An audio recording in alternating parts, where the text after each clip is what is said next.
Tantor Audio, a division of Recorded Books, presents Forever Mine by Hope Ford. Narrated by Shayna Somerville and Hugo Locke. Chapter 1. Natalie. I'm surrounded by the heat from Beau's body, and I want to burrow deeper into him. But I don't dare. I hope that he stays in bed a little longer. My leg is over his, and my arm is over his chest while my face is buried into his neck. It's like I've completely wrapped myself around him sometime in the night, and now I don't want to move. It's in our bedroom, where he's the most open to any kind of intimacy. If I start to move or shift in any way, he'll find a reason to get out of bed and start his day. So I lie here quietly, taking small breaths, making no sudden movements, and relishing the feel of him next to me. I'm just hoping to get a few minutes of feeling his body next to mine. This is when I feel the closest to him. This is one of the reasons that I stay. It's this side of him, behind closed doors when it's just the two of us, that I feel loved by my husband. Any other time I feel like I'm a roommate, or even worse, sometimes a nuisance. I take a deep breath, inhaling the woodsy scent of his aftershave that he put on after his shower last night. I try to commit everything to memory. The way he feels, the soft noises he makes in his sleep, the feel of his stubble against my cheek. Can I really give this up? Later today, when I'm wide awake and am looking at the full picture, I know I will need to leave him. It's time. Hell, it's way past time. But when we're like this, and with his hand on my back, holding me to him like he can't let me go, like he doesn't want to let me go, well, I'm not so sure my plan to leave is the right thing to do. I know the instant he wakes up, because his body becomes tense and he seems to hold his breath. I'm not ready for this to end. I need one last time with him, even though I know it's shitty. I know it makes me an ass to ask him to make love to me when I know I'm asking him for a divorce later today. But I need to feel his love one more time. I need to get lost in his touch so I can carry it with me. I slide my hand down his chest, past his belly and to the waistband of his underwear. Goosebumps rise on his arms, and when I dip my hand into his shorts, he grunts out my name. Nat. Ugh. I smile against his neck and kiss him until he sucks in a breath and grips me tighter. If this is going to be our last time together, I want to make it good. I kiss across his shoulder and down his chest. Going to my knees, I pull at his shorts, and he lifts his hips so I can pull them down. I kiss his navel, pressing my tongue to his hot skin before going down. I move over him until I'm sitting on my knees between his legs, and for the first time, I look into his eyes. Morning, I tell him with my sleep-laden voice. He smiles at me. And what a good morning, too. I look at the clock on the nightstand and take note that he has a while before he has to leave for work. You need to rush out of here? His head falls back, and he moans as my hands roam over his abdomen. No. I got time. I'll make time. I press my lips to him, savoring the taste of his skin. My emotions surge, but I don't relent. The early light is glaring through the curtains, and my body is on full display. Any other time I'd be self-conscious, but knowing this will most likely be our last time together, I don't let myself feel any insecurities. I refuse to. Instead, I try to get lost in the moment and the way he makes me feel. I need more, and I need it all. But at the same time, I don't want to rush things. Beau reaches down between us and pulls at my lace panties. His thumb trails back and forth across my lower belly, causing me to suck in a gulp of air. You like these panties? I shrug, gyrating my hips slowly across his belly. Yes. Do you like them? He grunts his answer. Yeah. But I would like them better off. I'm about to lift up to take them off when both his hands grip my hips to hold me in place. No. I got it. He grabs the lace in his hands and with a steady pull, he rips the string of my panties on first my right side, and then my left. He grabs the shreds of material and tosses them on the floor. He reaches for the nightstand, and it takes everything in me to hold back. I want to tell him I'm on the pill, but he already knows that. I want to tell him that just once, I want to feel him bare. But it's nothing that he hasn't heard from me before. He doesn't want children, and I didn't find that out until after our wedding.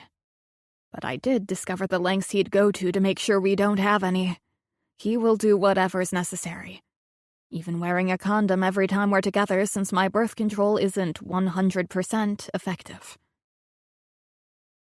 He grabs the condom from the drawer and rips the wrapper, and I move back so that he can sheath himself. He flips me over until he's hovering over top of me. He leans down and kisses my lips, down my throat and across my chest. He takes a deep breath, gritting his teeth. He's always been a man of restraint. He demands control in every situation. I slide my hands up his chest and hook them around his neck. I should take whatever he's willing to give me, but even now, knowing this could be my last day with him, I'm going to challenge him. You don't always have to be in control, you know.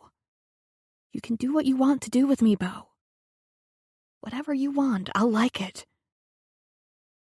He clenches his eyes shut tight and shakes his head. His whole body seems to swell over me, and a vein in his neck is vibrating. I squeeze his shoulders, wanting him to unleash, but he doesn't. He pries his eyes open and stares down at me. Damn. You're so beautiful. My eyes widen in surprise, and all I can do is murmur, "Thank you." With a grunt, he asks, "What do you need, Nat? Because you feel so fucking good, I'm not going to last." I grab his hand and move it to my hip. This. I need your hands on me, Beau. That's it. He doesn't disappoint. I'm ready, and I've been thinking about this for hours before he woke up. Before long, we're both completely engulfed in a mutual, earth-shattering, body-trembling climax. He grunts as he collapses on top of me. We're both breathing heavily, and he's holding his weight off me, but I wrap my legs around his waist, trying to pull him to me. I'm completely satisfied, but I'm not ready to let go. He kisses my cheek. I need to get up and get ready for work. When I don't answer him, he tries to lift me off, but I stop him by holding my legs around him tighter. He rears back to look at me with a small smirk on his face. Nat, I need to get ready. There are 1,000 things I want to say to him, but I know it's not the time or the place. I'll have to do that later. I'm not going to ruin this moment of what will possibly be our last time together. So I unlatch my legs from around him. He climbs off the bed and walks straight into the bathroom without a second glance my way. I love you, I mutter into the empty room. Chapter 2. Natalie. I stare at my phone, my finger hovering over the send button. I typed out the 4 words, and this is the hardest text I've ever prepared to send. The longer I stare at the words on the phone, the more uneasy I get. I know I just need to do it. I need to hit send and then deal with the consequences. But I can't seem to make myself do it. I delete the text and then lay the phone down on the table in front of me. I push myself away from the table and stand up. I need to think about it some more.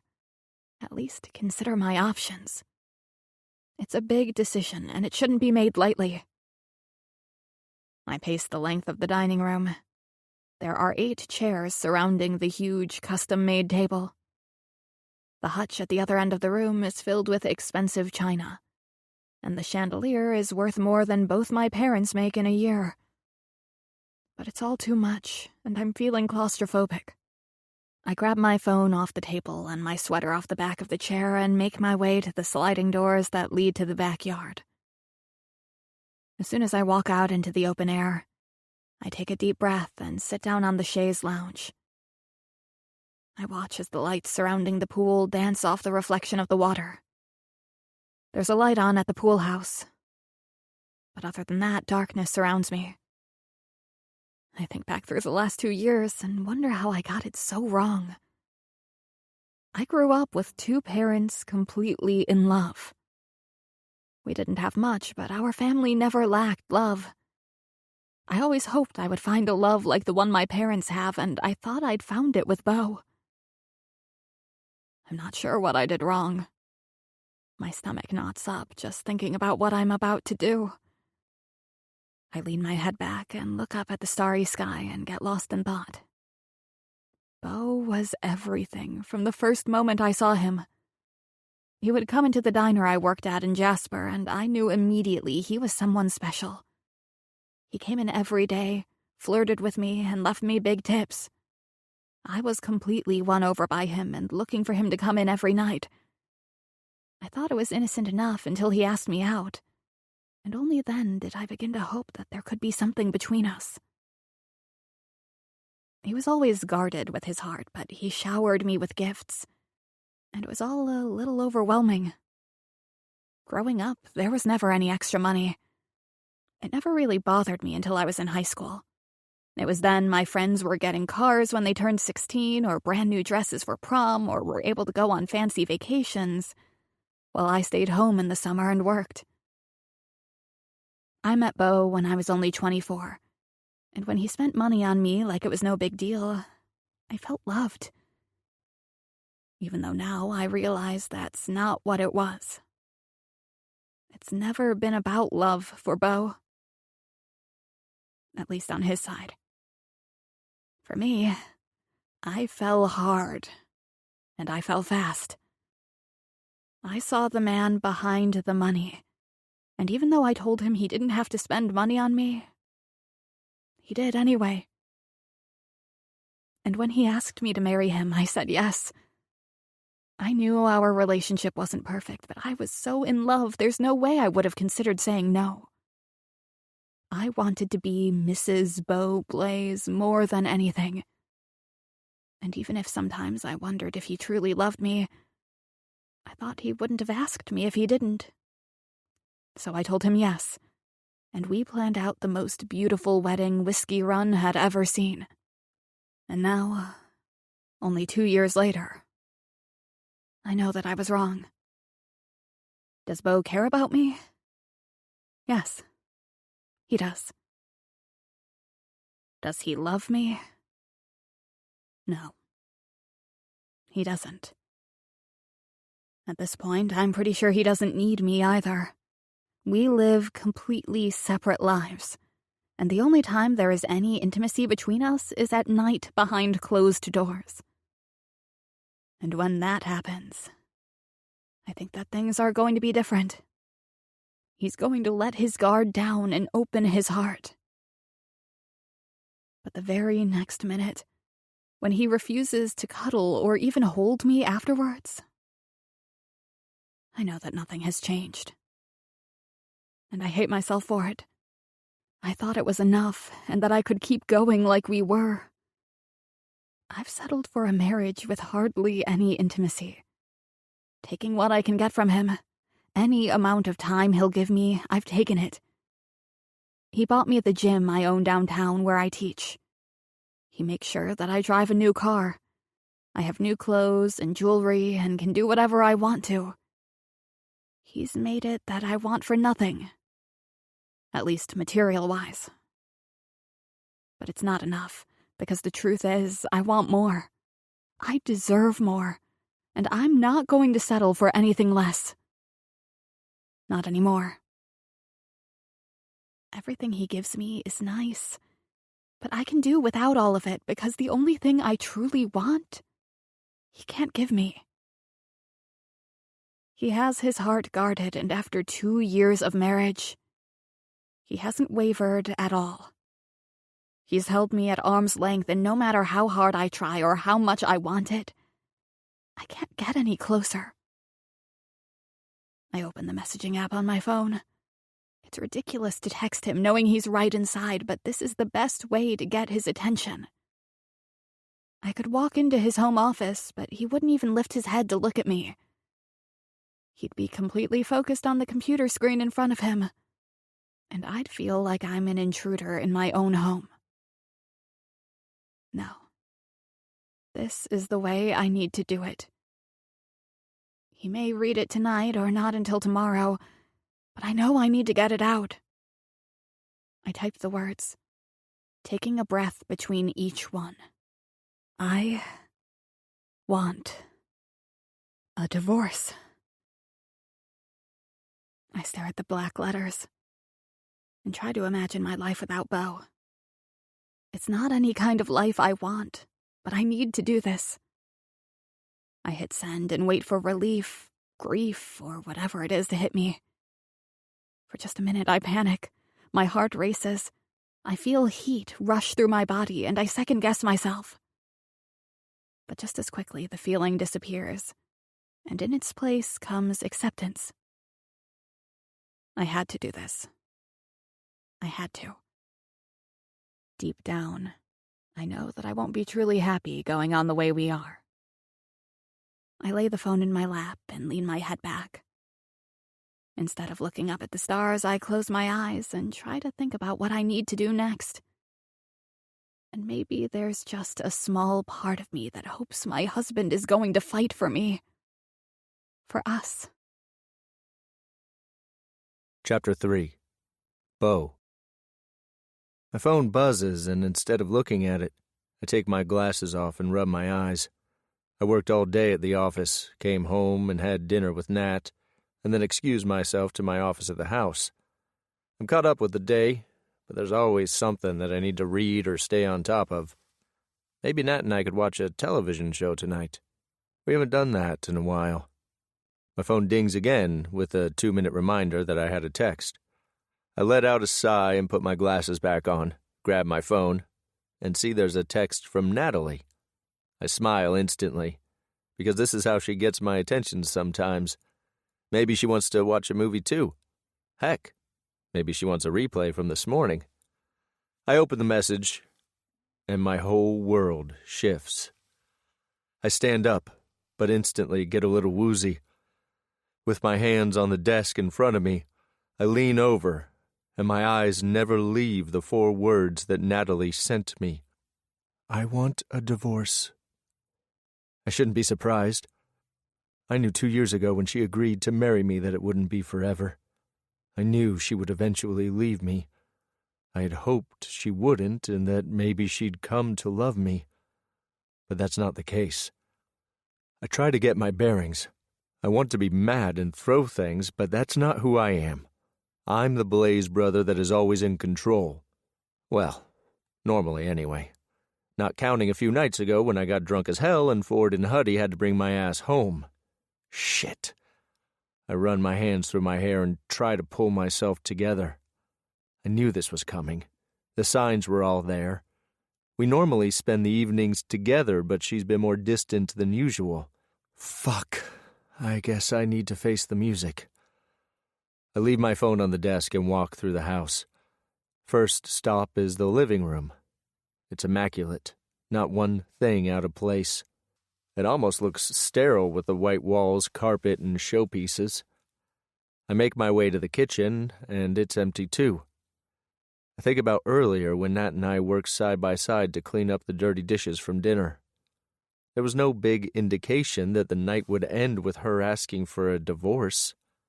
I make my way back to the middle of the house, about to go upstairs, and that's when I notice the screen door leading outside is halfway open. There's a knot in the pit of my stomach as I make my way toward the door.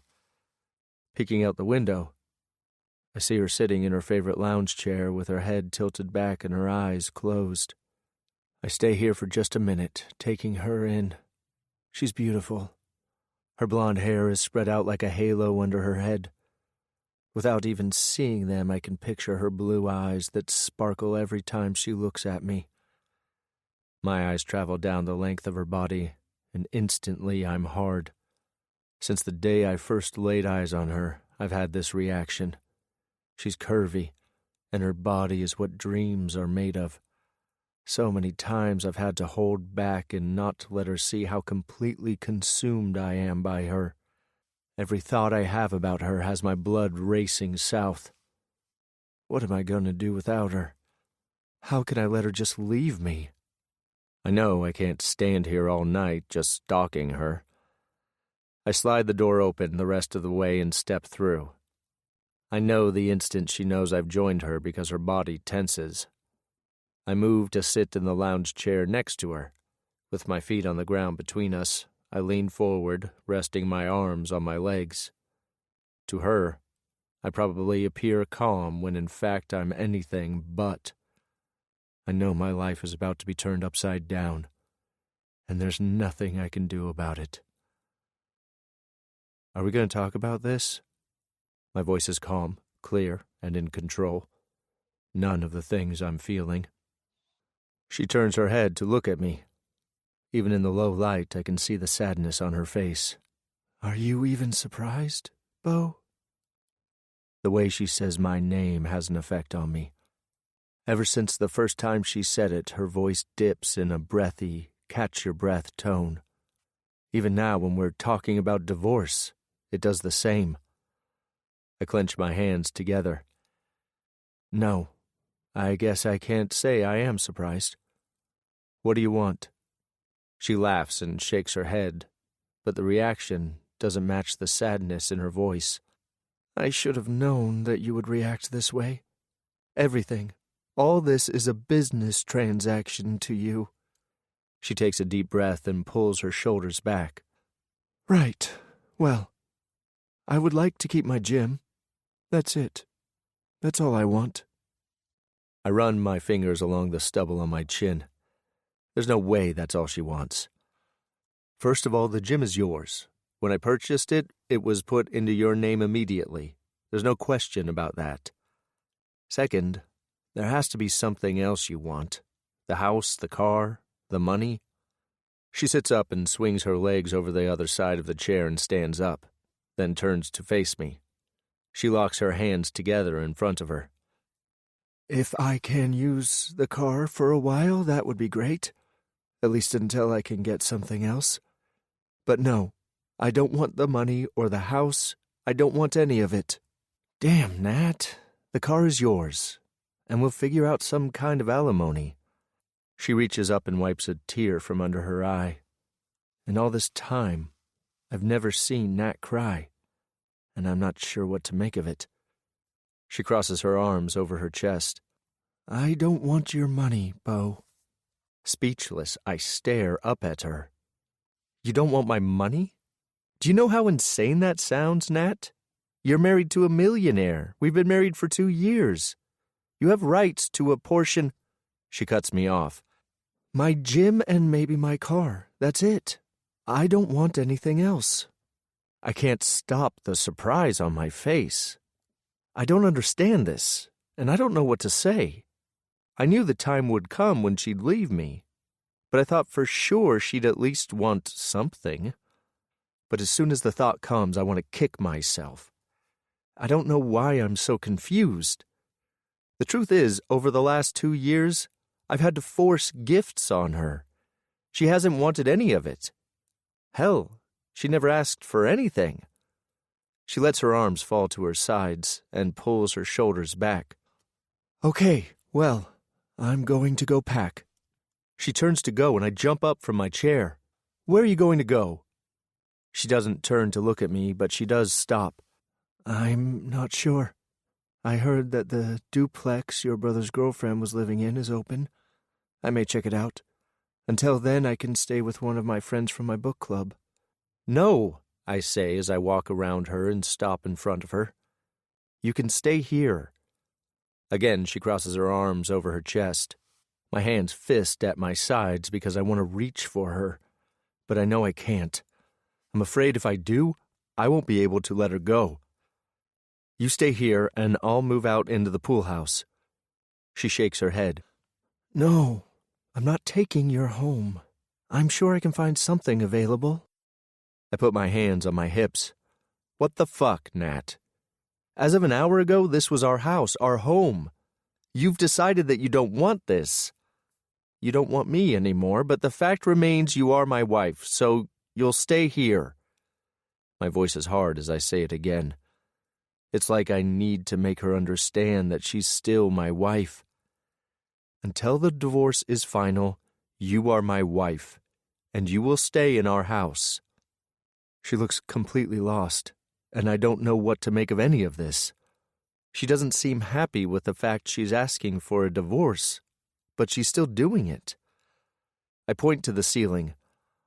I'm going to go pack and go out to the pool house. She lets out a sob but nods her head. Okay. I take 3 steps before I turn back to her. Is there someone else? Is that what this is about? For just a second, something flashes across her face.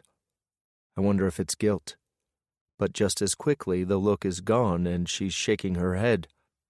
I've never cheated on you, Bo. I would have never done that to you. I open my mouth and then close it. What am I going to say? Beg her to stay and give me another chance? What's the point?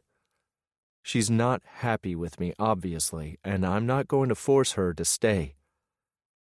I'll be back. I go upstairs, and my mind is going in 1,000 different directions. I've had plenty of experience packing fast for all the business trips I've been on through the years, and I pack a bag with all my bathroom stuff and then a few suits over my shoulder. I go back downstairs. I stop in my office and grab my phone and laptop. I carry it all to the back door and set it down before searching for Nat. She's sitting at the dining room table, her head in her hands. I want to reach for her and rub her shoulders. I can tell by the way she's sitting that she's either on the verge of a migraine or she's already there. Do you want me to grab your medication? She sighs, wiping at her face before lifting her head. She looks at me through hooded eyes. Yeah, she's definitely experiencing a migraine. But she shakes her head. No, it's okay. I'll get it. Are you sure you want to do this, Bo? I'm about to tell her, hell no, I don't want a divorce. But she continues. I can go out to the pool house. It's not right for me to stay here. I hold my hand up to stop her. It's fine. I'll go out to the pool house. If it gets bad, I point at her head and then at myself. Call me. I don't want you in here suffering. I can draw you a bath before I go. My offer pains her, and she sobs as she takes a breath. No, I'll be fine. She walks off with a muttered, Lock the door on your way out. I watch her walk up the stairs toward our bedroom, and it takes everything in me not to follow her. But the fact that she's in pain has me staying where I am. I walk room to room downstairs, turning off lights. I make sure the front door is locked, and before I go out the back door, I set the home alarm and grab all my things. Tomorrow, if she's feeling better, I'm going to get to the bottom of this. There has to be a reason that she asked for a divorce out of the blue, and I'm going to find out what it is. Chapter 4. Natalie. Call me back, or I'm coming to find you. I read the text from Jillian, and I know she's not lying. Of all my friends, Jillian would probably call the cops to come find me if I don't call her back soon. I'm about to call her when my phone rings. Sure enough, it's her. Hello, Jilly. Even though I feel like I'm hiding it well, Jilly is one of my best friends, and she knows me better than anyone. What's wrong? What's happening? I went to your class this morning and you had a sub teaching. I won't even attempt to lie to her, and it's not necessarily a lie. Migraine, I say, hoping that's answer enough. Oh, honey, are you okay? Can I bring you anything? I'm fine now. My head actually feels a lot better.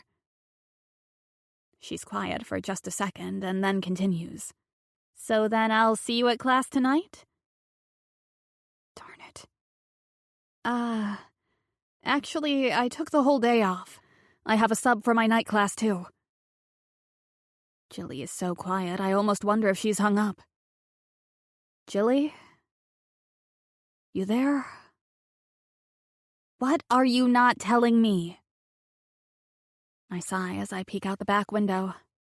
When I went into the garage earlier, I saw that Beau's SUV was still in the garage, which means he's still in the pool house. It's not like him to miss work. Probably in the last 2 years, I can count maybe 3 times he has. 2 of them were when he got drunk with his brothers a few nights ago, and he had to recover for both those days. The 3rd is today. Natalie Blaze, answer me.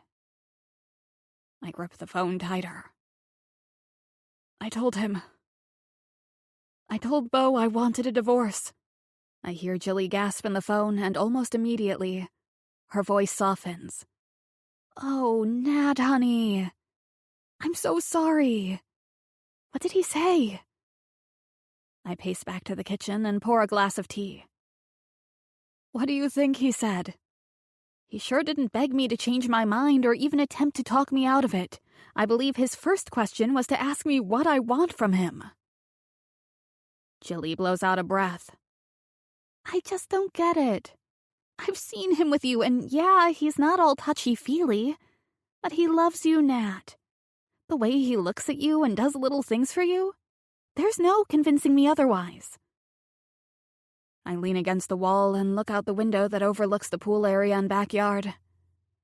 I'm a fool because I've spent most of the day right here, looking outside, hoping to just get a glimpse of Beau. Jilly, he wasn't even surprised when I told him I wanted a divorce.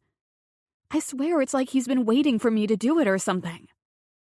Heck, he's probably glad to get rid of me. Stop, Nat. Did he say anything?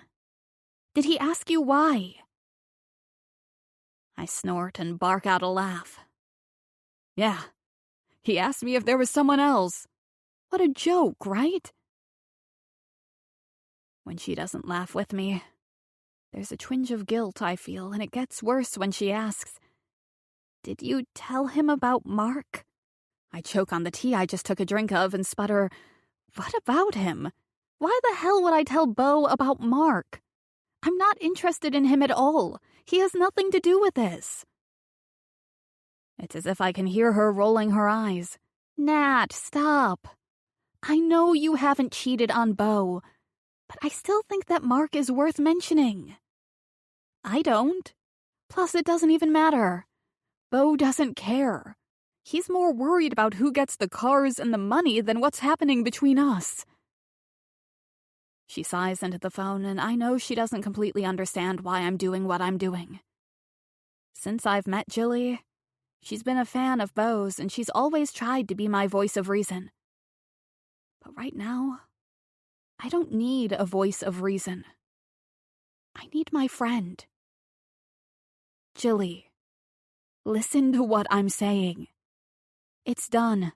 I've told him I want a divorce, and he didn't even try to talk me out of it. If anything, I think he's relieved.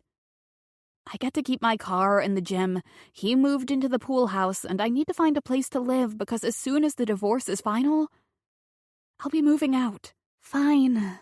You're right, fine. I'll start collecting boxes. I'll keep my ears peeled for anything about apartments opening up. And we'll do a girls' night. You want to go tonight? I should go, because the thought of sitting here all night by myself is a little overwhelming. But I don't want to go out. I don't want to act like my life isn't falling apart. And I know my friends wouldn't expect me to. But I would feel like I should. No. I think I'll stay in. Well, that's okay. The girls and I can come there. I'll bring pizza and ice cream. Or do you feel more like having wine? Ooh, or is it a tequila night? I take another sip of tea. I'm sorry, Jilly, but tonight I just want to be alone. I'm going to take a hot bath and maybe read a little bit and go to sleep. I'm giving myself tonight, and then tomorrow I'll get back to it all. Are you sure, Nat? I hate to leave you. I promise. I'm fine. I'll call you if I need anything. You know I will. She sighs loudly into the phone. Okay. I'll see you tomorrow in class, and if you're not there, I'm coming over. I can't hold back my laugh. I know you will. I love you, Jilly. Thanks for everything. Love you, Nat. I'll see you in the morning. I hang up the phone and close the blind that leads to the backyard. I can't just sit here all day looking for a sight of my soon-to-be ex-husband. I take my teacup to the kitchen, and I'm washing it out when the doorbell rings. I freeze for just a second, trying to figure out who it could be.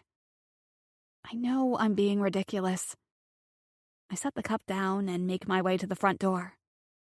Looking through the peephole, I see that it's Huddy, one of Beau's brothers. I look in the mirror next to the door and instantly realize it's no use. My eyes are puffy. My hair is standing up all over my head. There's no time to fix it. I pull open the door and force a smile to my face. Hey, Huddy. He smiles broadly at me. Natalie. Hey there. How's it going? I lean against the half-open door instead of opening it further. It's good. I'm glad you're home, and I know Beau is too. He looks at the door, and then at me. Is Beau here? When I heard he skipped out on work today, I thought I'd come by and see what he was up to. I clench my hand on the door. Obviously, Beau hasn't told his brothers anything about us.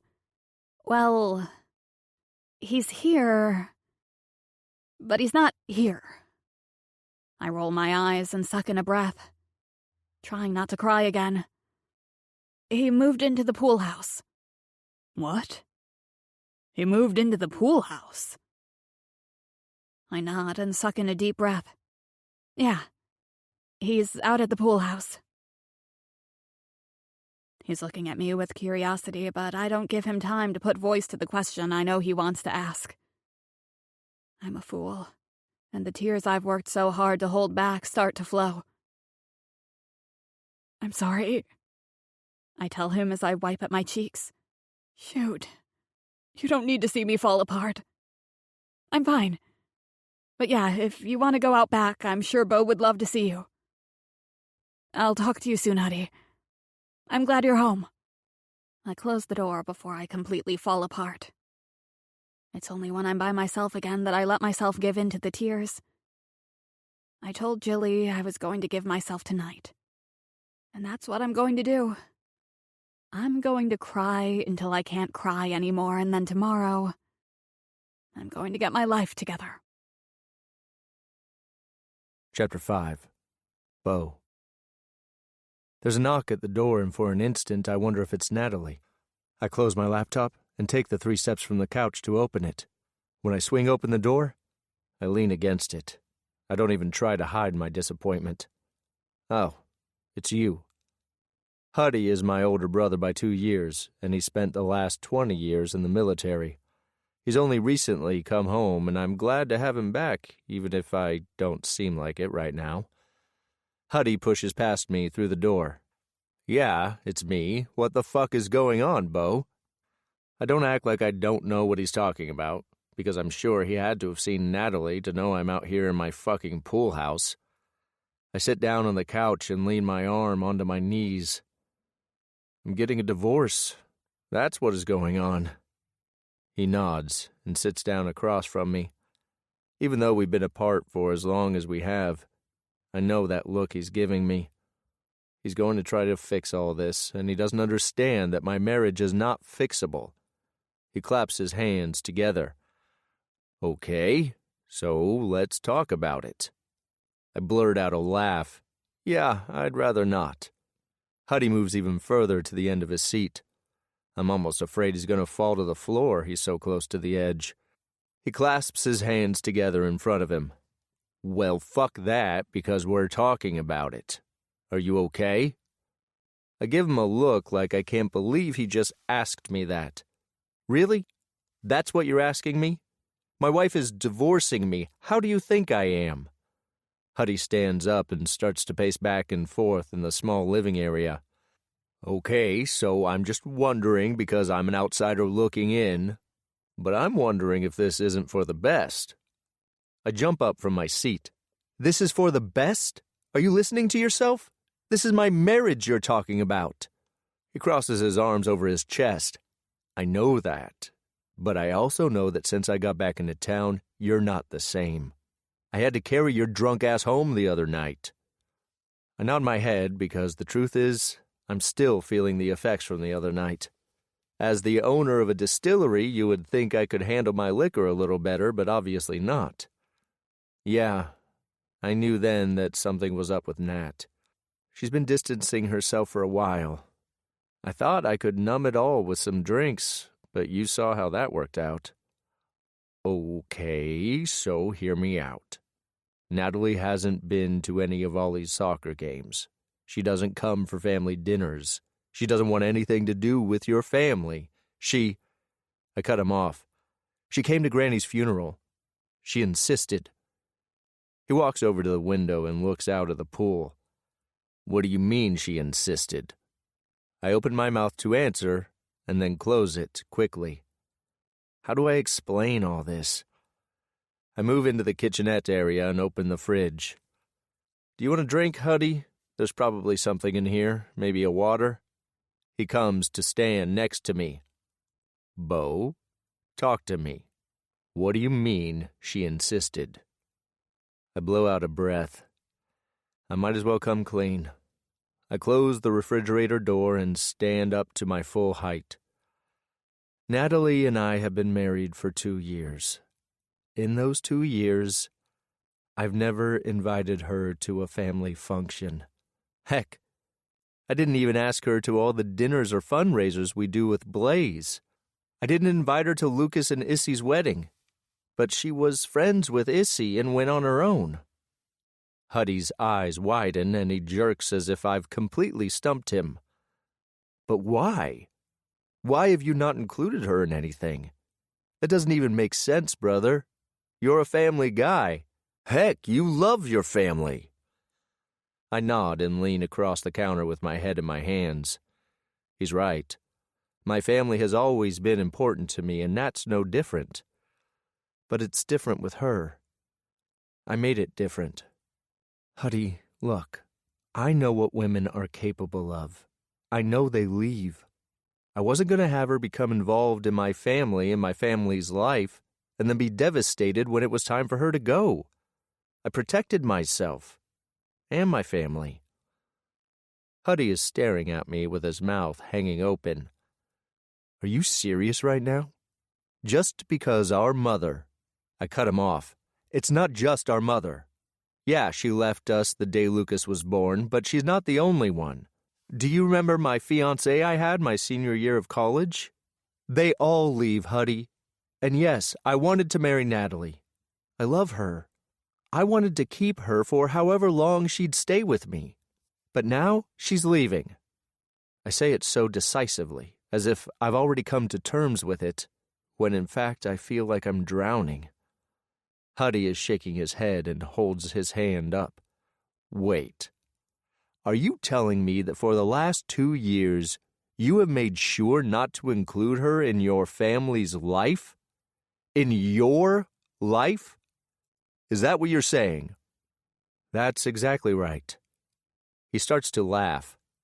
And she put up with this for 2 years? Now what? She divorces you and gets half of everything you own? I feel as if I'm about to throw up. In a voice all void of emotion, I tell him the truth. She doesn't want anything. The gym is already in her name. I had to force her to take her car. She doesn't want the house or any money. Hell, she was going to leave to go to a friend's house last night, but I made her stay in the house. She doesn't want anything from me. Huddy stares at me in shock and then throws his hands up in the air. You dumb son of a bitch. What the fuck were you thinking? He stops and holds his hand up. Wait, forget it. Don't answer that because you obviously weren't thinking. Bo, answer me one thing. I pinch my nose between my fingers and then rub my fingers over my eyes. What is it, Huddy? What do you want to know? Do you love her? He enunciates each word, and when I don't answer, he asks again. Do you love her? Answer me, Bo. I choke on the answer, but I know I can't lie about it. Yes, okay? Yes, I do love her. He seems almost angry now. And that's how you show her?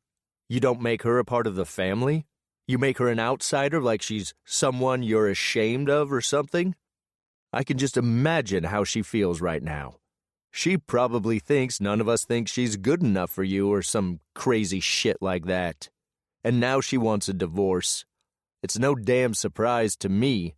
How much do you think a woman can take? I shrug my shoulders as if I don't have a care in the world, when in fact I haven't slept a wink all night and now I'm completely sick about all of it. It doesn't matter. It's done. But it's not done, you fool. You can still make this right. I'm shaking my head. It's too late. Fuck, Bo. This is ridiculous. So you kept her at arm's length because you were scared to lose her, and now here we are. You're losing her. Does it hurt any less? Are you okay with watching her walk away? His words sink in, and it's like a weight on my chest. I can't breathe. I can't focus on anything. I close my eyes and see her big blue eyes looking back at me. I suck in a breath, but it doesn't help. Fuck! I scream. Huddy grabs me by the arms and shoves me against the counter. Listen to me. Look at our father. If he had given up after Mom left, he never would have spent the last 40 or so years with Charlotte. I've never seen Lucas as happy as he is now. And you know as well as I do, it's because of Issy. And fuck, look at Ford. His ex-wife completely fucked him and Ollie over. If someone should be scared of love, he should be, but look at him now. He and Ollie have Lillian. And me, I have Elle. He holds his hand up. And yes, the thought of losing her absolutely guts me. But all I can do is work every day to make her happy so that she never even considers leaving me. I know as well as anyone that there's no guarantees. But living a life without Elle is not an option. Fuck. I know, Huddy. I know. He comes to stand next to me. You have to do something. I nod my head. But what? I fucked up for 2 years. She wants out. How do I even come back from this? He claps me on the back. I'll tell you what you do. You man the fuck up, brother. You need to make a plan and then do whatever you have to do. But you don't let her leave. Just a flare of hope starts to ignite inside me. And I know he's right. All I've thought about all night is that I can't picture my life without her in it. I fucked up. And I can't imagine her forgiving me. but I'm going to do everything I can to make her change her mind. Chapter 6. Natalie. Can we have dinner tonight? I would like to talk. That's the text I got from Beau this morning. It took me an hour to respond, but mostly because I had to convince myself that I could handle it. Last night, I did exactly what I told Jilly I would do. I cried, took a bath, and lay in bed trying to figure out my next step. This morning, I went and taught class, and then had lunch with Jilly and the girls where we talked about everything except my impending divorce. Of course, Jilly knows, but I haven't told the others yet. Now I'm sitting here, waiting on Beau to show up. It's still early, and he's not supposed to be here for another half hour, and if history is any indication, he'll probably be late. But here I sit, ready and anxiously waiting. I jump out of my chair when there's a knock on the door 20 minutes before he's supposed to be here. I open the door to my husband and try to hide my surprise. Instead of the suit and tie, he's in his jeans. His normally clean-shaven face is covered in scruff, and the reserved look that is a constant on his face seems more relaxed. Hey. I point at the door. Did you just knock on the door? At your own house? He looks almost sheepish. Yeah. I wasn't sure and didn't want to upset you.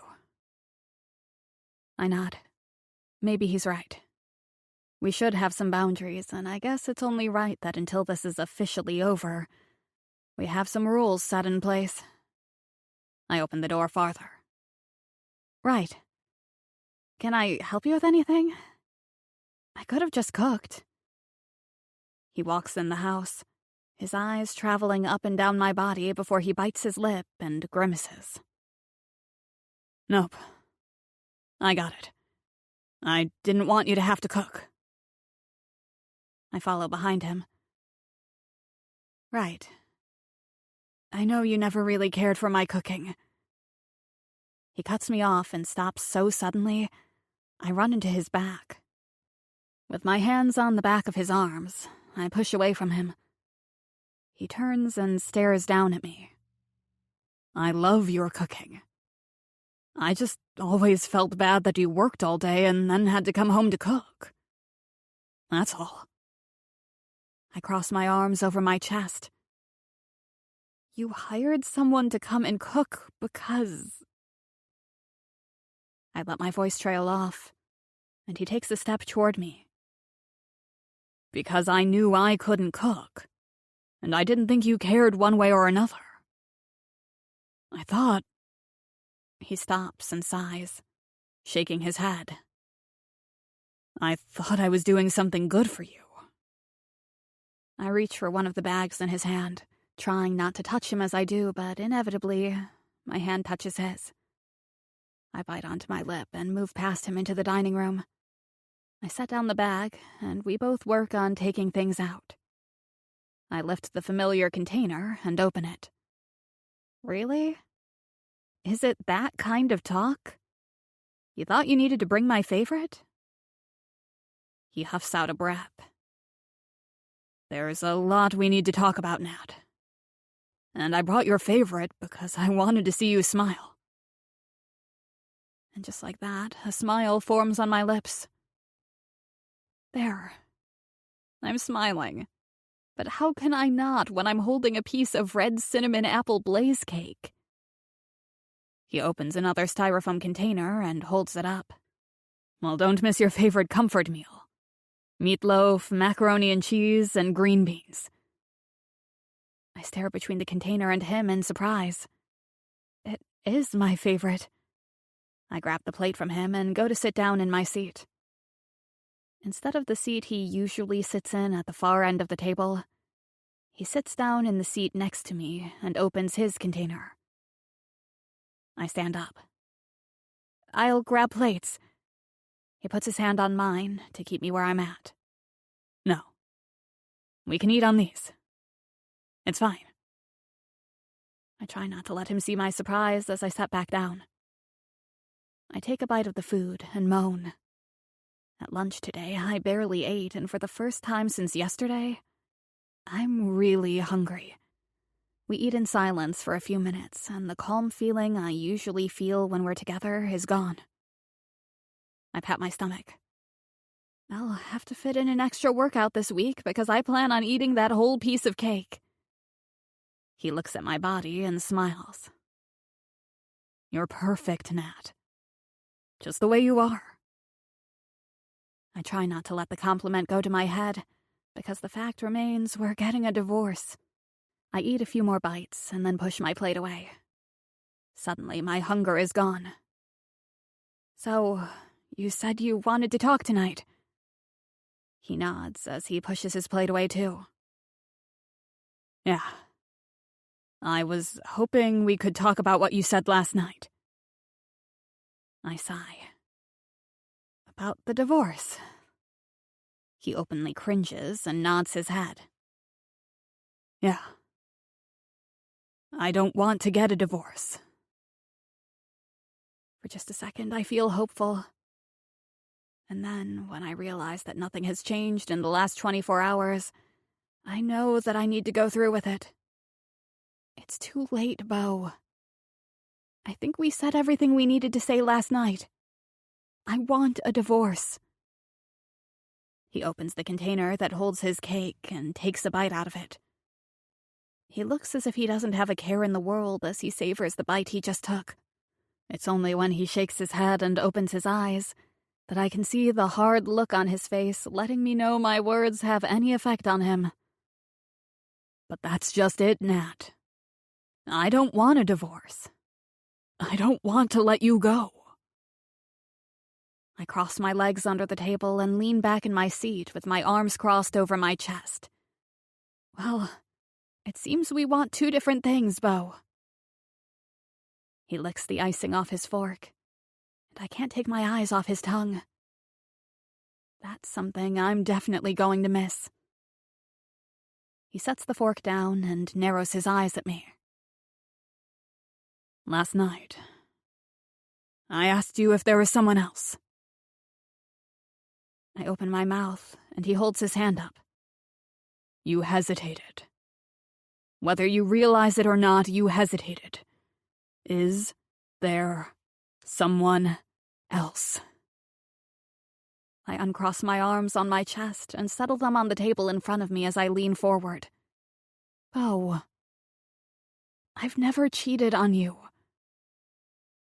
His forehead creases. But I hear a but in there. I shake my head. I haven't cheated on you, and I wouldn't. The reason I hesitated is because there is a man... He cuts me off. Who is it? I shrug. It doesn't matter. He knows I'm married, and he knows I'm not interested. But I'm not going to lie to you. It feels good that he finds me attractive, and he flirts with me. His jaw hardens. He flirts with you? I throw my hands up in the air. It doesn't matter. He's just some guy at the gym. He has nothing to do with us or my decision to end our marriage. You asked why I hesitated, and it's because even though I've never done anything, nor would I do feel guilty that another man makes me feel attractive. That's it. I think you're attractive. I think you're the most beautiful woman I've ever seen. I should keep my mouth closed. There's no reason to argue about this, but I can't stop myself. Really? Is that why you only touch me when we're in our bedroom? Is that why you never want to be seen with me? Hell, Beau. Some people don't even know I'm your wife. Whiskey Run is small and everyone knows everyone, but there are people that have no idea that you have a wife. That I'm your wife. He's shaking his head. Obviously not listening to a word I say. We're not getting a divorce, Nat. I give him a half-hearted shrug. Well, then I don't know where we go from here, because we obviously disagree on things. He gets out of his seat and paces back and forth behind me. I said quietly as he seems to get lost in thought. The piece of cake I was looking forward to sits uneaten. I lean my head on the back of the chair and close my eyes. And even now, I wonder if I'm making the right decision. I love Bo, but I can't continue like this. I already feel like I've lost who I am. It's time I put myself first. I lift my head when he sits back down and scoots his chair closer to me. Can we talk about this?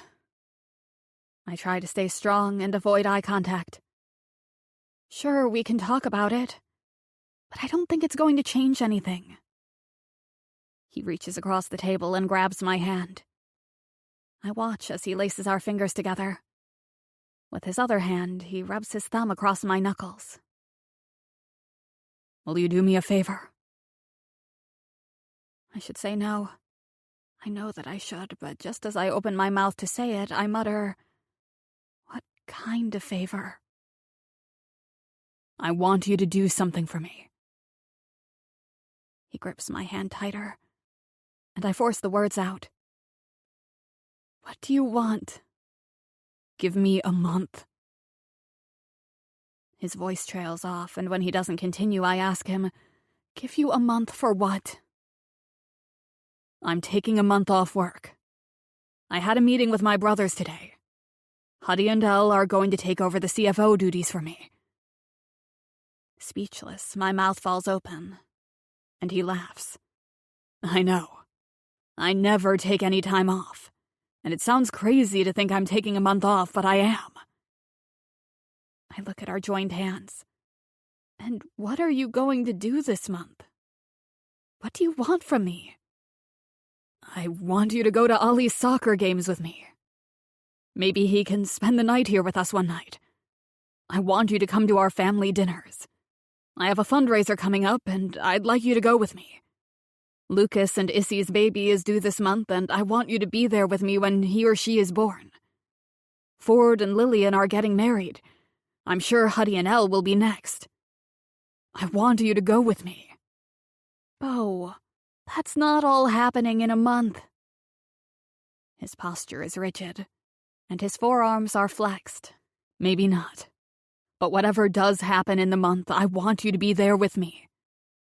I realize that I've messed up, and I want to make it right.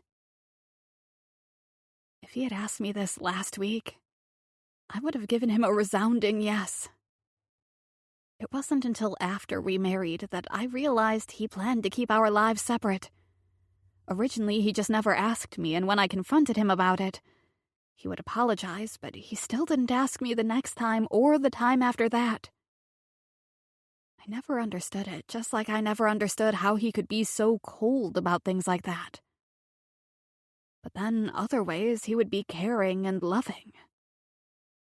I think about his request. In the past, I would have given anything to be a part of his family. But what's the point now? I don't think that's a good idea, Bo. I'm sorry, but I can't. He turns my chair toward him, grips my thighs, and pulls me toward him. His legs are wide, fitting mine between his. His knees lock against my sides, and his hands go to my arms. Look at me. I don't listen to him. I keep my head lowered, not wanting to look in his face because I know I'm weak when it comes to him. Natalie. I want you to look at me. I lift my head and jut my chin at him. What? I'm looking at you, now what? He smiles at me. I know I'm asking for a lot. I nod. Yes, you are. For the last 2 years, you've treated me like your little secret instead of your wife. So excuse me if I'm not jumping at whatever game this is you're playing. He releases his hold on my arms and instead wraps his hands around my thighs. I'm not playing any games. Right. His jaw tightens, and he grinds his teeth together. I can see the wheels turning as he looks at me. Finally, he breaks the silence. I understand you don't trust me. And if you can't give me a month, just give me a chance. We can take it day by day. I'm leaning as far back in my chair as I can, but it's not enough. I'm not going to make good decisions with him this close to me. He's a temptation that I can't refuse. I stare at his lips, and it's like a movie plays in my head of all the times he's satisfied me with them. Day by day. If I do that, will you let me up? He rears back in surprise and releases me instantly. I jump up out of my seat and walk around to put the table between us. I'll give you that. Day by day, but that's all I can promise. No sex either. He nods and runs his hand through his hair. Okay. I won't have sex with you unless you ask me to. And we take this day by day. He doesn't seem completely happy with the agreed terms, but at least he's willing. I'll see you in the morning, wife. With a shaky hand, I grab the back of the chair. I teach in the morning. He cleans up the table, and when he's done, he points at the untouched piece of cake. Eat your cake. Sleep well, wife. I stare at him the whole way as he walks through the house and out the back door. I'm not sure what to make of any of this, but I let myself eat the piece of cake and replay the night's events in my head. I'm not sure, but I'm thinking my husband has a plan to date me. Chapter 7. Bo. I will not kill the guy. I will not kill the guy. That's what I'm telling myself as I walk in to work it out, Nat's gym. I made a point to show up right after her class was over. As the people are coming out of the cycling room, the women all are looking at me as they walk by, but I keep my eye on the door. Nat is the last one out of the room, and I walk up to her. She is wiping her face with a towel, and when she finally spots me, she stops mid-stride, and her mouth falls open. She has on some kind of tight black leggings and a small tank top that does nothing to hide her body. She's beautiful. I know it. And I'm sure every man in the gym knows it too. I want to look at each of them and dare them to look at her, but I don't. I keep my eyes glued on Nat. Morning, I say gruffly. If anything, her eyes get even bigger. Morning. Normally, that would be it. I'm not a man that shows affection, but I'm determined to give this all I've got. Last night, I thought about what she said, and it blows my mind that she thought I could be embarrassed by her.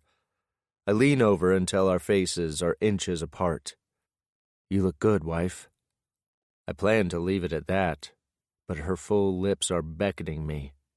I kiss her lightly and force myself to pull back even though every cell in my body wants to find a private room to take her to. She reaches up and presses her fingertips to her lips. What are you doing here? I shrug. Well, I need to find something to occupy my time, and I'm getting a little flabby sitting at my desk all the time.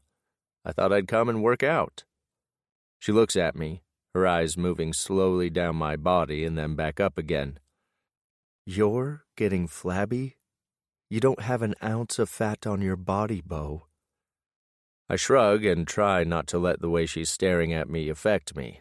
All I need is to have a raging hard-on in the middle of her gym. Almost sheepishly, I tell her, I don't know. I thought it would be fun if we could work out together. She points between the two of us. You want us to work out?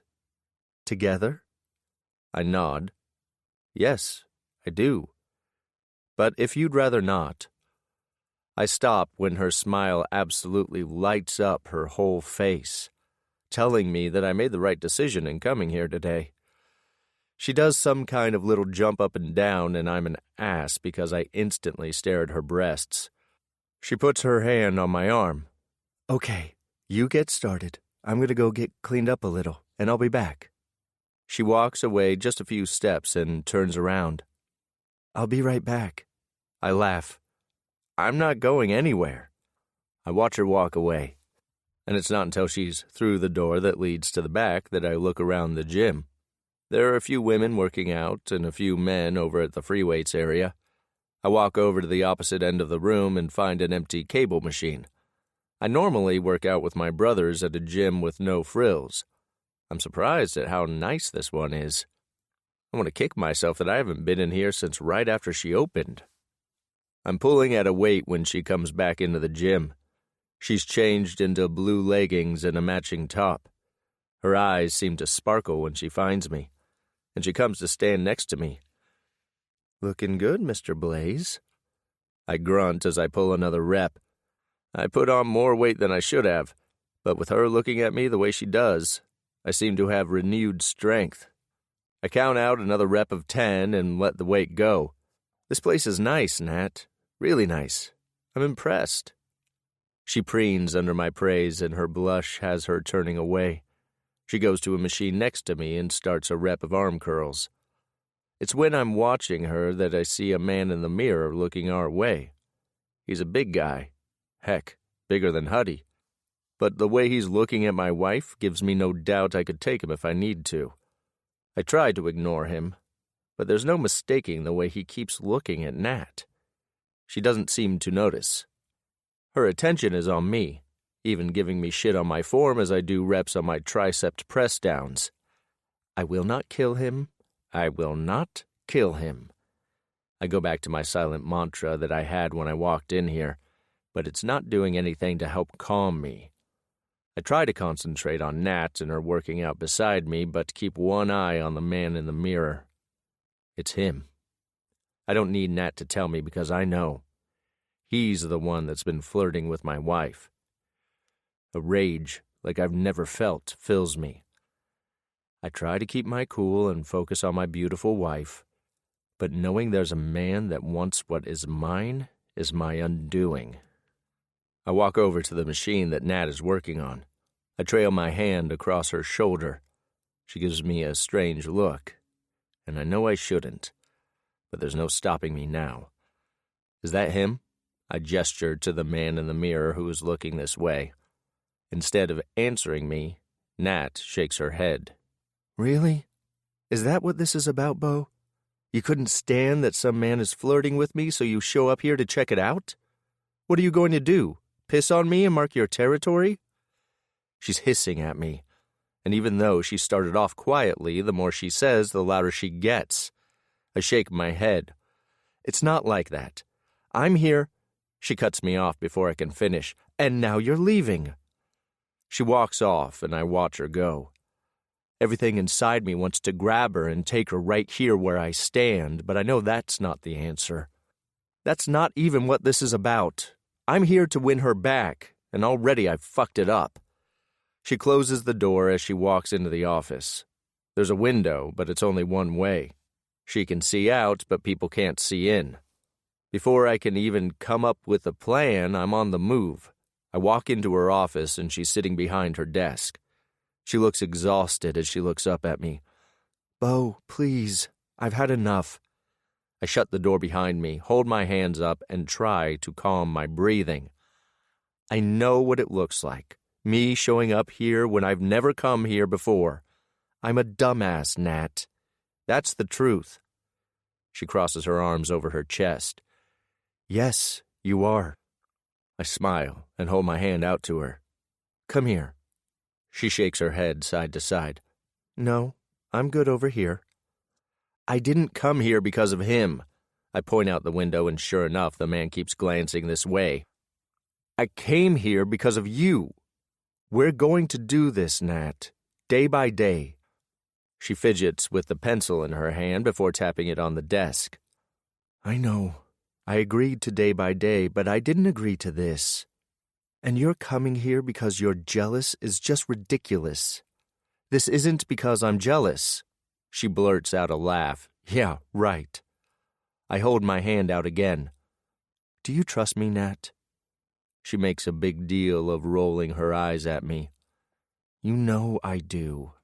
I keep my feet planted where I'm at, but stick my hand out even farther. It's important that she comes to me. Come here. She blows out a breath and comes toward me. She reaches for my hand, and I hold it as I pull her closer. I put her in front of me and point out the window. Look. She doesn't look out the window, though. She looks at me. Bo, it's not. I put my finger on her chin and turn it so she's looking out the window. Look. She looks out the window, and I know she sees the man looking this way. I see the way he looks at you. She tries to pull from my arms, but I hold her tighter, not letting her go. No, stay. Hear me out. In a rush, I continue. I see the way he looks at you. He knows you're beautiful, and he probably dreams of having you. What man wouldn't? Her breathing picks up, and I put one hand at her waist, drawing her back against my body. My cock is hard, and there's no doubt she feels it against her backside. Me coming here today is not to stake my claim. I know you wouldn't cheat on me. Me coming here is to show you that I'm no longer taking you for granted. I think you're beautiful, but I didn't say it enough. I didn't show you enough. And that's going to change now. I lean down and brush my lips along her cheek. That guy? Fuck. Every guy is going to look at you and wish you were his. But what I want is that when they look at you, I want you to think of me. I let my hand trail down her stomach, beneath the waistband of her leggings. She grabs onto it and holds it in place. Her body tremors with every breath she takes. We agreed. No sex. I bury my nose into her shoulder and take a shuddering breath. I'm not asking you for sex, Nat. I'm asking if I can make you come. Her chest expands as she takes a deep breath and lets it out slowly. I could move my hand between her thighs and convince her that this is what she wants, but I need her to want it.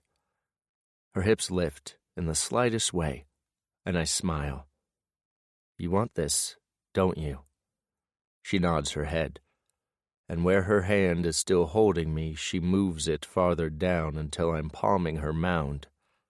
I stroke a finger through her wet slit, and she leans her head back, resting it on my shoulder.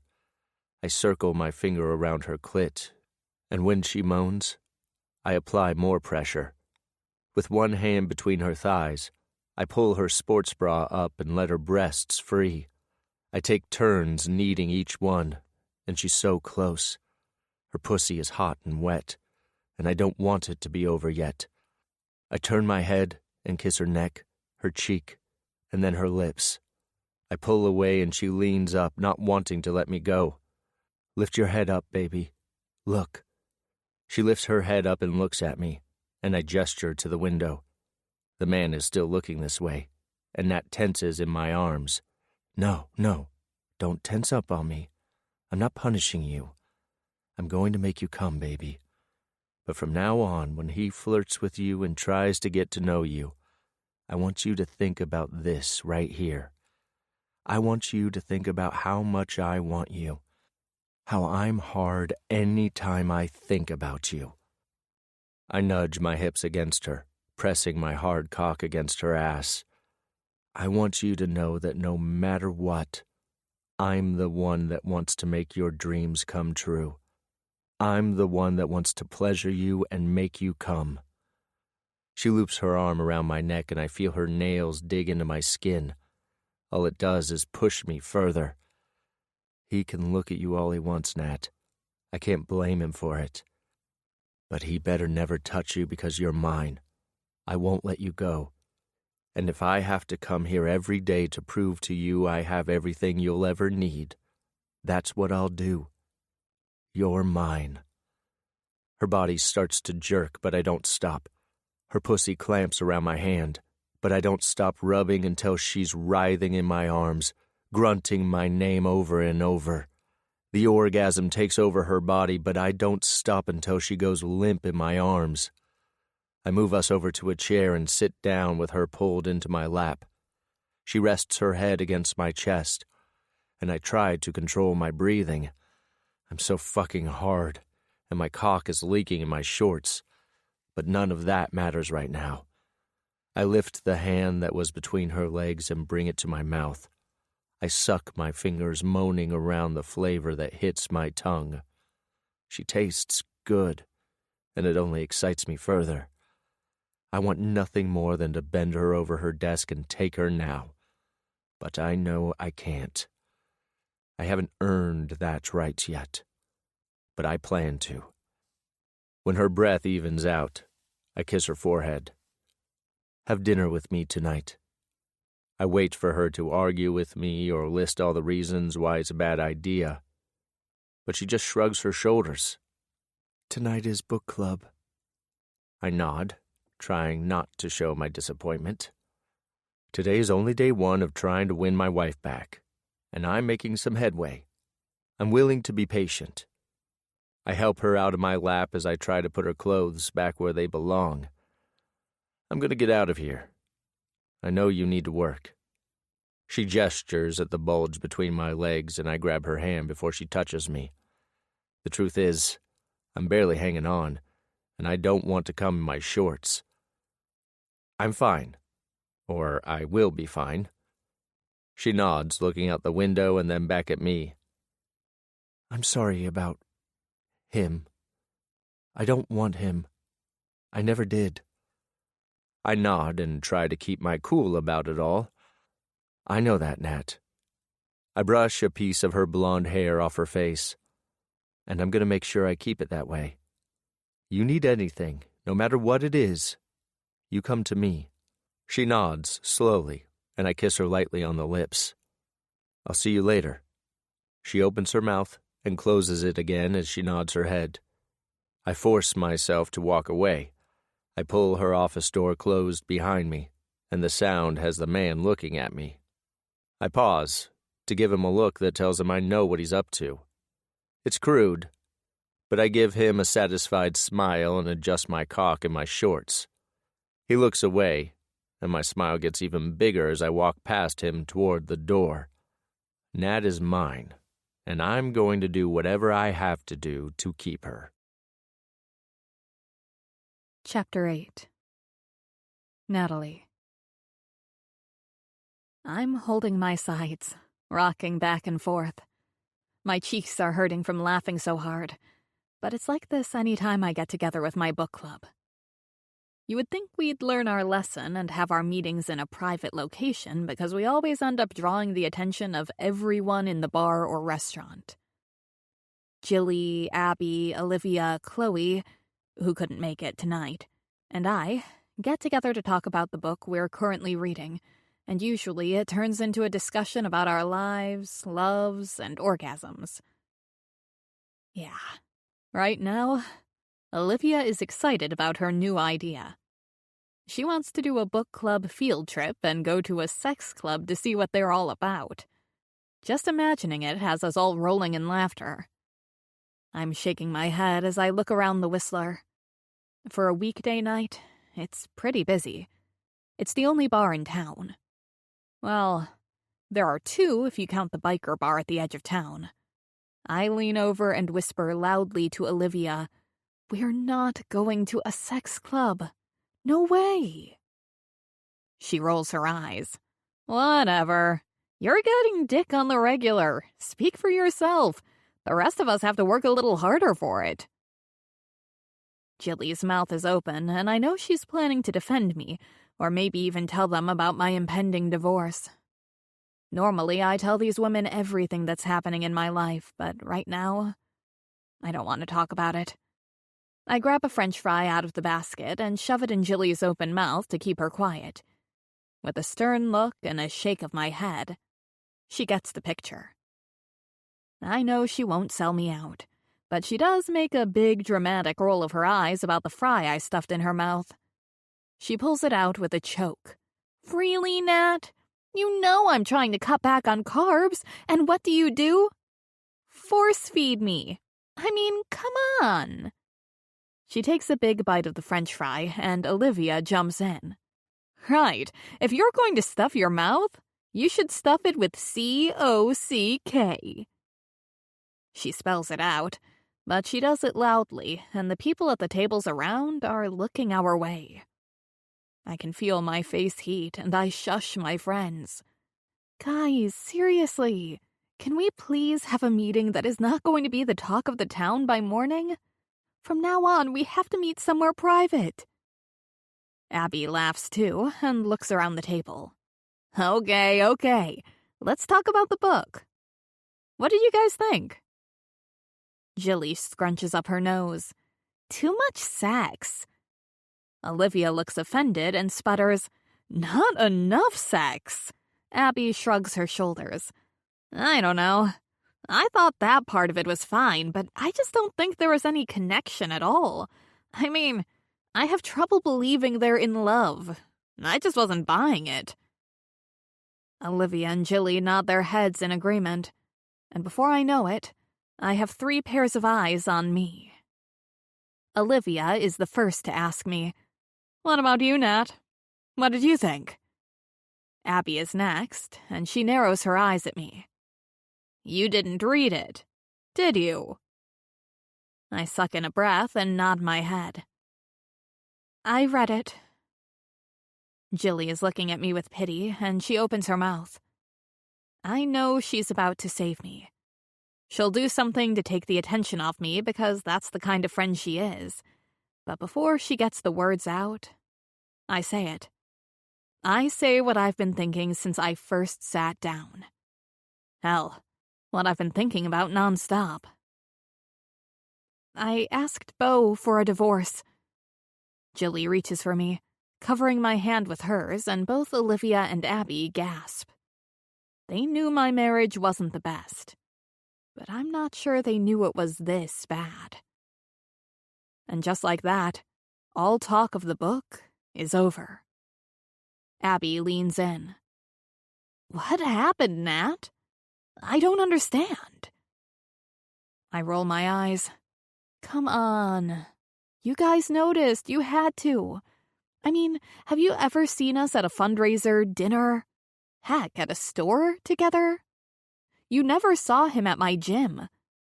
We have completely separate lives, and I guess I'm over it. Abby slams her hand on the table. Of all of us, Abby is the quiet one, and she always remains calm. So when she makes a loud noise, we all take notice. It's his loss, Nat. You're amazing, and if he doesn't see that, then it's his problem. Olivia is nodding her head and joins in. Yes, exactly. You deserve to be happy, and I'll be honest, Nat, you don't seem happy and haven't for some time. I'm nodding along because what she's saying is the truth. I haven't been happy for a while. Not really. I look at Jilly. Of all my friends, she's heard it all and she knows all my insecurities. I smile nervously at her. What about you? You got anything to say? A cheer breaks out across the bar, followed by a round of laughter. But my 3 friends keep their eyes glued on me. I grip my hands together, waiting for Jilly to respond. She's hesitant. You know that no matter what, I'm on your side, Natalie. There's no doubt about that. She stops speaking, but it's obvious she has something else she wants to say. But, I prompt. She shakes her head. No, there are no buts. I stand behind you on whatever you want to do. I lean over the table. But you think I'm doing the wrong thing? She scrunches her nose up and shakes her head. I didn't say that. The silence between us is palpable as we stare at each other. Olivia and Abby are turning their heads, looking between the two of us, but they both remain silent. I lean toward her. You're not saying a lot. She blows out a breath and tilts her head to the side. Do you love him? Jilly, what kind of question? She interrupts me by holding her hand up in front of my face. Stop. Answer me. Do you love him? I glare at her. You know I do. She nods. uncrosses her legs and scoots to the end of her stool. Okay, so you love him. Why do you want a divorce? I huff out a breath. She knows the answer to this, but I repeat my reasoning to her. You know why. We have separate lives, and he likes it that way.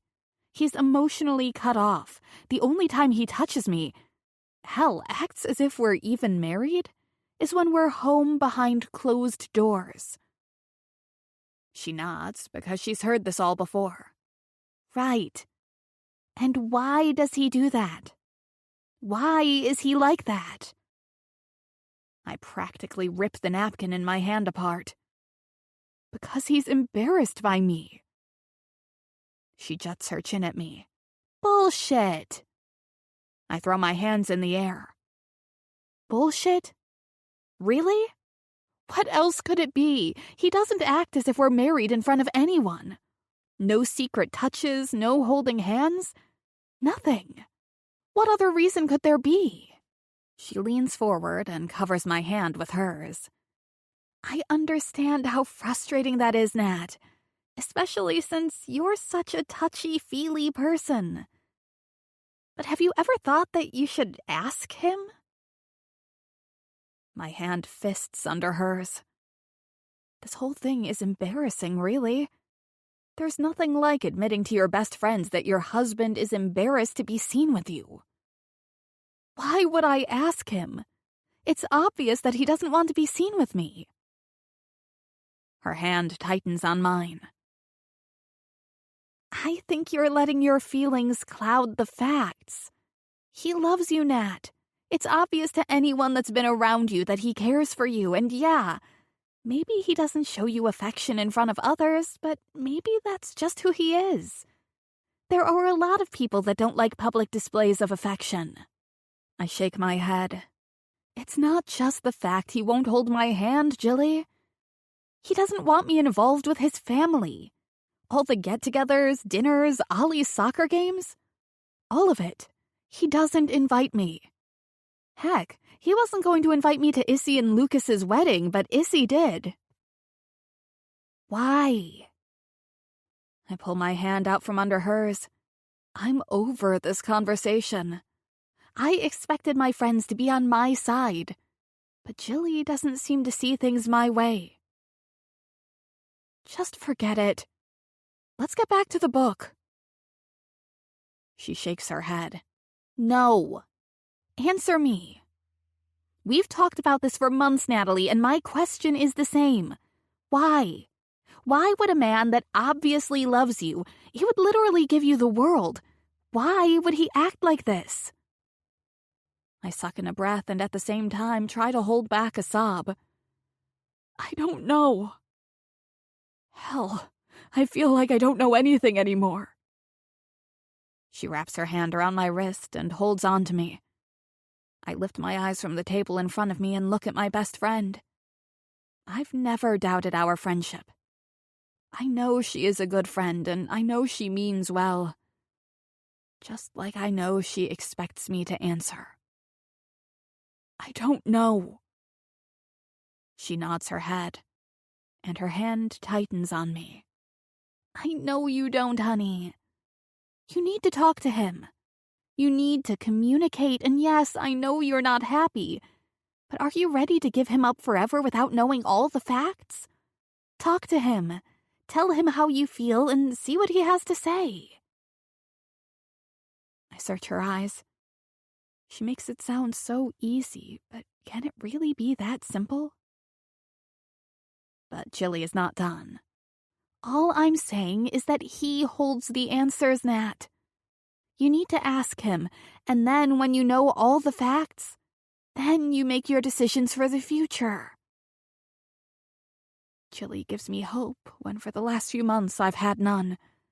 All this time I thought he wanted to keep our marriage hidden. But maybe there could be another reason. He told me last night that he wasn't embarrassed by me, but what else could he say? Could it be that simple that I just need to ask him, and he could maybe clear it all up with one answer? I'm so lost in thought, I barely hear Jilly until she waves her hand in front of my face. Yeah, I murmur. She gives me a soft smile. All I'm saying is that before you make a big decision like this, you want to be absolutely sure. Just talk to him, see what he says. I nod. You're right. Fuck, you're right, Jilly. I'll talk to him. I make the promise to her, but at the same time, I'm wondering if I'll get the chance. I literally told him I wanted a divorce. If he wanted to, he could walk away now without looking back. I suck in a breath and let it out slowly. Okay, so this calls for more than a Coke. I'm going to get a shot of tequila. Anyone want one? I'm out of my seat and standing on shaky legs as I look at each one of them. I'm forcing a smile to my face, hoping to hide the pain, and they each nod their head. Jilly pats me on the back. Go ahead. Catch a breath, go to the bathroom. I'll grab the drinks. I nod a thank you to her and take off. Of course, Jilly knew I needed a little space and time to get myself together. As I walk into the bathroom, I go straight to the mirror and stare at my reflection. Before I can second-guess myself, I open my phone and send a text to Beau. I'm in. 30 days. I don't have to wait long for him to respond. Thank you, Nat. You won't regret it. I love you, honey. Be safe tonight and let me know if you need a ride home. I type out a text, but stop before I send it. Do you really love me? I read the line 3 times before I start hitting the button to delete it. It doesn't have to be worked out all in one night. I've given us 30 days, and hopefully in that time, I can figure out what my next step needs to be. And even now, after everything, I can't picture my future without Beau in it. Chapter 9. Beau. Go to lunch with me. I send the text to Natalie as I sit outside her gym. I stayed up until she got home last night. I was alerted by the cameras when she pulled into the driveway. I watched as the garage door came up and she pulled her car in and the door closed. It was only once I knew she was home, safe and sound, that I was able to turn the lights out and lie down in bed. I tossed and turned most of the night. I wanted to be lying next to her, where I belong. I've been so stupid. I've wasted so much time keeping her at a distance and thinking I'd be okay if she left me. I should have realized when I married her that the idea I could guard my heart was useless. I'm completely in love with her, and the thought of a future without her has made me physically sick. I stare at my phone, waiting for the bubbles to pop up that she's texting me back. I timed my text to send when I knew her class was over. I let out a breath when the bubbles appear, and then shortly after, a text. It's 10 in the morning. I laugh and type out a response. Fine. Breakfast, brunch, whatever. I look through the window of the gym, hoping for just a glimpse of her, and when I don't see her, I stare down at my phone. Give me a few minutes to get cleaned up. Meet me at Sugar Glaze Bakery? Yes. I then take the next 3 minutes watching the clock on the dashboard of my car. When it gets to 2 minutes remaining, I'm out of my SUV, pacing out front of Work It Out. I had intentions to play it cool and just meet her at the bakery, but I want more time with her. Hell, I want all the time with her. So I wait for her to come out so we can walk to the bakery together. She comes out of the gym, wide-eyed. Hey, I thought you were meeting me at the bakery. I shrug, reaching for her hand. She tenses, but she doesn't pull away. I thought we could walk together. If you have time, there's a book fair in the square. We could go there after. She stops and looks up at me. You want to go to a book fair? Offended, I lift my shoulders. I read. She laughs and starts to walk again. Oh, I know you read. You're probably the smartest person I know. But this is a used book fair, and it's known for having romance books, children's books, and things like that.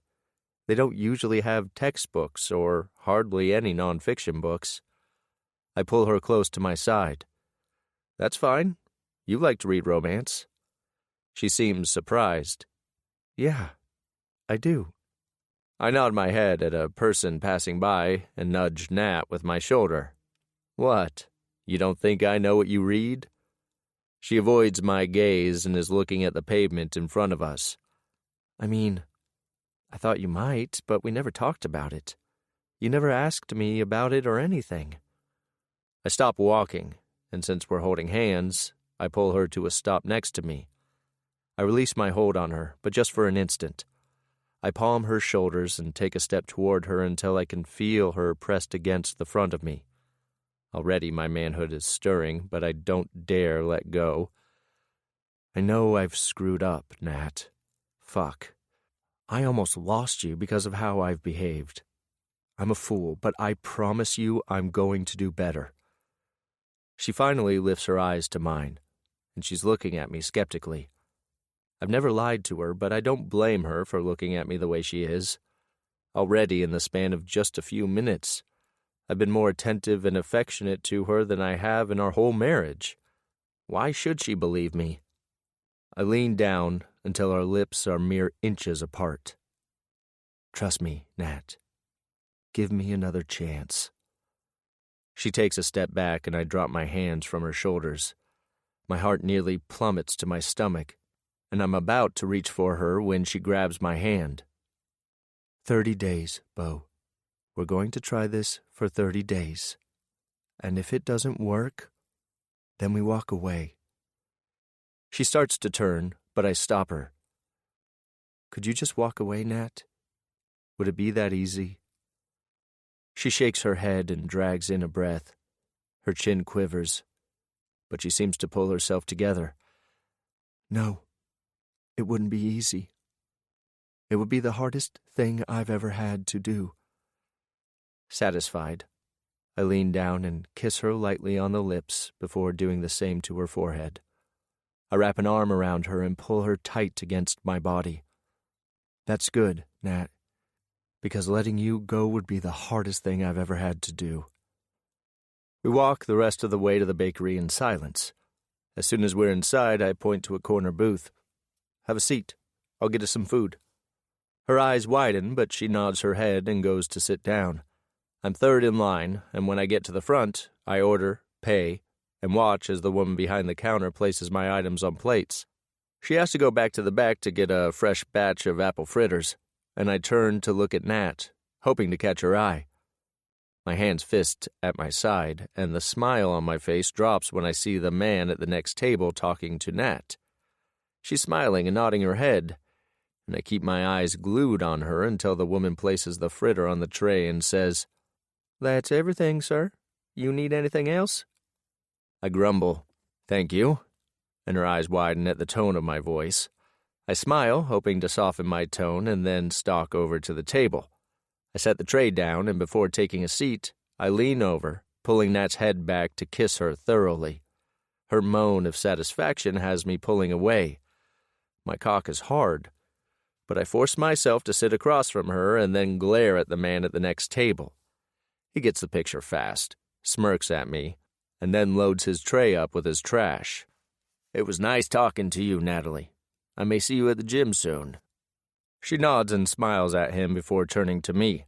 With her hands on the table, she leans forward and whispers loudly, "What was that all about?" Her lips are swollen from our kiss, and all it does is make me want to kiss her again. But by the death glare she's giving me, I know she'd be resistant. "Has it always been like this?" She leans in closer, still whispering. "Has what always been like this?" I reach for her hand and lace our fingers together. "Everywhere you go, men hit on you." She pulls her hand from mine. "Is that what this is, Bo? You don't want me until you find out someone else does? If that's the case, I cross my arms on the table to stop myself from reaching for her. That's not the case. I've always wanted you. I should have known, though, that men were into you like this. I should have paid better attention. She shrugs and leans back in her seat. What does it matter? Just because men flirt with me doesn't mean that I'm into it. I would never. I cut her off before she finishes.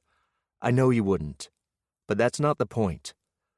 All this time, and I've had no idea. I haven't treated you right, Nat. She takes a deep breath. I know she wants to say something, but she's holding back.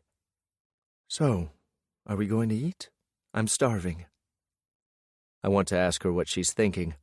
It's obvious her thoughts are weighing heavily on her shoulders, but since she changed the subject, I don't want to push. Not yet. Well, dig in. I got you the quiche Florentine and, of course, your favorite, the apple fritter. She looks at everything on the tray and smiles. I can't eat all this. I'd have to work out for 5 hours to burn all those calories. She picks up her fork and takes a small bite of the quiche. She's eyeing the fritter as she chews the egg and cheese. It's obvious by the look on her face what she'd rather be eating. I pick up one of the 2 fritters, and her eyes follow as I take a big bite, chew, and swallow. You know that I love your body. She starts to choke but recovers quickly, putting a hand to her chest. Excuse me? I shrug. I know you enjoy eating healthy and working out, but I thought I should tell you. It seems there are a lot of things I haven't told you, and I need to fix that. I love your body. I love everything about it. I love the curves of your hips, the softness of your belly. I love the way you fit in my arms as if you were made just for me. I love everything about you, Nat. She drops her fork to the plate and looks at me with a tear in her eye. You love me? My mouth falls open. What the fuck? Surely I've told her I love her. I know I have. I think back to the last time I said it, and I can't remember. I can't fucking remember. Oh my God. Nat, honey, of course I love you. I obviously haven't said it enough, but I'm going to fix that now. I get up and move around the table and get on one knee in front of her. I cup her face in my hands. Honey, I love you more than anything. I'm sorry that I haven't said it, and I'm sorry that you obviously have doubted my love for you, but I do. I'm going to say it. Fuck. I'm going to show you. You'll never doubt me again. Her arms go around my neck, and I kiss her, putting every emotion I have into our lips meshing together. How did I fuck this up so badly? I'm not sure, but I know I'm going to fix it. When a table across the room starts whistling, I know I've taken it too far, so I pull back, smiling. You okay? She laughs. You lay that kiss on me and then ask me if I'm okay? She curls her hand into the shirt on my chest. Yeah, I'm good. I'm better than good. I get off my knee and make my way back to my seat. So eat up. We need to get to the book fair before it closes. She nods, and when she reaches for the apple fritter and takes a big bite, I know for the first time in a long time that I've done something right. Chapter 10. Natalie. I'm standing in the aisle at the book fair, and to anyone else, I look as if I'm enthralled by the shelf of books in front of me. However, they are all a blur because I'm not thinking about books right now. No, I'm thinking about my husband and the fact that he told me he loved me in a room full of people. I shouldn't be surprised, but I am. He never, I mean ever, publicly displays affection. So the fact that he did has me second-guessing everything. Do you see any you like?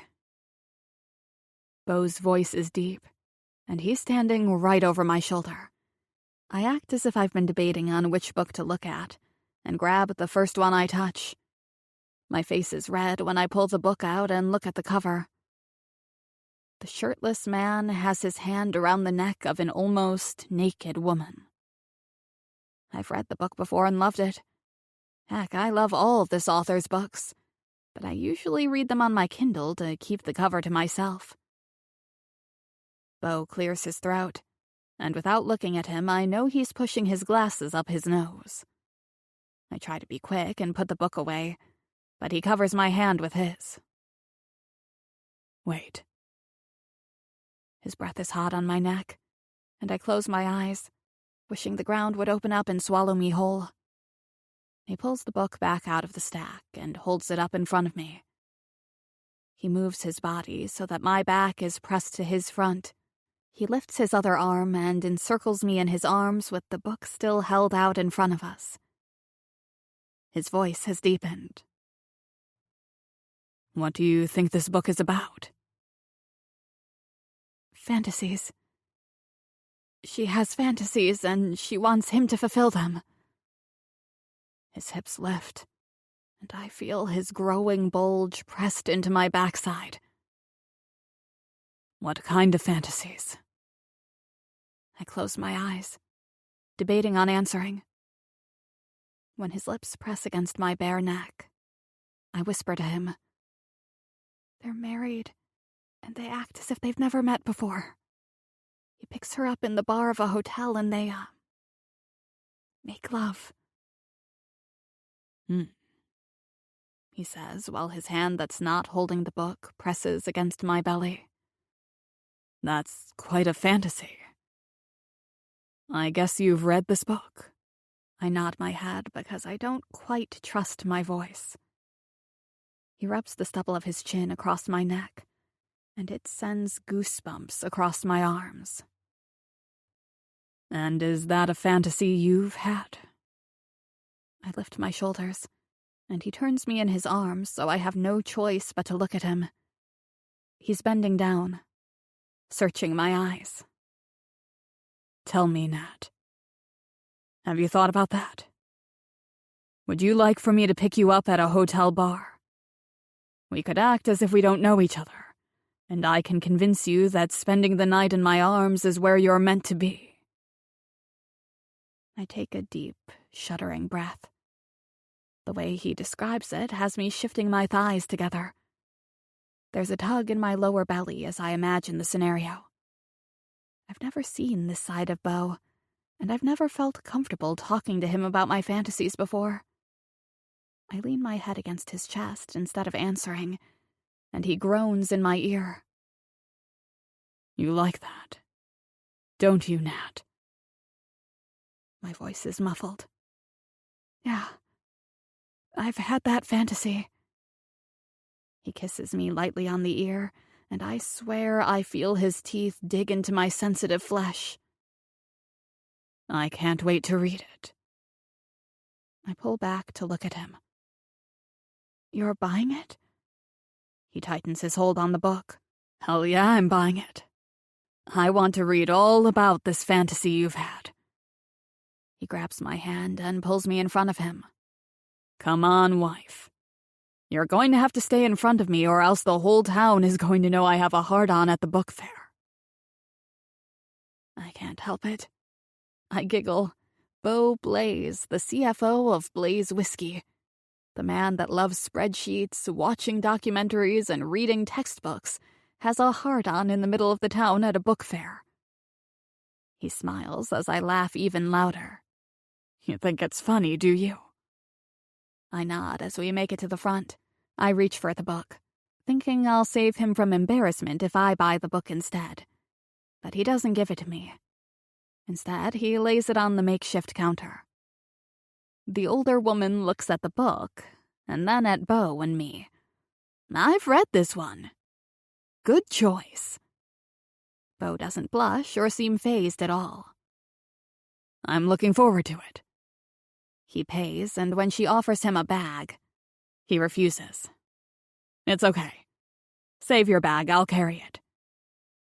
We are walking through town, hand in hand, and I can't seem to wipe my smile off my face. What are you smiling about? I skip a little to catch up with his long stride. Oh, nothing. Just hoping we run into one of your brothers. I would love for them to see you carrying that book. He shrugs as if it's no big deal. You think I care? If this book gets me into your good graces, I'll carry it with the cover taped to my forehead for all I care. What anyone else thinks doesn't matter, Nat. You're all that matters. We stop outside my gym, and I look up at him. You mean that, don't you? He doesn't hesitate. Hell yeah, I mean that. I take a deep breath. I've been thinking about things since last night, and even though I know it's the right thing to do, I've held back. But right now, I don't want to hold back any longer. I've been thinking. He nods his head, but doesn't pressure me to finish. That's one of my favorite things about Bo. He has to be the most patient man I've ever known. I put my hands at his waist. I think you should move back into the house. I thought he'd be happy, but he frowns instead. I pull my hands from his and hold them together in front of me. I mean, it was just an idea. You don't have to. He takes a step toward me. Nat, baby. You have to know that there's no way I can lie next to you and not want to be inside you. I roll my eyes. I mean, duh. Ditto. He grips my arms until it's almost painful. You made me promise no sex. I think about our talk the other night, and I remember exactly what was said. Actually, we agreed no sex, unless I asked you for it. His fingers dig into my arms, and he pulls me to him. Are you saying... He takes a deep breath and asks me, Are you asking me for sex, Nat? I nod. Yeah, I mean, I think if we're going to give this our all for the next 29 days, we need to be all in. Plus, I miss you. I'm not sleeping. He looks up and down the street. Do you have to work?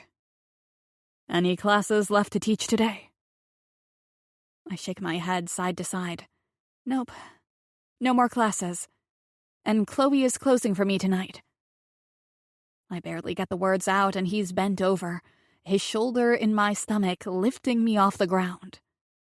When he stands up, I'm hanging over his shoulder upside down, and he starts to walk to the parking lot. Poe, put me down. I'm too heavy. As soon as I say it, I know I've said the wrong thing. His hand collides with my ass in a hard swat. I'm about to complain, but instead of him swatting me again, he kneads my ass cheek with his hand while he admonishes me. It sounds to me like you need to be punished, Mrs. Blaze. I don't like hearing you talk about yourself like that. I clench my eyes shut, and my hands tighten on his waist. Yeah, that's another fantasy I've had. He stops walking, and I swear I can feel his whole body tremble underneath me. Without a word, he starts walking again, and he doesn't stop until he's standing next to his SUV. He sets me on his feet, and when I'm upright, I look into his eyes. His mouth is pulled taut, almost as if he's grinding his teeth together. He opens the car door and grunts, "Get in." I point across the lot where mine is parked. My car... He cuts me off. "Get in, Nat." The tone of his voice has me scrambling to get into the car. I'm not scared of him in the least, but there's something in the way he demands it that doesn't leave room for any questions. As soon as I'm seated, I don't even have time to grab the seatbelt before he's reaching in and pulling it across my chest and snapping it in place. He slams my door and makes his way around to the driver's seat. He pulls out of the gravel lot with a spin of his tires. I grab onto the dash. Bo, slow down. Are you okay? What's going on? Everything's perfect. I'm going home to make love to my wife. My heart starts to race, and I don't say another word about how fast he drives to get across town, because I can't wait to make love to my husband. Chapter 11. Bo. Natalie's quiet the rest of the way home. I take a peek at her when I'm on the straightaway, and I see her almost panting just sitting beside me. She's not alone, though, because I am doing everything I can to stop myself from speeding. When we get to the house, I pull into the driveway and hit the garage door opener. It seems to take twice as long as normal to open before I can drive in. The anticipation is killing me. I barely get the SUV parked and I'm out of the door racing to the passenger side. Nat already has the door open, and I grab her around the waist and lift her out. I release her because if I'm not careful, I'll take her right here on the cold, hard garage floor. I point to the door. Inside. She rears back, surprised, but does as I ask. I follow behind her, watching the way her hips shimmy back and forth with each step she takes. When we're inside, she slips off her shoes, kicking them to the side, and she starts toward the stairs, probably to go to our room. But I grab onto her hand. Where are you going? She points to the ceiling. Up to the bedroom? I shake my head. Nope. I want you here. She looks around the landing. Here? I nod and gesture to the living room. On the couch. She puts her hands on her hips. You want to make love on the couch? She's surprised, and I don't blame her. We've always had sex in the bedroom, behind closed doors, and I don't know why I wanted any different. To me, our sex life was perfect. But after hearing about her fantasy, I'm wondering if I need to change things up a bit. Fuck. I don't care where I have her, as long as she's mine. I grab her hand and pull her behind me. Oh, we're going to do more than make love, Nat. By the time this is over, I'm going to own this body. You'll never hide from me again. You'll never consider keeping it from me. She gulps and stares up at me with wide eyes. I rub my palms down my thighs to stop from reaching for her. Undress. I walk around the living room that has floor-to-ceiling windows. When I reach the control panel, I hit the button, and the blinds all start to descend. When I turn back to her, she's still standing in the same place with her clothes still on. I walk toward her slowly, like a predator hunting his prey. I trail one finger down her cheek. You still have your clothes on. The look she gives me tells me she's feeling insecure. Let's go up to the bedroom. I know why she wants to go to the bedroom. She wants to be able to hide from me under the covers. I've done nothing to show her how much I appreciate her body in the past, but that all changes now. From this moment on, she'll never question how much I love her body. Let's do it here. She takes a breath, and just for a minute, I think she's going to fight me on it. But she grabs the hem of her shirt and pulls it over her head. The sports bra she has on underneath is the next to go. I stand in front of her with my arms crossed over my chest to stop myself from reaching for her. I'm enjoying the striptease, and I'm going to let her finish. She puts her hand on each side of her pants, but she doesn't lower them. What about you? You going to undress? I shake my head. No. What do you mean, no? I'm not going to be naked by myself out here.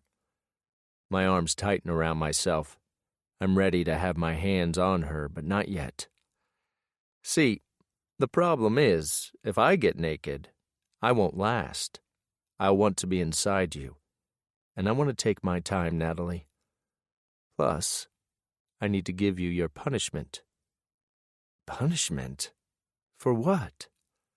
I chuckle and run my hand across the stubble of my chin. Where should I start? Oh yeah, how about when you said you were too heavy? Let's start there. She crosses her arms over her ample chest, hiding her berry-colored nipples from me. I am too heavy to be carried around. I take a step toward her and grab her hands, pulling them away from her body. I devour her with a look. While holding on to her hands, I ask her, You removing your pants, or am I? Either way, they're coming off. She juts her chin at me. I'm not taking them off. I just laugh. I walk around to the front of the couch and sit down. Come here. She follows me, and when she gets within reach, I grab her hips, pulling her until she's standing between my legs.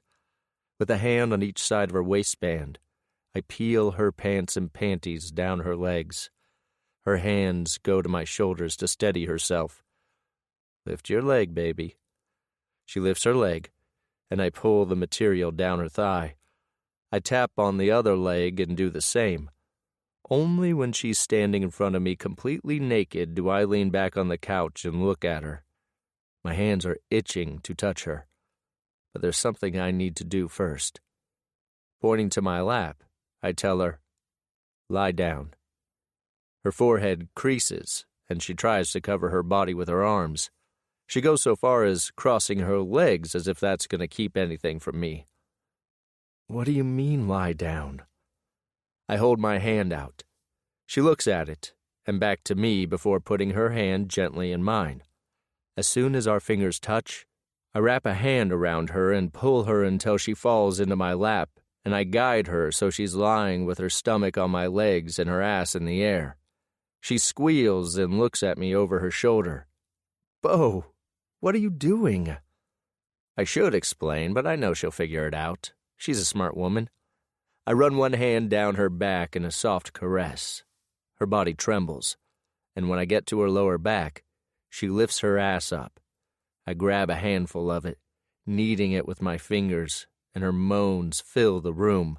I move to the other cheek, caressing her until her body starts to go limp on my lap. I start with a soft pat on her bottom, and then the next one a little harder. She turns her head to look at me. The blue of her eyes is no longer the color of a summer sky. Instead, they are dark blue, reminding me of nighttime. There's no denying the desire that is shining out of their depths. With her eyes on mine, I slap her ass again, and this time she whimpers, biting onto her lower lip. I soothe my hand across her skin. Do you like that, Nat? She doesn't answer me, but her eyes dilate, telling me what I already know. After another swat to her ass, I slide my hand between her thighs and cup her sex. Her body jerks as I rub my fingers along her swollen nub. She's soaked, and she's getting even wetter as I circle her clit with my fingers. You don't have to answer me. I know what you like. Your pussy is weeping for my touch, Nat. This was meant to be a punishment. I don't want you to ever think for a second you're too heavy for me. I don't want you to think you're anything less than perfect for me. With each word I say, I increase the pressure of my touch. With one hand, I'm caressing her back, her hips, her cheeks.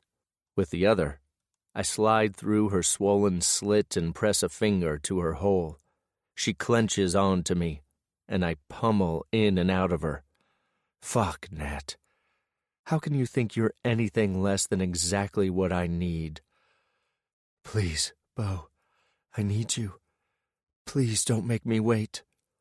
With a final slap to her ass and another soothing caress, I help her sit up. She straddles my lap, looping her arms around my neck. I brush her hair off her face and look at her, wondering how I got so lucky. Nat is everything to me, and I'm a fool that I almost let her walk away. I grab onto her chin, forcing her eyes on me. You won't leave me without a fight, Natalie. When all is said and done, you're mine, and I can't let you go. She reaches for my shirt and pulls it up my chest, You have too many clothes on, Bo. I lean forward so she can remove it, and when I lean back, her hands are everywhere. She's giving me that same wide-eyed look she gave me the first time she looked at me without my shirt. She doesn't try to hide her fascination with me at all. Instead, she devours me with her eyes and touches every bare inch of me she can reach. When her hands go to the waistband of my jeans, I lean back as she unbuttons and unzips me. "Lift up," she orders me. I lift my thighs, taking her with me, and she laughs as she struggles to pull down my pants and underwear. She gets them to my thighs, and I sit back down. My cock is hard between us, and she wraps her hand around my girth. "Nat," I groan. She smiles as she grips me harder, and her strokes become firmer. With her hand on me, she leans forward and kisses me. Our tongues mate, and we're both breathless when she pulls back. "I need you inside me, Bo." At that exact moment, pre-cum oozes from my cock. I grip it tightly and put my other hand on her hip. "I want that too." She lifts up until she's positioned her core over me and slowly starts to impale herself on my pulsating rod. She's slow about it, dragging out the movement as she clenches around me. "Fuck," I moan, as she lifts up and slams her body back down on mine. In our whole marriage, this is the first time I've ever felt her bear wrapped around me, and it's better than I ever dreamed. She's like a fitted, custom-made glove that's just for me. Her pussy hugs me like she never wants to let me go. She bounces on my lap, and her breasts sway in front of me. It's too much, and my hands dig into her hips, pulling her down onto me every time she starts to lift up. Over and over I thrust into her. Her head falls back as I kiss her shoulder, her breast, and every inch of skin I can reach with my mouth. Her arms wrap around my neck, and I hold her close as she grinds her pussy on me. My voice is a guttural groan. "Come, Nat. Come for me, baby." She grinds once, twice, and then she loses all control of her body. Every muscle is pulled tight as she contracts around me. I have no choice but to follow her. I hold her waist tightly as I thrust up into her, painting her insides. My eyes roll into the back of my head because it feels so damn good. We both collapse, panting and weak. Her head is on my shoulder, and I have to push the mass of blonde hair off her face to kiss her. "I love you, Natalie." She smiles that smile that she saves for me. "I love you too, Bo." We lie here trying to catch our breath, and I notice she tautens in my arms. Before I can ask her about it, she's climbing off me and gathering her clothes. "Where are you going?" She doesn't look at me. "I need to go get cleaned up." I nod as I look at my now semi-flaccid dick that is coated in both of our juices. "Me too. You want to shower together?" She seems surprised, but nods her head. Sure. We can do that." I stand up and stretch my arms over my head. She's looking at me. I know there's something on her mind. When I grab my clothes, I walk over to her. "Shower. We can talk in the shower." She slams her mouth shut and turns to go. I follow behind her, wondering how she could ever doubt how much I want her. Already my cock is aching, wanting to be inside her again. Chapter 12. Natalie. All right. Tell me what's on your mind. I turn away from him to stand under the spray of the water. I let it hit me right in the face, and when I come up for air, he's moved around to the side to look at me. We've been in here for at least 20 minutes. He's washed my hair and my body, and I returned the favor. His manhood is hard between us, but he's ignoring it, and so I try to do the same.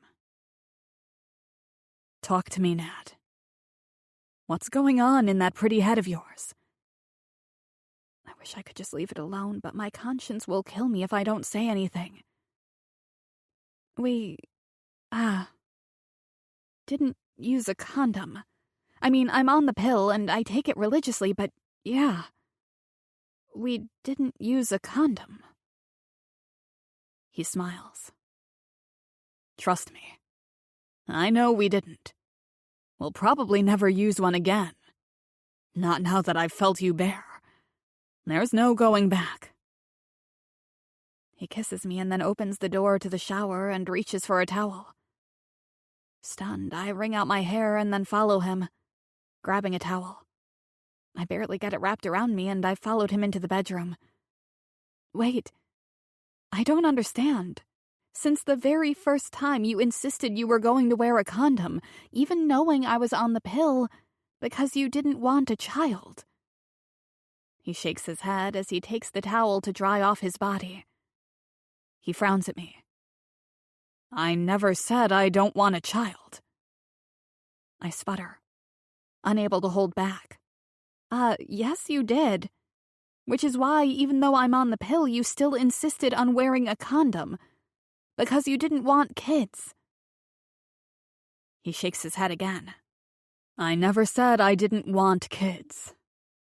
I needed to be sure. That's all. My mouth drops, and I tighten the towel around me. You needed to be sure? What does that even mean? You didn't know if you wanted to have kids with me? Is that it?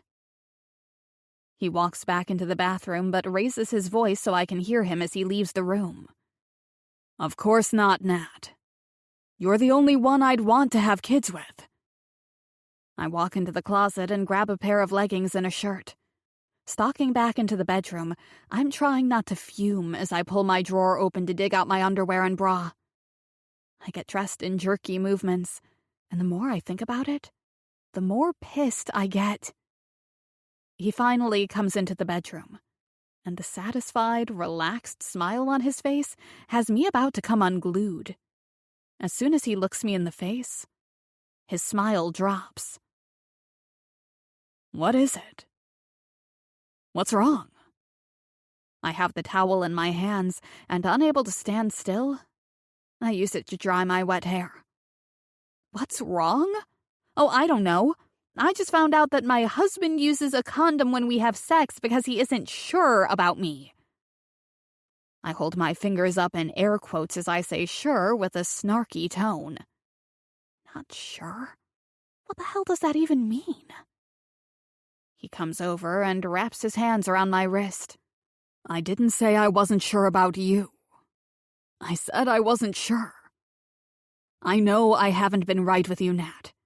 I've already said that. But I also told you that I'm going to do better. I'm doing my best not to cry.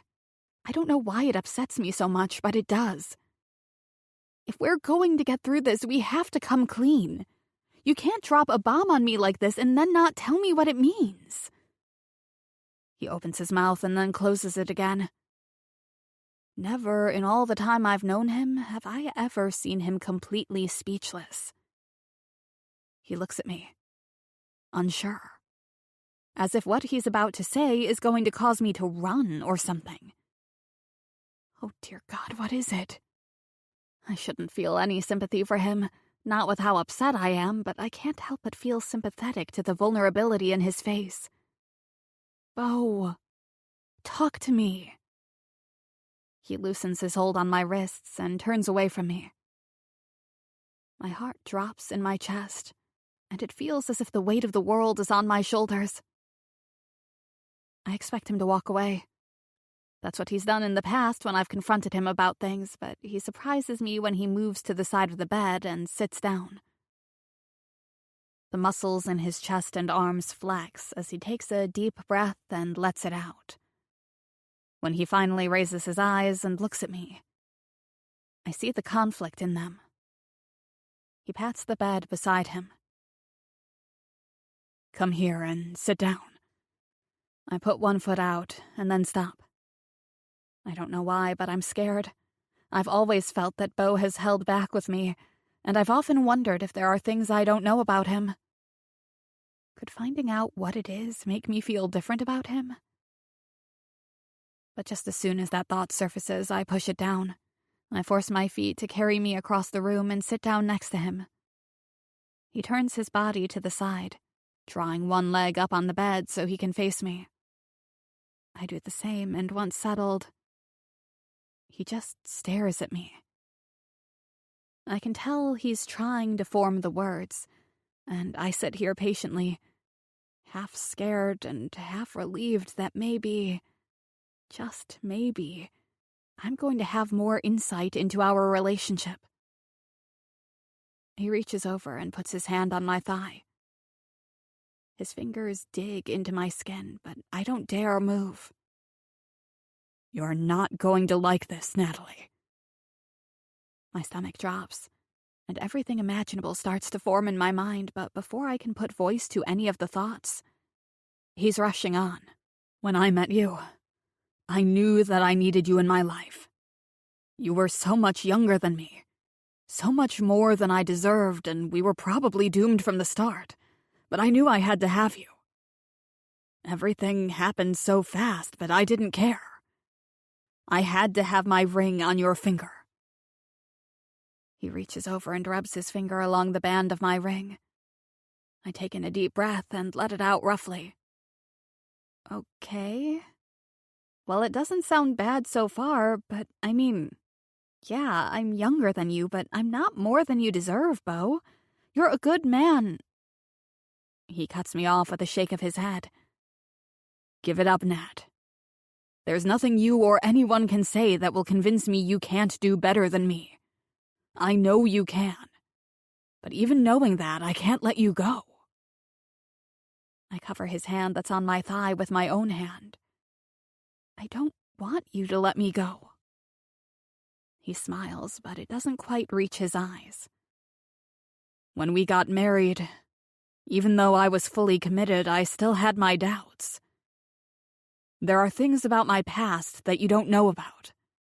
Things I don't normally talk about." I take in a breath and let it out, trying to prepare myself for what's to come. He shoves one hand through his hair and then covers our hands with his free one. "I didn't have complete faith in you, Nat.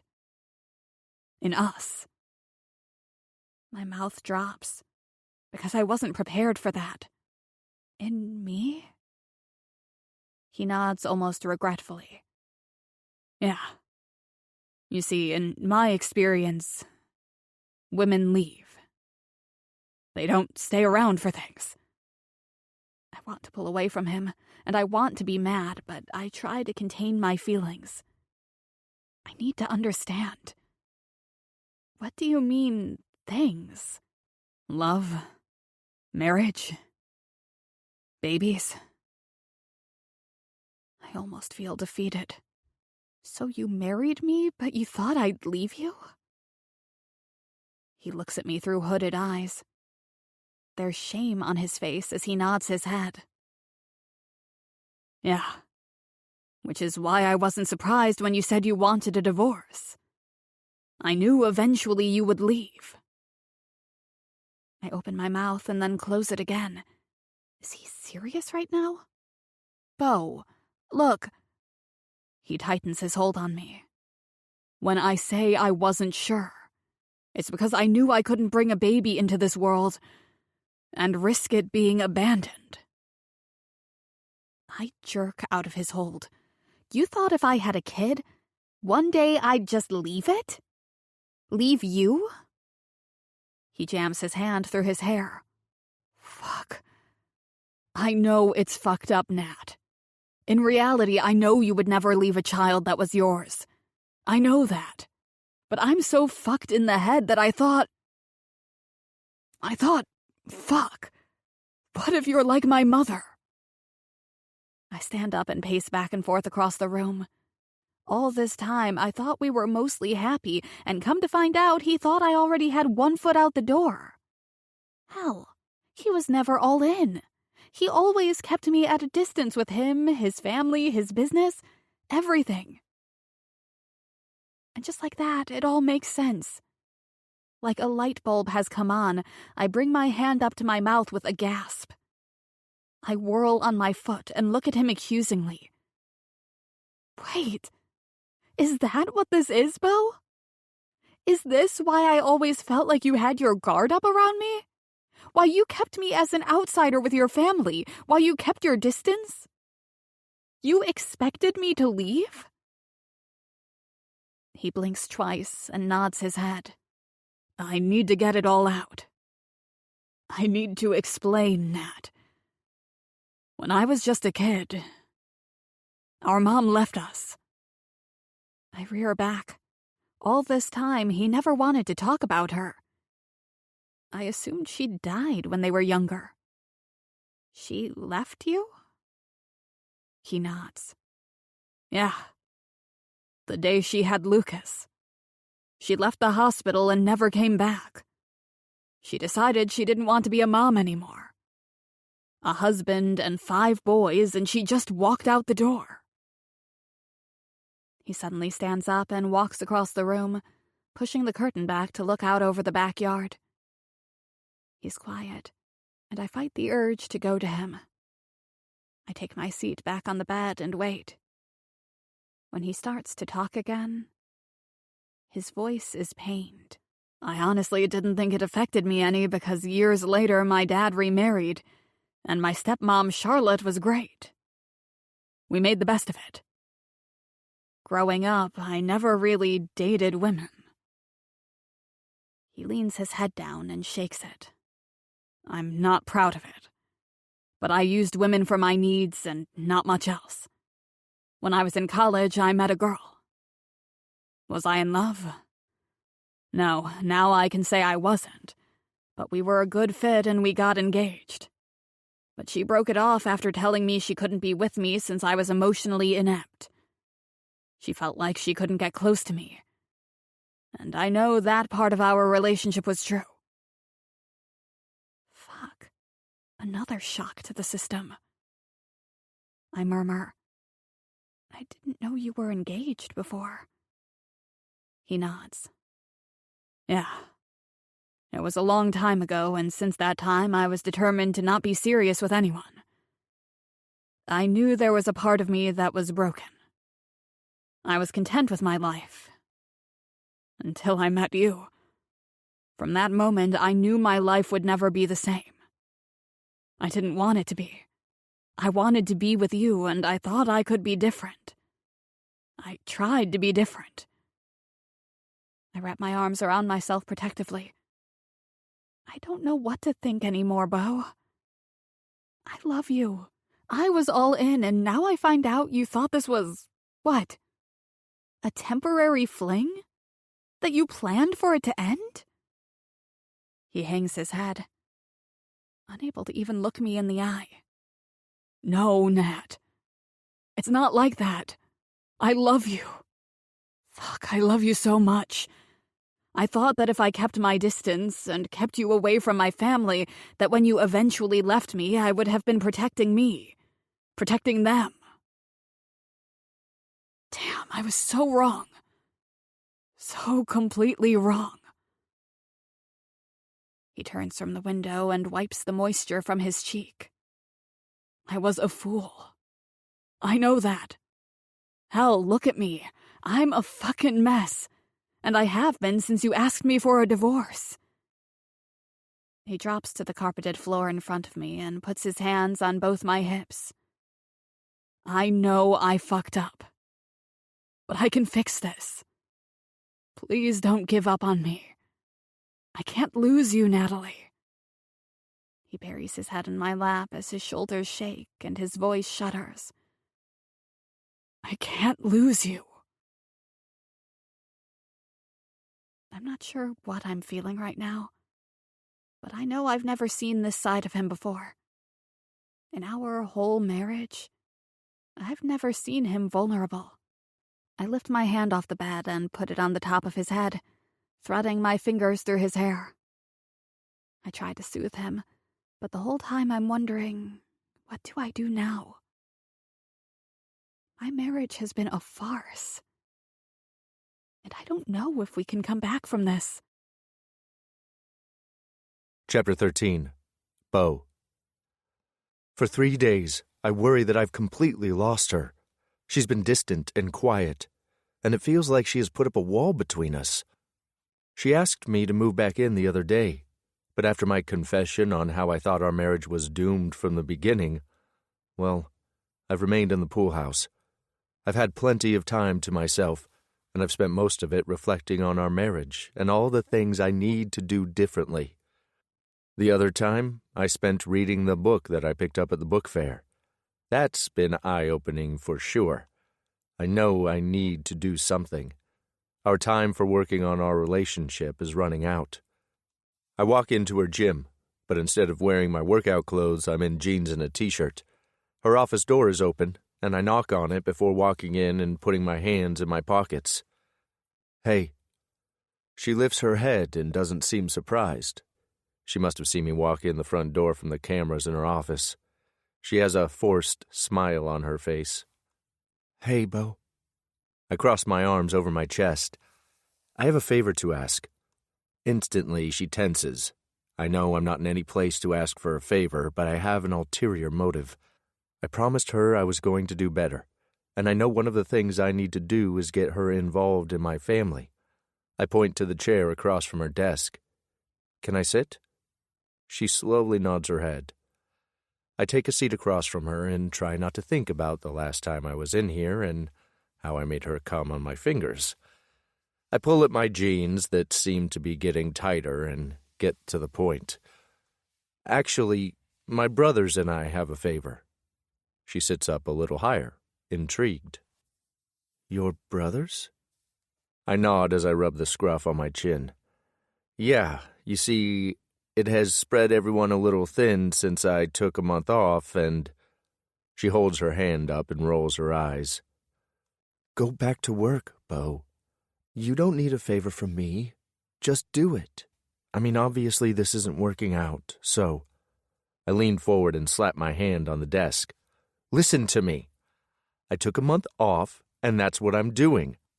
Blaze needs help, but if you and I can't work on it together, then I'll just tell them no. And don't say this isn't working out because you and me not working out is not an option. So you can just take that off the table. She looks at me with impatience. Fine. What's the favor? Blaze Whiskey is holding a fundraiser for the new veteran facility that's opening up at the edge of town. She leans back in her seat and crosses her arms over her chest. I try to ignore how it pushes her breasts up at the opening of her shirt. I clear my throat and force my eyes to hers before I continue. So, everything was planned, but... She nods her head. But? The catering and the entertainment fell through. Elle and Hudson are filling in for me since I'm gone. Lillian is assisting Ford and Lucas, so she's already spread thin. Issy, well, you know Issy's gonna have the baby any day, so Ford asked if there would be any way you and I could work on this together. I hold my hands up. I know you have the gym to take care of, so if you don't have time or just can't, I understand. Her head is tilted to the side, and I imagine her brain is going 100 miles a minute. When is the fundraiser? Friday night. Her eyes widen in surprise. In 3 days? I wince, knowing I'm pressing my luck. Yes. There's no hiding the hurt on her face. And I guess that was just another function that you were going to go to without me. She holds her hand up. Yeah, I know the drill. I'd be bored. You would have to work the whole time. It wouldn't be any fun for me. She throws out all the excuses I've given her in the past. And every day, I learn more and more about how ridiculous I've been. How could I have been such a fool? I stand up and move around to her side of the desk. I lean on the edge of it and look at her. Can you ever forgive me, Nat? I wait for her to tell me no and get the fuck out of here. Hell, I'm waiting for her to pull the divorce papers from her desk drawer and insist I sign them. I know I fucked up, but I have to fix this. When she doesn't answer me, I lean down a little and put my hand on her chin, forcing her to look at me. I'm all in, Nat. I'll apologize to you 1,000 times, hell, 1,000,000 if that's what it takes. But if you give me a chance, I'll show you that I'm all in. That's all I'm asking. Even though I know I don't deserve it, I'm asking you to give me another chance. Let me show you how good it can be between us. She gently pulls from my grasp. I'll help with the fundraiser. Even though I know how important the fundraiser is, I don't care about it right now. And us? What about us? She shrugs her shoulders. I don't go back on my word, Bo.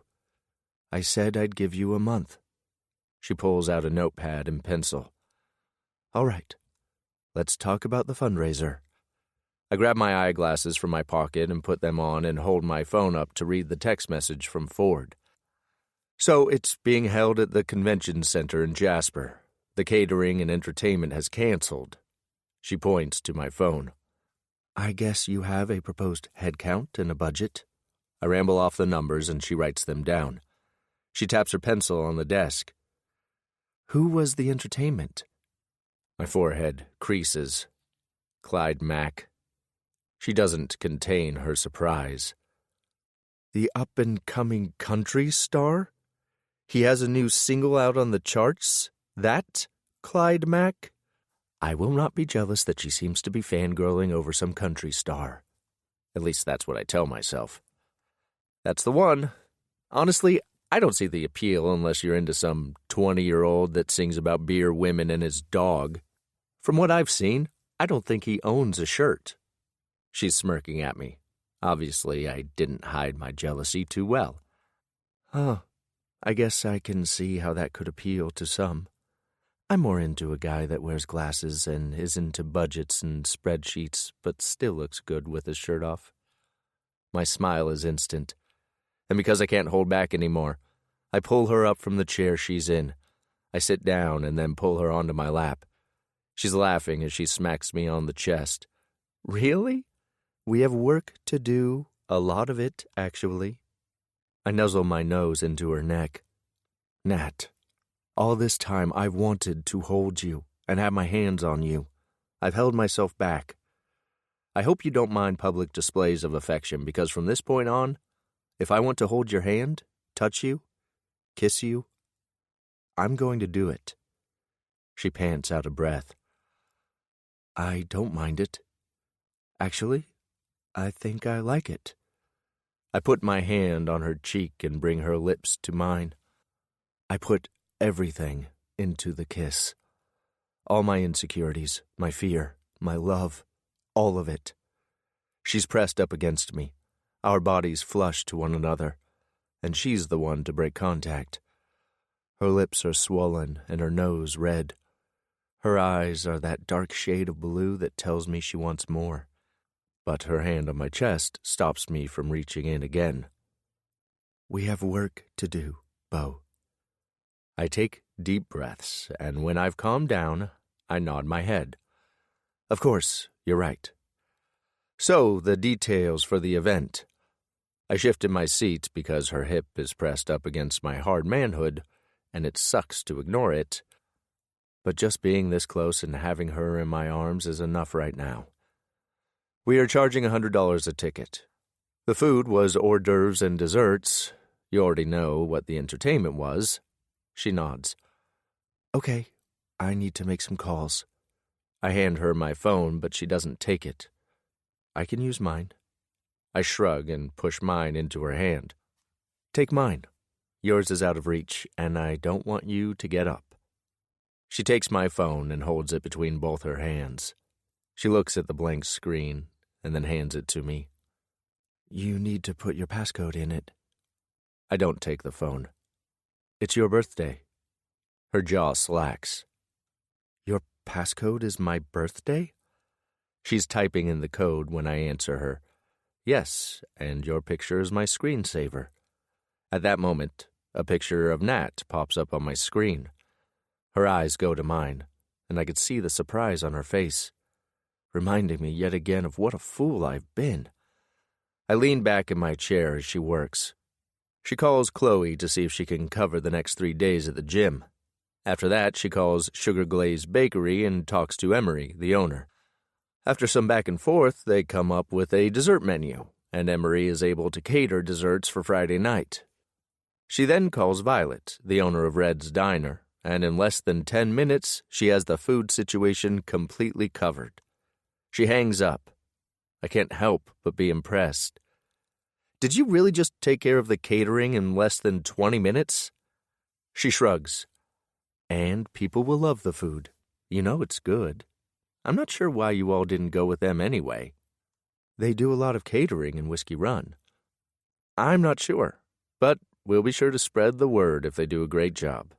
Okay, entertainment. She tries to get up, but I wrap my arms around her waist. She smiles, kisses my nose, and puts her hands on my shoulders. I think better if I pace. I growl. I don't mean to, but I do. I'm about to let her up, but instead she settles back into my lap and against my chest. Okay, fine. I'll think here. I hold her in my arms and don't say a word. I would let her think like this all day if I could. I'm staring at her when she opens her eyes. She sits up a little bit, but doesn't try to get up. You're looking at me differently, Bo. I'm not sure what to make of it. I twirl a piece of hair that has come out of her ponytail around my finger. I probably am looking at you differently. I feel different. I feel her tense, but she tries to hide it. What do you mean you feel different? I don't know how to explain it. And I don't want to screw this up again.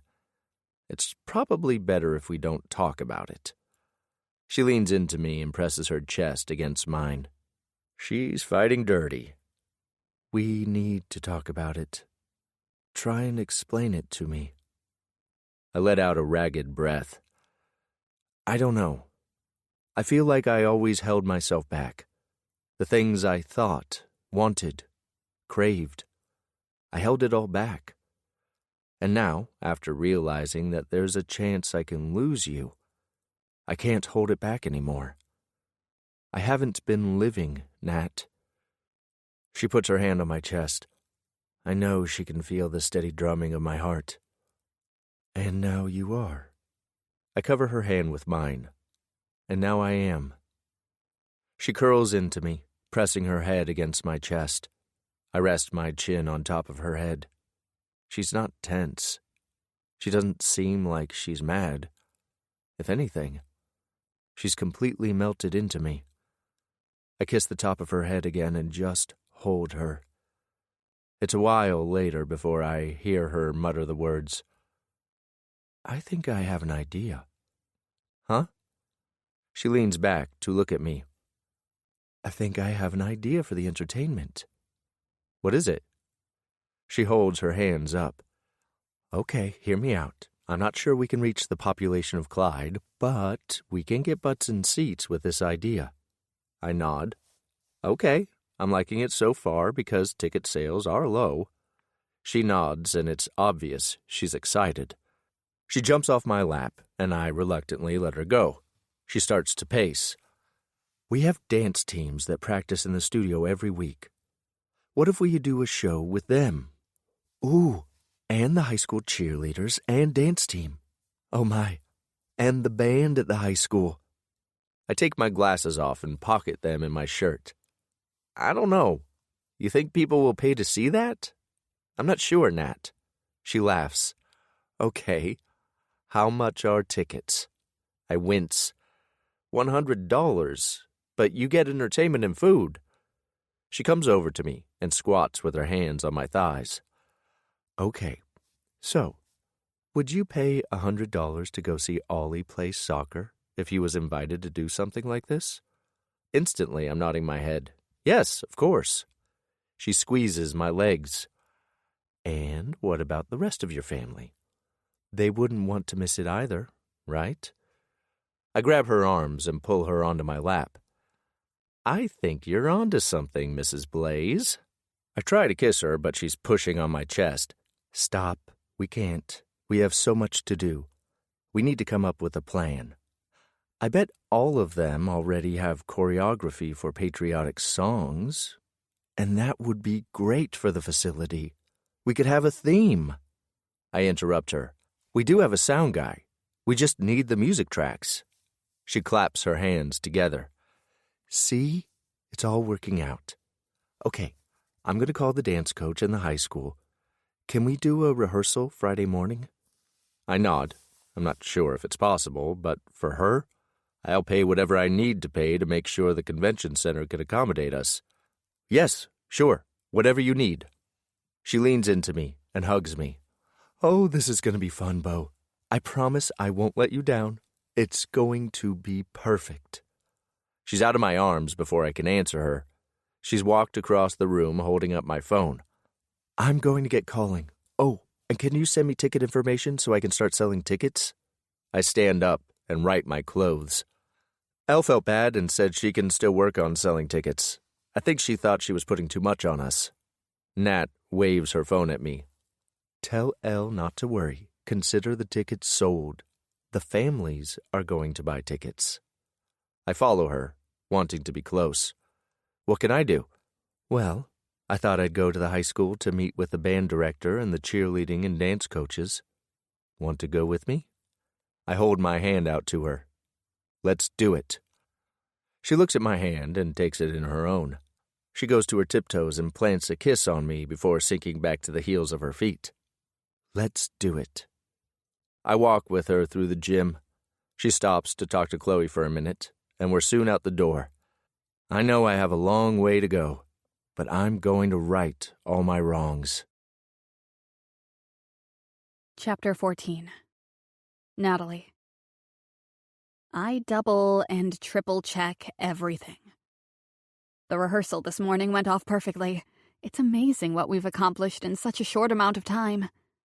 The woman that teaches dance at the studio came up with a whole lineup of popular songs for the night, and everything just fell into place. The dance team and cheerleaders were able to adjust a dance for their song. The band already knew the song they were assigned. It worked out perfectly. And now, here I am, standing here all alone in my brand new dress and shoes, fidgeting. Ah, there you are. I've been looking for you. I felt his presence before I heard him. I'm worried about tonight for more reasons than I can count. Of course, I'm hoping that everything works out. But probably what I'm most worried about is Bo and me. This is our first big event since he said things are different. What if they're not different at all? What if this is another letdown and I spend the evening on my own, listening to some woman I barely know say, I didn't know Bo Blaze was married. Damn. I can't take it. Bo turns me in his arms. Hey. What's wrong? Everything is perfect. I saw Elle and she said the tickets are sold out. As a matter of fact, they sold some standing-only tickets because they're out of seats. You did it, Nat. I put my hands on his chest. We did it. We're a pretty good team, Bo. He nods his head. We're the best team. Nat, you're beautiful. He trails his fingers over my bare shoulder. And no matter how good you look in this dress, I think I'm going to like it better when it's lying on our bedroom floor. My eyes widen with understanding. I know what he's asking me, but I want to hear it. What do you mean? He grips my shoulders and pulls me flush against him. I want to move back in, baby. I want to go to sleep and wake up with you in my arms. I want to say yes. Everything inside me wants to say yes. People are pouring in, and I know we can't keep standing off to the side. He has duties. As the CFO of Blaze, I know he'll be donating a check later tonight. I pull at the lapel of his jacket and point to where his brothers are all standing with their wives and fiancés. You'd better get to it, Mr. Blaze. I take a step back, and I'm about to go in the opposite direction. I know I can check on the food and the desserts, but I'm sure Emery and Violet have it completely under control. but I could probably hang with them in the kitchen or even help carry things out. I've never been one for just standing by. I take 2 steps before I feel Beau moving behind me. He loops his hand into mine, and I stop. "What are you doing?" He looks in front of us. "I don't know. What are we doing?" I force a smile to my face. "You're going out there and doing your thing. I'm going to make sure everything is ready." He just smiles at me. Everything is ready. And I'm doing my thing. I try to pull my hand from his, and he threads our fingers together and holds my hand tighter. I pull our hands up. "Okay. What exactly is your thing? Because I don't think you're going to get anything done like this." He holds our hands up to his chest. "This is my thing, Nat. Whatever you're doing, I'm doing. I want to spend the evening with my wife. Is that so bad?" I shake my head slowly. "No, but..." He smiles at me. "No buts. Now, do you really need to go check on things? Or can we go over to where our family is waiting on us?" I stutter out the words. "Our family?" He nods and points to where all his brothers and their families are standing. "Yeah.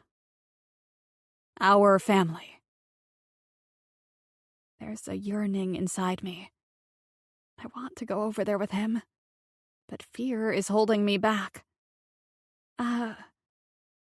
You go ahead. I'll be there in a while." His smile drops, but he doesn't let me go. "Don't do this, Nat. Don't draw into yourself. Don't think about the past. Think about now and our future. I want to take you over there to my family. I want to hear them brag on how you've saved this whole event. I want to introduce you to all the people here as my wife. I want..." Fuck. I can't believe I'm saying this. "I want to see the men that look at you and for them to know you're going home with me. I promise you, I'm not going to let you down. I'm going to stay right by your side the whole night." He holds up a finger. "I do have to do a small speech, but I won't be gone long." I take a shaky breath. "Are you sure about this, Beau?" He nods and kisses my forehead, our hands still tucked against his chest. I've never been more sure of anything in my life. I take a deep breath. There's a part of me that knows if I go over there, I'm agreeing 100% to give us another chance. It's no longer just empty words. I'm going to play this out and give it my all. I nod my head. "Okay. Let's go." He instantly starts walking across the foyer. He's like a man on a mission. Or he's afraid I'm going to change my mind or something. As soon as we get near his family, they all start talking at once. "There she is, the woman of the hour." "You saved us, Natalie." "What would we have done without you?" I'm passed around between all of them. They each take turns hugging me, but Beau never leaves my side. Ford, the oldest brother, stops me. "Thank you for everything you've done this week, Natalie. We could never have pulled this off without your help. I know you have your gym, but at some time, I'd like to talk to you about possibly helping us part-time with special events." I look at Beau, and he's smiling proudly at me. I turn back to Ford. Sure. I'd love that." He nods, and I get passed back to Huddy and his fiancée, Elle. Elle is hugging me. "I'm sorry to be pawing you the very first time we meet, but I have to hug you. You saved me this week. I was way over my head. I can't believe you sold all those tickets. And what a great idea with the performers. It was perfect." Overwhelmed with everyone's kindness, all I can stutter out is, "Thank you." Huddy puts a hand on my shoulder. He hasn't been home from the military for a long time, but obviously being home has been good for him. My brother fucked up. My mouth drops, and I look over at Bo. The smile is gone from his face, but he doesn't look like he's mad or anything. Huddy continues. He fucked up. But I have no doubt he loves you. Don't give up on him. Okay? I look at the massive man in front of me. He's intimidating to most everyone, I would think. Especially me, since I have to practically lay my head backwards to look up at him. I'm pretty sure his hand could stretch all the way around my neck. But I'm not scared of him. Not in that sense. Okay, I mutter. Okay. I think we should take our seats. The show is starting soon. Bo brings our hands up and kisses mine before walking with me to our seats. We take up a whole aisle with his family. I'm a little giddy as Elle moves to make sure she can sit next to me. There's small talk all around us, and I sit here and pray that everything works out. Not only on stage, but with everything else, too. Ford speaks first and welcomes everyone. The atmosphere is electric, and I love seeing everyone excited and happy. Ford talks about the importance of the facility and mentions how it's going to serve the wounded heroes and make a difference in so many lives. I get a little overwhelmed emotionally being part of all this. Bo leans toward me and whispers, You okay? I nod my head as I wipe a lone tear. Yeah, I'm fine. I'm good. I need to go up to present the check. You want to go with me? Vigorously, I shake my head from side to side. There's no way I'm going up there in front of all these people. No, thank you. I'll stay right here. He laughs quietly. All right. I'll be right back. He kisses me before walking down the aisle and then toward the front of the auditorium. Ford introduces a few businesses that are sponsoring tonight's events. Each of them comes forward and announces their donations. Bo is standing to the side, his eyes on me the whole time. When it's his turn, he goes to the podium and talks. I have something planned to say, but first I want to thank someone special. Earlier this week, we had a bit of a hiccup with this event. In the span of a few hours, we lost our catering, and our entertainer had to cancel. I want to thank my wife, Natalie Blaze, for all the hard work she put into tonight. She recruited our caterers, Sugar Glaze Bakery for the desserts and Red's Diner for the hors d'oeuvres. And the entertainment, the performers, dancers, cheerleaders, and band. She's put together a great ensemble. And I'll tell you, I saw the dress rehearsal earlier today, and it's amazing. Anyway, Nat, please stand up. My mouth drops. I would sink farther into my seat if Elle wasn't sitting next to me, dragging me up to stand. I look around the huge convention center.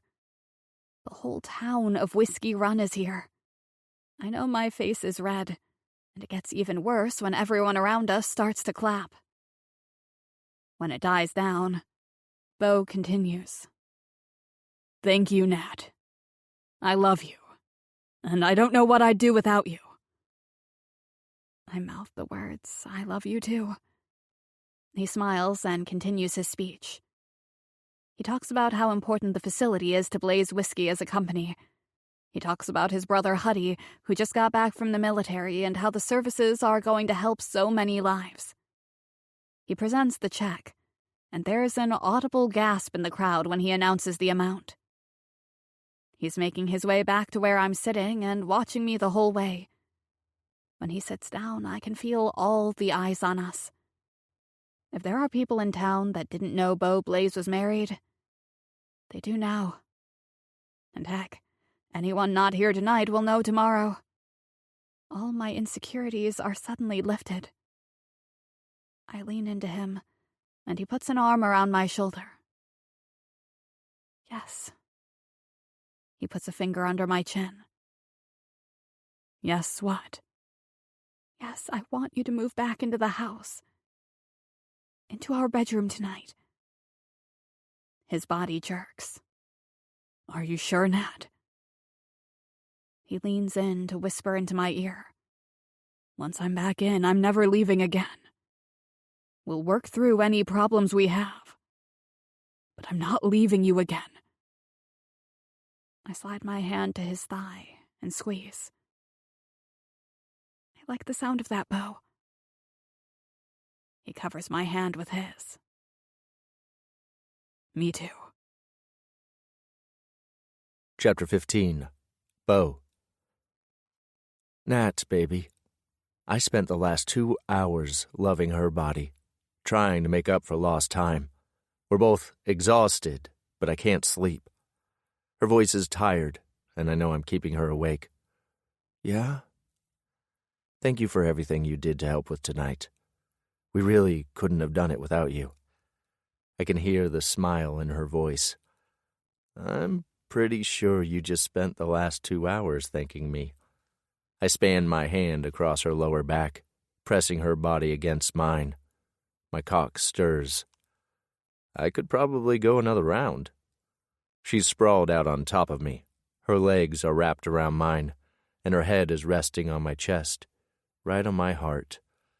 She runs a finger along my rib cage. I think we should sleep. We have tomorrow.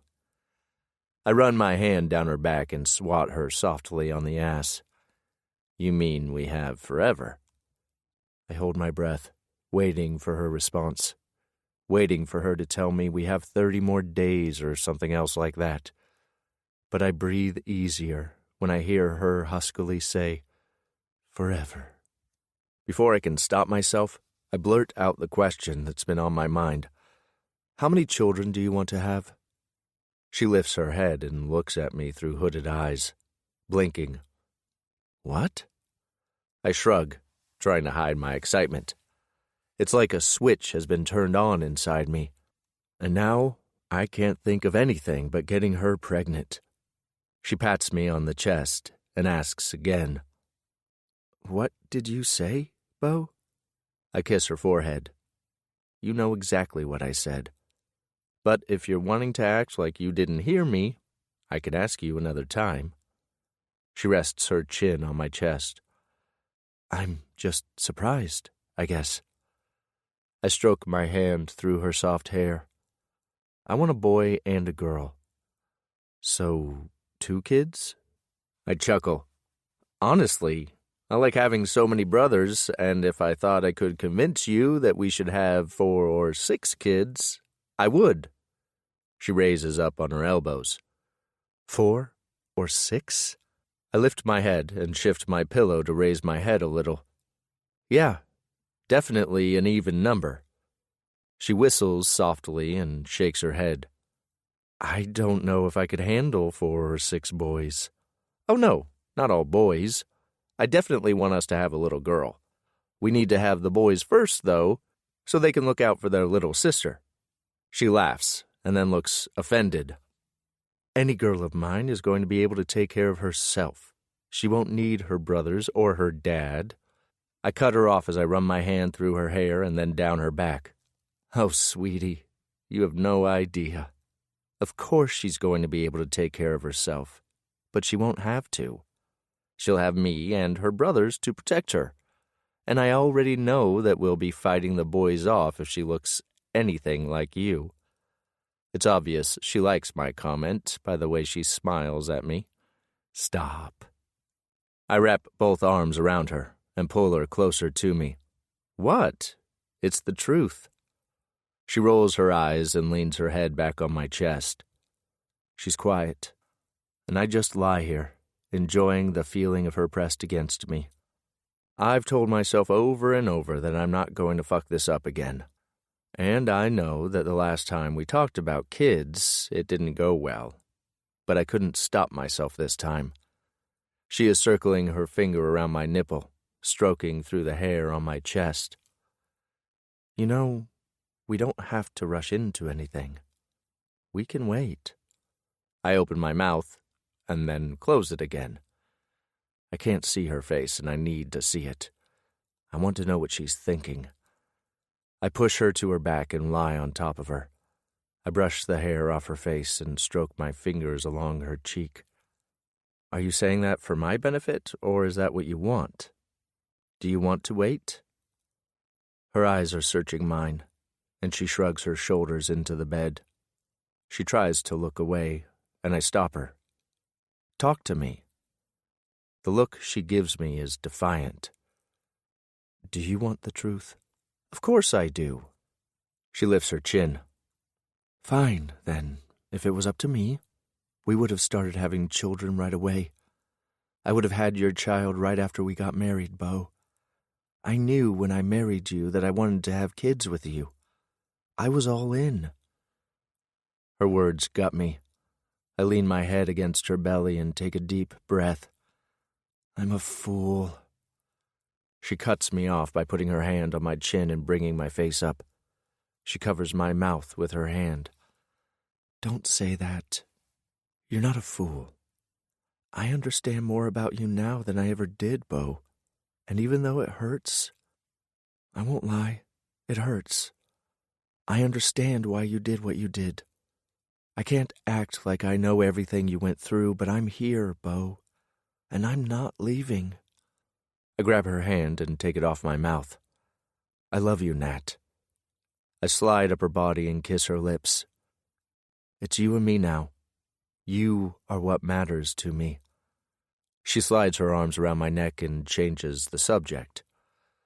So there's something I need to tell you. I lie down next to her and throw a leg and arm over her and pull her so I'm cocooned all around her. Let's hear it. Lillian invited me to Ollie's soccer game Monday night. I can't hold back my yawn. I'm starting to wear down, but at least tonight I'll be able to sleep since I'll have Natalie in my arms. Okay, sounds good. Or do you not want to go? We can do whatever you want to do. Her voice is unsure, and I know it's because of our past and the way I made her feel. Do you want me to go? I hold her tighter. Yes, I want you to go. Anywhere and everywhere I go, I want you to be by my side. She sighs and smiles. Okay, we'll go together then. I thread our fingers together and kiss her on the forehead. Night, wife. I love you. She burrows her naked body into mine. I love you too. I've wasted so much time and I've been given a second chance. I won't waste a second of it. From this point on, I'm doing everything I can to be exactly what Natalie needs. Chapter 16. Natalie. You guys, I'm not going to the sex club. All of my friends laugh, but Jilly is the first one to answer. Yeah, we got it. You don't want to go to the sex club. You've told us that at least 10 times since we left Whiskey Run. Chloe chimes in. Plus, it's book club night. We have to save the sex club for another night when we're not talking books. I turn around in my seat and look at the car full of my friends. Chloe, Jilly, Abby, and Olivia are all with me, and they are not good at hiding things. They're up to something, and by the way they're acting, I don't think I'm going to like it. So where are we going? Chloe, who's driving, looks in the rearview mirror. Yeah, Jilly. Where are we going? I gasp. You're driving. You better know where we're going. I turn in my seat to look at Jilly, and she's making faces. Jilly, where are we going? She scrunches up her nose. To the Imperial. I put my hand on the dash and turn farther in my seat. The Imperial? The hotel in Jasper? Why would we be going to a hotel? Oh my gosh, you guys, how do I explain this to Bo? Hey, Bo, by the way, I'm going to a hotel in Jasper. I'm not sure he's going to like me hanging out in hotel restaurants. Jilly rolls her eyes. Call him and tell him. If he says no, we'll go somewhere else. I pull my phone from my purse. You guys, we're doing so well right now. I don't want to mess it up. I need to at least tell him what we're doing so he doesn't think I'm keeping anything from him. Olivia cuts in. Girl, are you kidding me? You don't need to ask permission. I knew Olivia would give me shit. Ever since she caught her ex cheating, she's been fed up with all men. I try to placate her. I'm not asking for permission, but I do know that if he was having a night out at a hotel, I'd want to know. I'm just giving him the same respect I would want from him. I no sooner get the words out than he answers the phone. Hey, baby. Shit. Why didn't I just stay home? Honestly, I forgot all about book club until Jilly called me this morning to remind me. Hearing the huskiness of his voice, I wish I had backed out.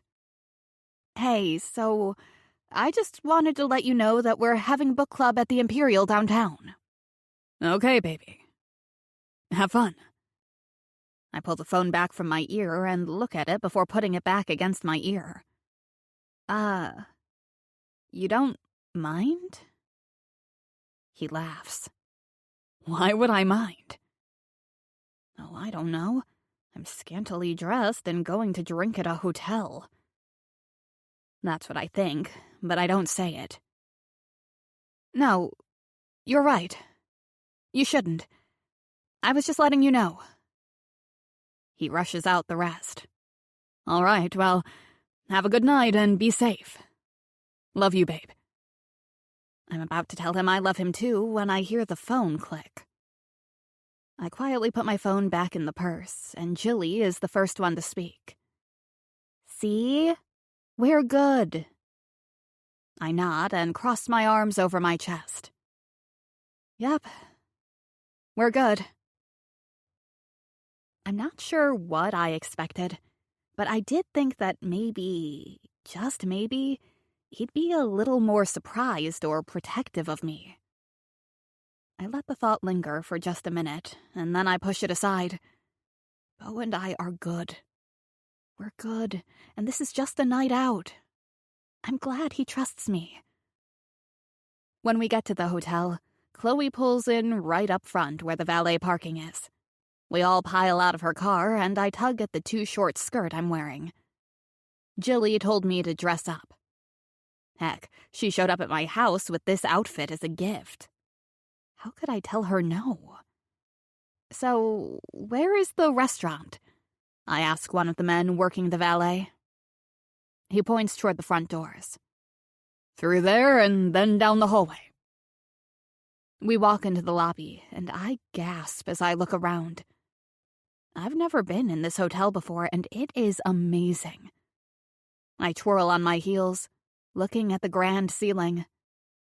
Everything is in gold and black, even the extra long and wide couches that are spaced around the beautiful greenery.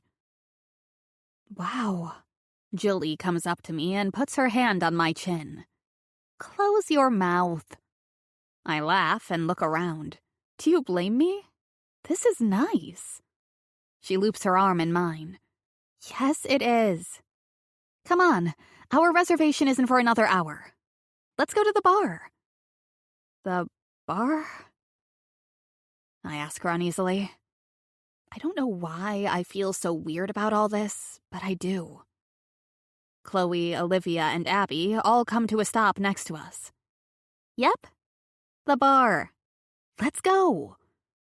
We walk out of the lobby, and we're immediately seated at a table toward the back of the bar. We each take turns ordering, and I'm the last to go. I'll just take a water, please. Jilly rolls her eyes. She'll have a peachy keen. I wait for the server to walk away. If you all are drinking, I need to stay sober. Someone has to drive. Olivia is digging in her purse. Nope. Not since we're staying at the hotel. I jerk my head toward her. What? I'm not staying here. Jilly leans toward me. Calm down, Nat. She starts to mumble, and I know I didn't hear her right. I spurt out a laugh. Did you just call me high maintenance? She rolls her eyes. If the shoe fits. I put my hands up on the table. Look, it's no big deal. I didn't plan on staying all night. I'll just get Bo to come get me later, no biggie. I reach for my purse to get my phone out, and Jilly grabs my hand. She gestures over my shoulder. Uh-oh. Don't look now, but there's a man behind you, and he looks like he's completely checking you out. I snort and try to pull my phone up to dial Bo. You can have him. Jilly grabs the phone. I don't know if you're going to want to pass him up. He looks hot.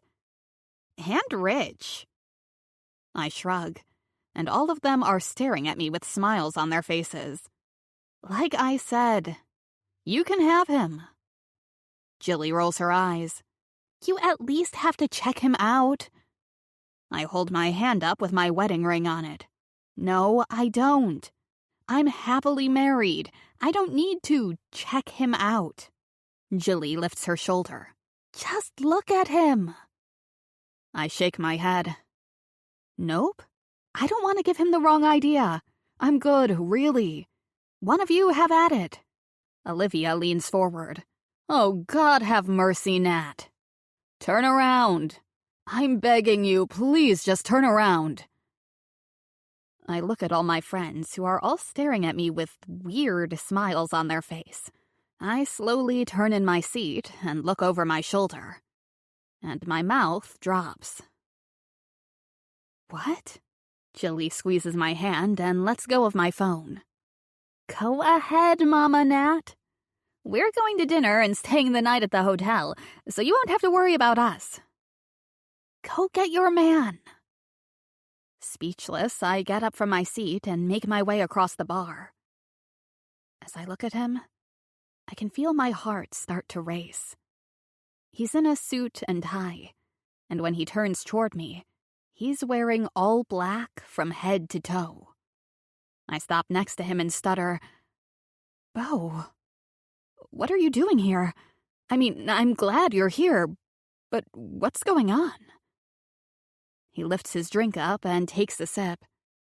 The whole time he does, he slowly lifts his eyes to my face and then gazes down the length of my body. Desire is evident on his face. When his eyes meet mine again, his voice is low and husky. Hey, I saw you walk in. You're beautiful. He holds out his hand as if he wants me to take it. I'm Bo Blaze. My mouth falls open, and I finally catch on. The book. He read the book. He's got the black suit on. He's drinking from a glass of whiskey. And damn, he's got the look of desire down to a T. I reach my hand out and put it in his. I'm Natalie. He cuts me off when he pulls my hand until I tumble into his lap. He pulls me against him and grunts into my ear. You're mine, Natalie Blaze. Desire forms low in my belly and I settle in his lap. He holds me close and kisses me until I'm breathless. But the way his tongue slides against mine and the way he strokes his hand up and down my back, I could lie down on this bar top and ask him to take me right here. He pulls back and whispers into my ear. I thought I could do this. Act as if we're strangers and convince you to come up to my hotel room. But from the moment you walked in, I've been on edge. His hand slides to my inner thigh, where my skirt has ridden up. The pad of his finger rubs roughly across my skin, and my legs fall wider. I wasn't thinking right when I bought this. I wanted to see you in it, but I didn't think about other men seeing you like this. I pull back. You bought this for me? He nods and puts his finger under the strap at my shoulder. I did. I had it all planned out tonight. But I think I've ruined it. I loop my arms around his shoulders. So, did you book a hotel room? He clears his throat and pulls at the collar of his shirt. I did. I had hopes. I smile ear to ear. Oh, it's happening. Let's go. I stand up, and he's quick to follow. Before I can take a step, he grabs my hips and pulls me back against his body. His cock is hard, and his voice is gruff in my ear. Don't go too far, or everyone in here is going to know exactly what we're leaving here to go do. I press my ass back and am about to close my eyes when I look over at the table with all my friends. Every one of them is looking at us with their mouths hanging open. I turn in Beau's arms. Well, it looks like we've given them a show. Normally something like this would embarrass him, but he doesn't seem to care. None of that matters. I need to get you to our room, Nat. I agree with him wholeheartedly. Let's go. I grab his hand and make sure that I walk out in front of him. I wave at my friends as we pass their table, and I hear them all thank him for dinner in the hotel room. I'm searching for the elevators, and when I find them, I head straight down the hall, not stopping until I'm standing in front of the big silver doors. I push the button before turning to him. You bought my friends dinner and a hotel room? He nods. Yep. I needed to thank them for getting you here. The elevator opens, and he walks me backward into the elevator. He hits the button for the 7th floor and then pushes me flush against the wall. His leg comes up between mine and presses at my core. His mouth is at my throat, and when his tongue travels from my shoulder blade and up the side of my neck, I'm about to fall into a limp pile right here in the elevator. The elevator dings, and he breaks away. I catch sight of myself in the mirror outside the elevator, and already I look thoroughly ravished. We walk down the hallway and stop at a door. He pulls the keycard from his pocket and runs it through the lock. It takes him 3 tries, but finally the light turns green and he pushes the door open. I barely get inside and I'm pressed into the wall with Beau against my backside. His cock digs into my back, and he doesn't waste any time. He pulls at my skirt, lifting it up and baring my ass. He cuffs me, and his whole body trembles against me. His voice is gruff in my ear. So help me, Nat. If you came out dressed like this tonight without any underwear on, I'm going to smack your ass. I physically jerk. Now you're making me wish I'd left my thong at home. As soon as I say thong, he moves to the center of my ass and pulls on the string between my ass cheeks. The way he tugs, it rubs against my core, and I raise to my tiptoes. He hasn't even touched me there yet, and already I'm soaked and ready for him. He slides his hand between my legs, pushing the material to the side before stroking his finger through my wet core. Fuck, he groans. You're soaked, baby. So fucking wet. I spread my legs wider apart and push my ass out. I've been wet since I saw you sitting at the bar, Beau. He kisses down my neck. I fucked this up, Nat. I wanted it all to be perfect.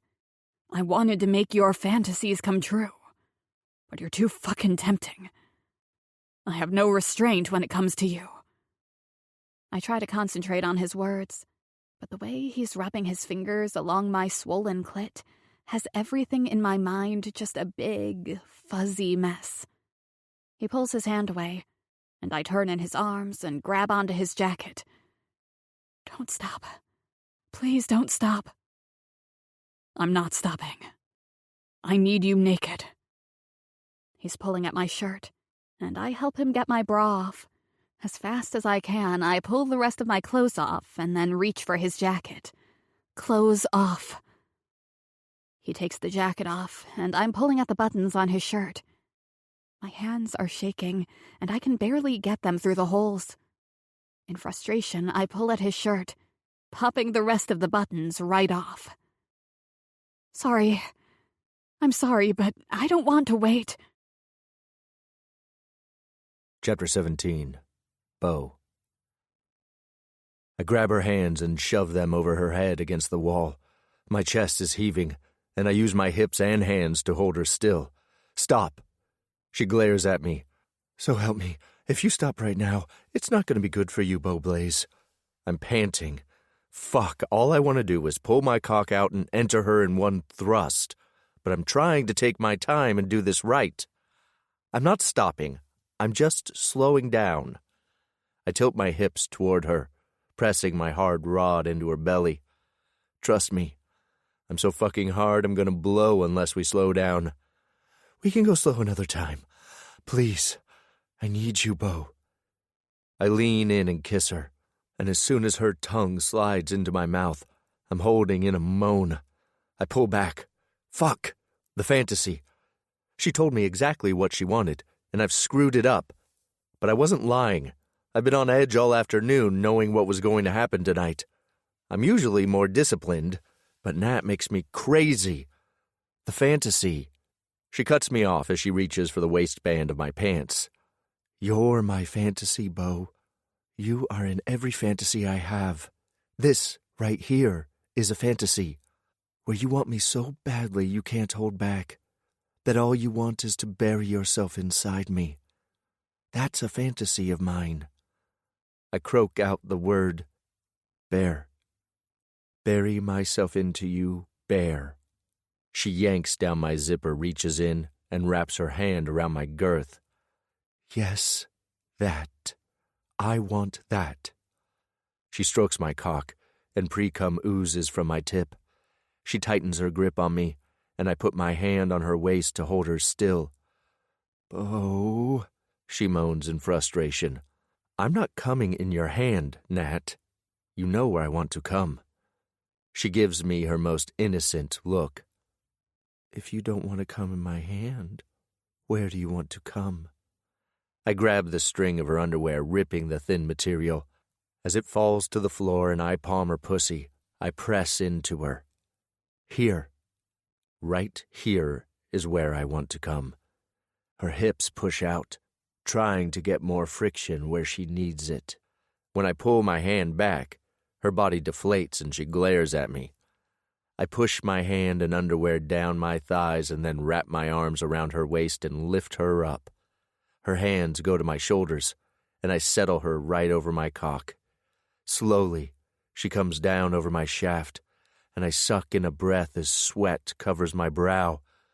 When she's completely impaled on my rod, I thrust into her, going deeper.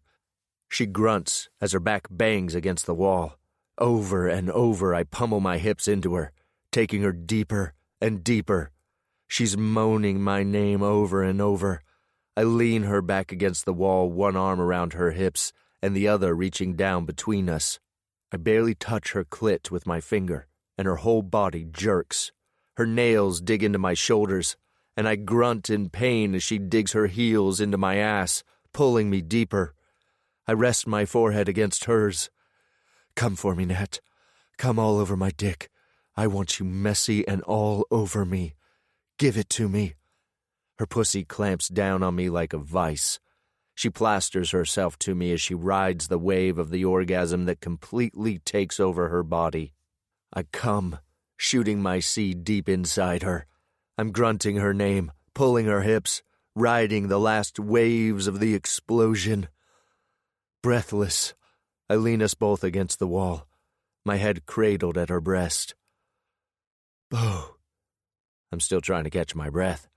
Yeah, I answer her with a puff of air. She grabs onto my shoulders. Put me down. You're gonna break your back. I pull back, glaring at her. Sometimes I think you want to be punished. I walk her slowly toward the bed. It's hard to do because my pants are around my legs. I lean her over, holding her close to me until her back hits the bed. I try to lift up, but she holds me close. If you're talking about spanking me, then yeah, I'll take that punishment. I lift a brow to her. Another fantasy? She smiles cheekily at me. Yep. You know I liked it last time. I love everything you do to me, husband.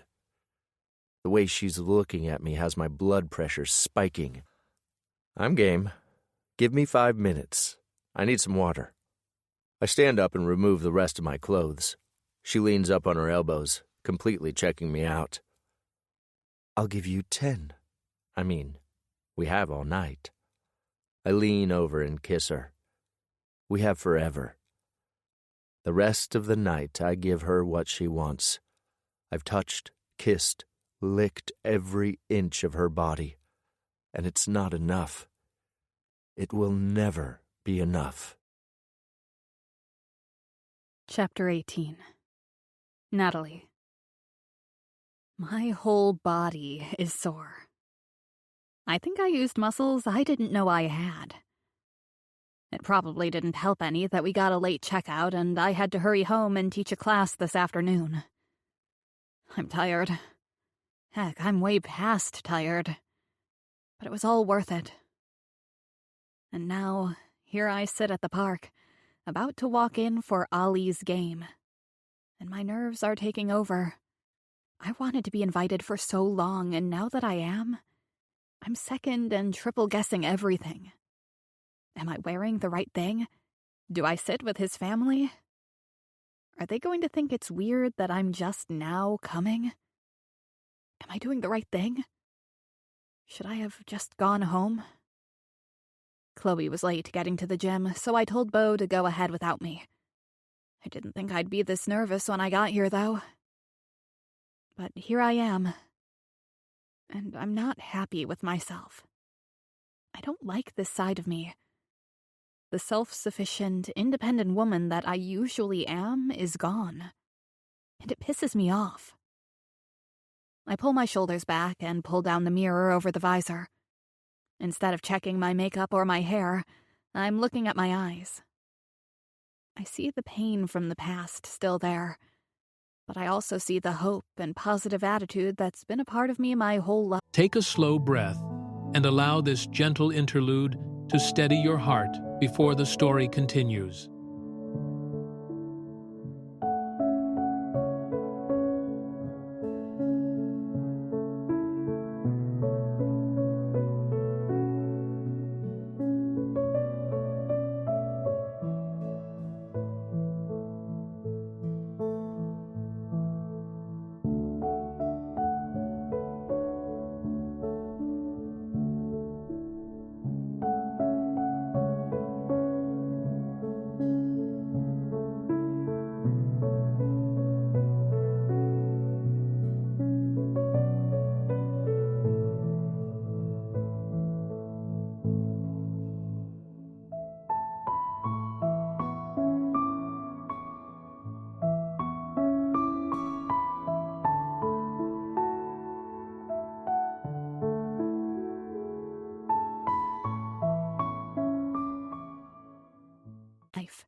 I can do anything.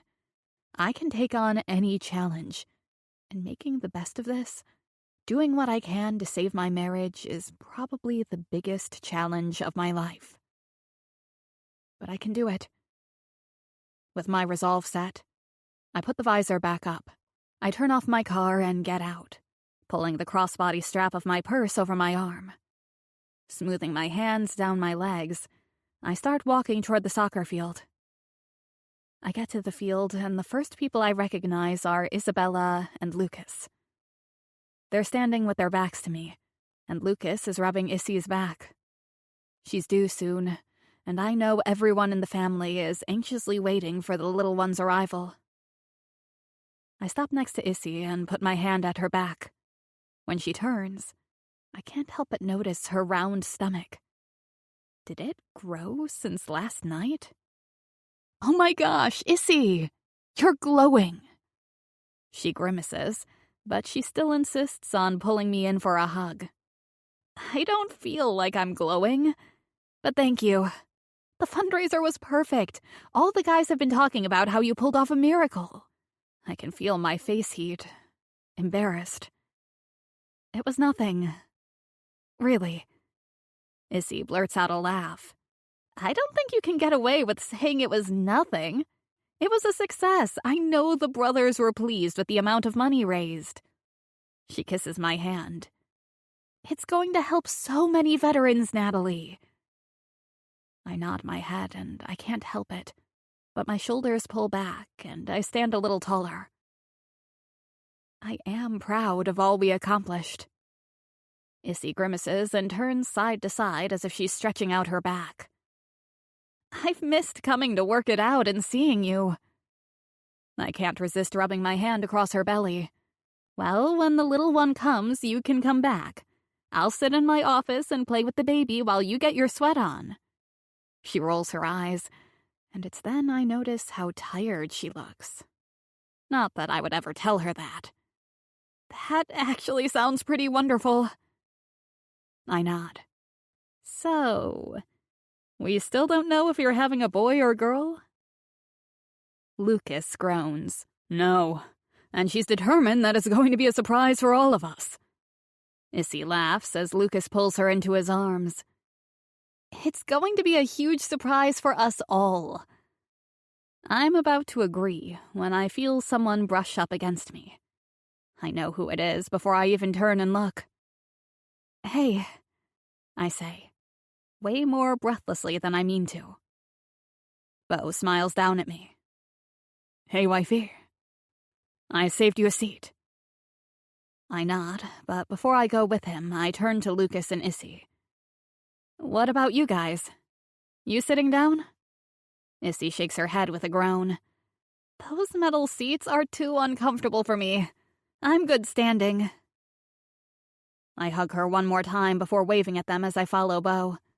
He climbs the stairs to the bleachers, moving in and out of people down the aisle until we get to the top row. Have a seat, he says, pointing at 2 empty places. I look around. Where are Ford and Lillian? He points down to the field. Ford paces the whole game and can't sit. I think Lillian stays with him to keep him calm. Austin was working on an order, so I'm not sure if he'll make it, but Huddy and Elle were going to stop by. I nod as he mentions each of his brothers. What number is Ollie? I ask as I look out at the field. From this distance, they all look the same. Bo points out to the field. He's number 12. I search the field until I find my nephew. He's a goalie? Yep. The coach let him play there a few weeks ago, and he did so well that they keep him there now. I nod and watch as the teams go back and forth on the field. When Ollie blocks a goal, I stand up and cheer, screaming Ollie's name. I swear he hears me as he looks up at where we're seated, waving wildly. When I sit down, I'm covering my mouth with my hands, excited. I turn to Bo. Oh my God, do you think I embarrassed him? I was too loud, wasn't I? Bo chuckles. No way. That kid is eating it up. I look out on the field, and sure enough, Ollie is pointing up here with a big smile on his face. I wave at him again and then hold my hands in my lap. I take a deep breath, enjoying being outside, watching my nephew play with his friends, sitting in the stands next to Bo. We are watching the game when I see 2 women sitting in the aisle below us. They're both looking toward Bo and me, and I try to ignore them and focus on the game being played in front of us. One of the women puts her hand on my knee to get my attention. Hey, she says. I smile, about to say hi when she leans past me. Hey, Bo. His hand goes to my thigh and squeezes. Hey, Marlene. This is my wife, Natalie. Natalie, this is Marlene. Her son and Ollie have had a few playdates. I nod with a smile fixed on my face. Oh, great, yeah. It's nice to meet you. She nods, and her smile tightens as she looks at me before brightening up again when she looks at Bo. So, I'm thinking about the next playdate, and I think we should go to the new pizza place across town. They have the video games, and we can sit and talk while the boys play. I tense. Did she really just ask my husband out on a date in front of me? Bo coughs. Yeah. That would be fine. Nat and I would like that, wouldn't we? He says, sliding closer to me. Dumbfounded, I just stare at the woman and try to process it all. Has my husband been out with this woman before? Have I been a fool? After all this talk about the guy at the gym flirting with me, has he been with someone else? I know women like Marlene, and when she sees that I'm now looking at her curiously, she smiles even more. Hey, I haven't been, but are you the one that owns Work It Out? I nod, forcing a smile to my face. Yes, that's me.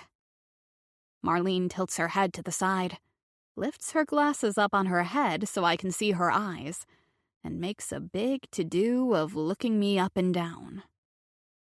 Without her saying a word, I know exactly what she's thinking. It's not like I haven't dealt with it before. Heck, 10 years ago when I started teaching workout classes, I thought it myself. I'm a plus-size woman that teaches fitness classes. I now own a gym.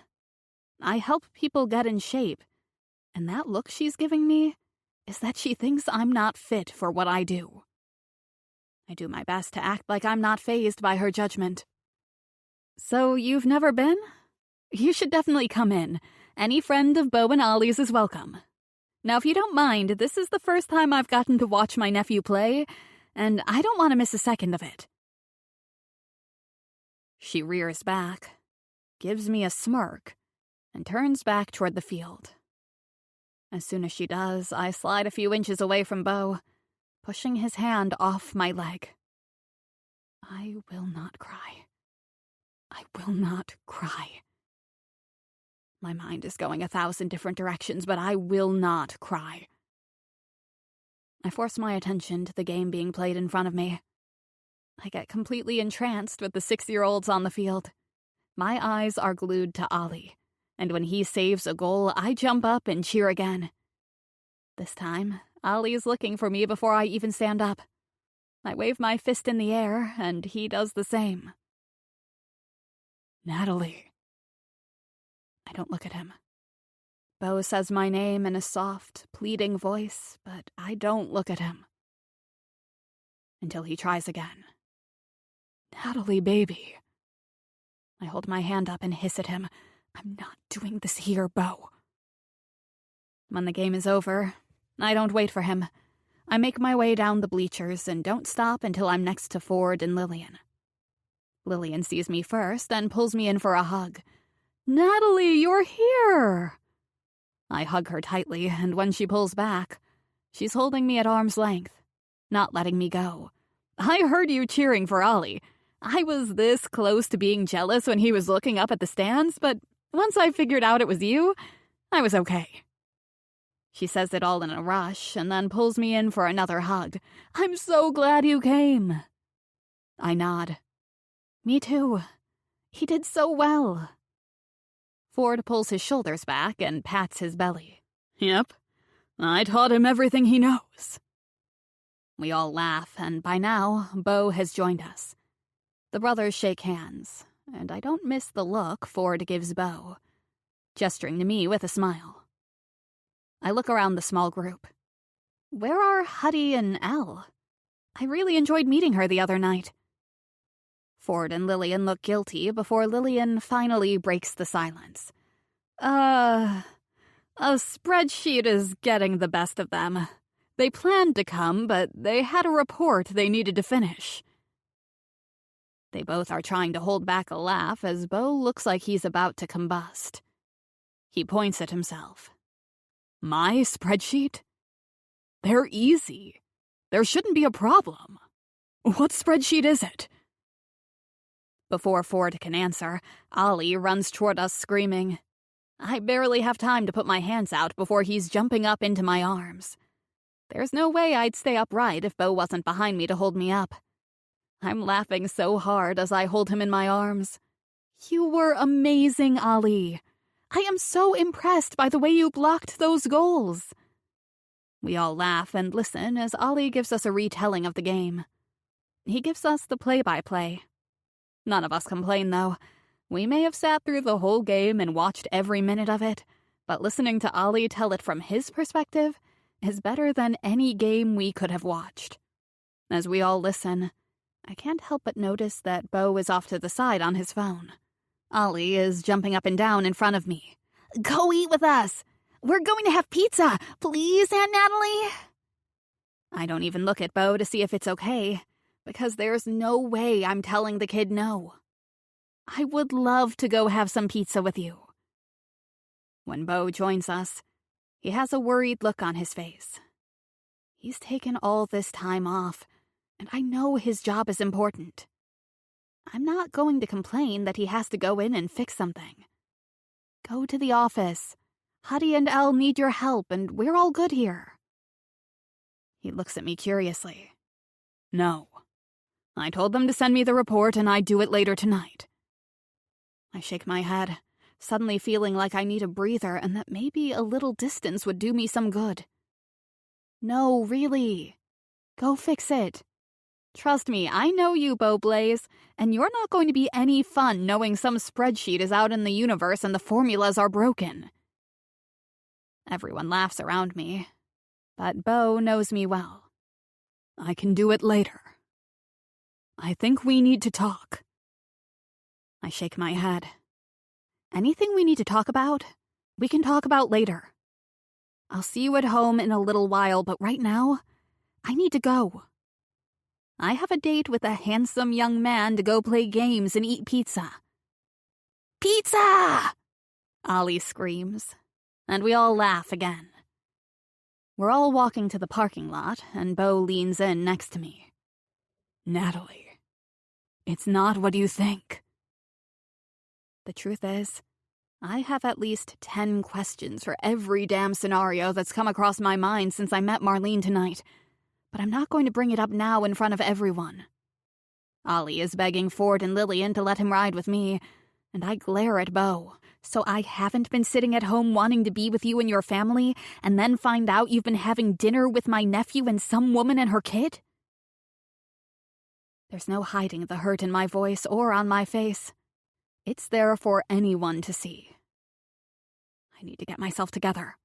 Like I said, we'll talk about this later. Please just go and let me enjoy tonight. Natalie, wait! My mom and dad said I can ride with you! Ollie is running toward us, carrying a booster seat with him. I throw my hands up in the air. Yes! Well, let's go. I'm starving. I take the booster seat from him and set it up in my back seat. Ollie is bouncing up and down on the balls of his feet. Uncle Bo, you riding with us? Yeah, I'm riding with you, he answers before looking at me. If that's okay. I don't have to answer. Duh, Uncle Bo, you can ride with us. But none of that kissing stuff like Mom and Dad, it's so gross. I can't help but laugh as I walk around to where Bo is. I drop the keys into his hand. He's surprised. You want me to drive? I nod. Yeah, I need to DJ. DJ? Bo and Ollie say at the same time. I point at the door for Ollie and watch as he buckles himself in. Yes, DJ, we just won a ball game. We need to play some victory tunes on the way to our victory dinner. I shut his door, and Bo is standing at the passenger door with it open for me. Ollie hollers from the back as I get in. Are you going to play it loud, Aunt Nat? Bo is walking around to the driver's side, watching me through the front windshield. You know it, kid. As soon as Bo turns on the car, I find the music on my phone and blare the song through the speakers. The whole way across town, we sing along with the windows down. I pull the visor down to see Ollie in the back seat, and he smiles at me, nodding his head along to the music.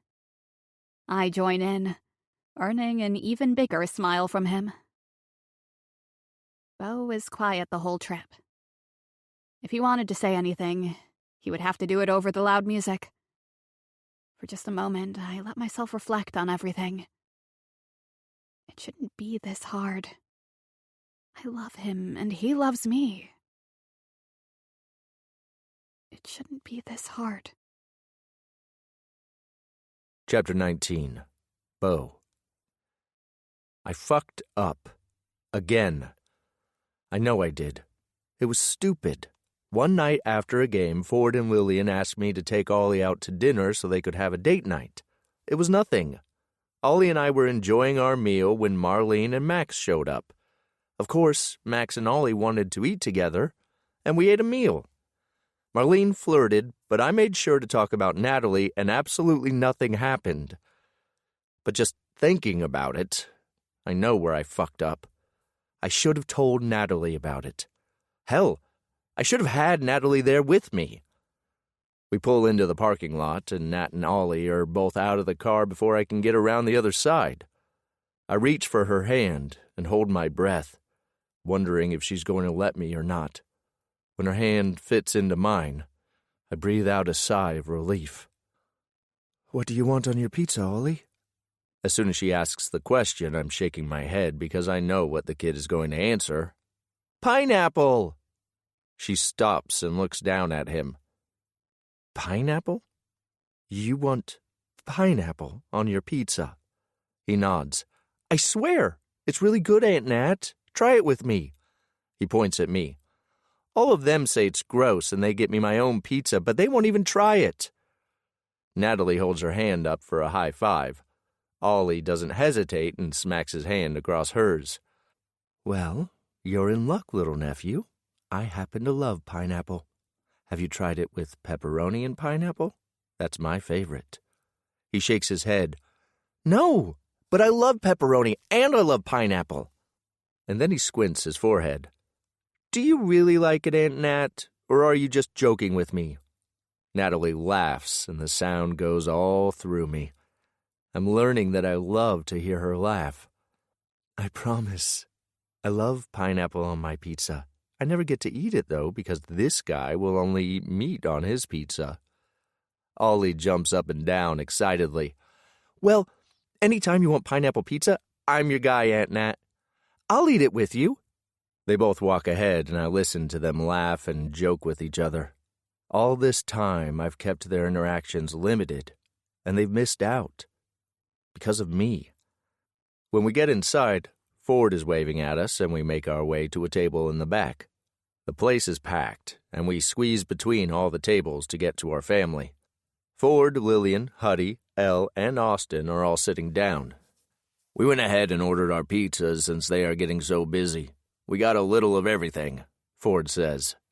Ollie slides in to sit next to Ford. Nat slides in next, and then I follow, still holding her hand. I just don't want to let her go. Natalie looks around the table. "Where are Lucas and Issy?" Elle leans forward with a grimace on her face. "Issy was tired, so they went home." Natalie nods, and we all listen as Ollie tells everyone what Nat's favorite kind of pizza is. When the server comes, we order drinks, and I make sure to order Nat a pepperoni and pineapple pizza. All this time, I had no idea that she even ate that on her pizza. She always just said whatever was fine when I asked her. I want to kick myself, because now I'm wondering what else she has given up because of me. We talk about the soccer game and Blaze whiskey, and Elle asks Nat about the gym. It seems like no time at all has passed before they are bringing all the pizzas out. "And last but not least, I have a small pineapple pizza and a small pepperoni and pineapple pizza." Natalie looks at me, surprised, and smiles. "Did you order that?" I nod. "Yeah. I didn't know it was your favorite. I know now." The look she gives me makes me want to order 20 more pizzas, especially for her. I'm learning that it's the little things that she appreciates. I think she's happier right now than she was when I gave her the diamond earrings she's wearing. I release her hand so we can eat, and I notice my brother across the table barely eating. "What's up, Austin? Where's Allie?" He looks down at his plate. "She's on a date." The whole table goes silent. "A date?" He nods. Yeah, a date. I shake my head. You fool. Austin's jaw tightens, and I wait for him to say something. He looks around the table and then back at me. Yeah, I'm a fool. Thankfully, Ollie isn't aware of the change in the atmosphere because he asks Nat, After you're finished, can you play games with me? Nat doesn't hesitate. Absolutely. I walk up to the stand and put money in to buy some game cards. When I get back to the table, I hand one to Ollie and one to Nat. Nat is biting into her pizza, and Ollie is practically bouncing in her seat next to her. I'm about to offer to take him so she can eat, but she puts the pizza down and pats her stomach. I think I've had enough. I think we should go play. What do you think, Ollie? I'm about to tell her she should eat when Ollie practically vibrates in his seat. Yes, he cries, and I'm practically shoved out of the booth so they can go. You want me to come with you? I ask Nat. She pats me on the chest. Nope. You go ahead and eat. We're fine. I sit back down and try to eat. The conversation goes on around us, but I know it won't take long for any of them to ask what's on everyone's mind. How's it going? Ford asks first, and then Huddy joins in. Yeah, did you get your shit together? I can't help but laugh at his bluntness, but my hands fist on the table. Yep, we're working it all out. I won't let her leave me. I've been a fool, but I'm making it right. I look at Austin when I say the word fool. He rolls his eyes and looks back down at the table. We talk about everything, but mostly about Isabella and Lucas. I'm just about to get up and search for Nat when one of Ollie's friends runs into the dining room. Bo, come quick! Ollie needs you! Every one of us are out of our seats. My stomach drops wondering what has happened, and we follow the boy through the maze of the arcade games and people until I see Ollie sitting on the floor next to Natalie. My nephew is all right, but Natalie isn't. She's sitting huddled up with her head in her lap. Ollie looks up at me with tears in his eyes. Uncle Bo, she just sat down like this. She said her head hurts and she can't open her eyes. Is she going to be okay? Fuck, she has a migraine. I should have thought about this. All the noise and the flashing lights. You did the right thing, Ollie. Thank you for staying with her. I know you're scared, but she's going to be all right, I promise.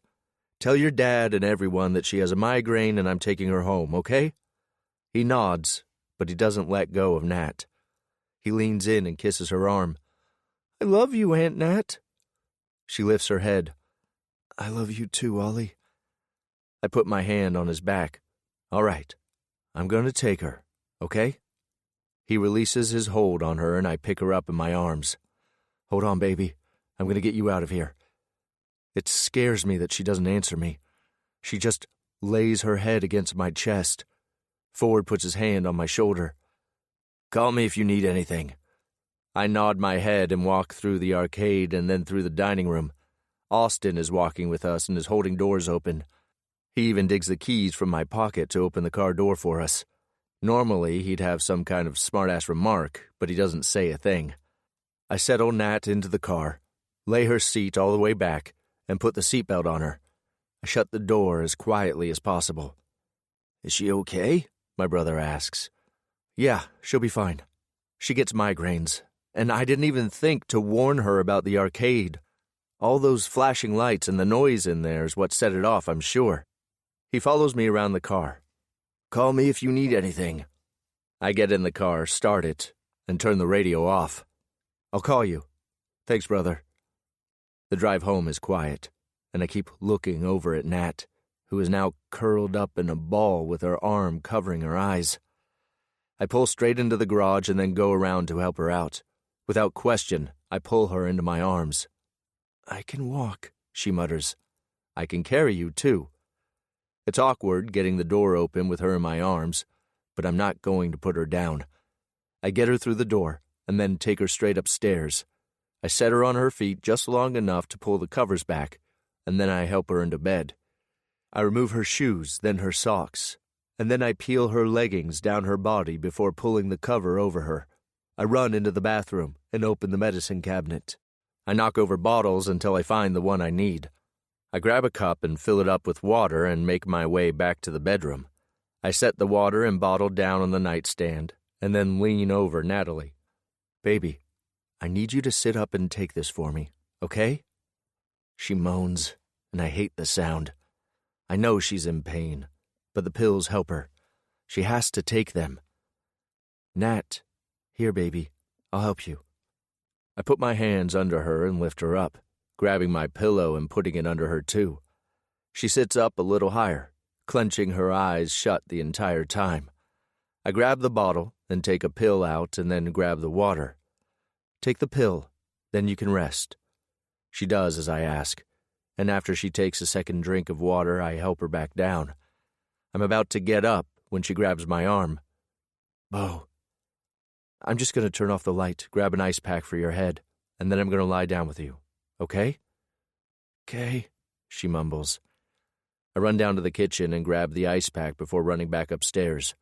I go to turn off the bedroom light, and then I make my way to my side of the bed in the dark.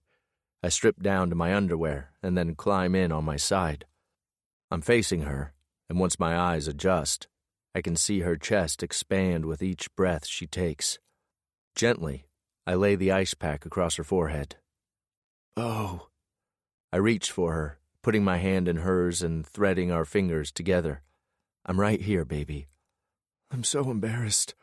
It's probably good you never wanted me to go out to dinner with you and your family. Poor Ollie. I bet I embarrassed him in front of his friends. It just came on so fast and so hard." She sounds almost panicked, and I stroke her arm to try and soothe her. "Ollie wasn't embarrassed at all. He was worried about you, but I told him he did a good job. My phone has been blowing up since I got you home. I know our family is worried about you." She reaches out, slapping the air between us.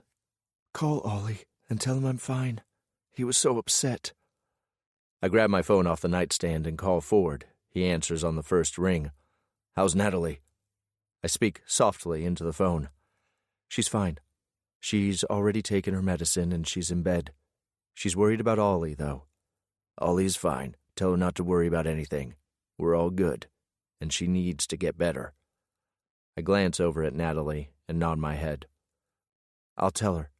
Thank you, brother. Talk to you tomorrow." I put my hand on Nat's. "Ollie's fine. They're all just worried about you." "I'm fine," she says. The medicine works quickly normally, but I lie here quietly because maybe going to sleep will help her feel better faster. I hate it when she gets like this. I would do anything to take away the pain. Minutes have passed before she says anything. "I don't like that, Marlene." I reach my other hand out and stroke my hand softly up and down her arm. "Is that what brought the migraine on?" She groans. "No. We can thank all the flashing lights and the loud noise of the arcade for that." "Shit. I'm sorry. I should have known it would trigger one, Nat. I should have gone in there with Ollie instead of you." Her voice is soft, and she talks slowly. "Are you kidding? Ollie and I had a blast. I can handle a small migraine. It was worth it." I grumble. I still should have been there. She turns toward me, but her eyes are still closed. "Bo, things are going to come up.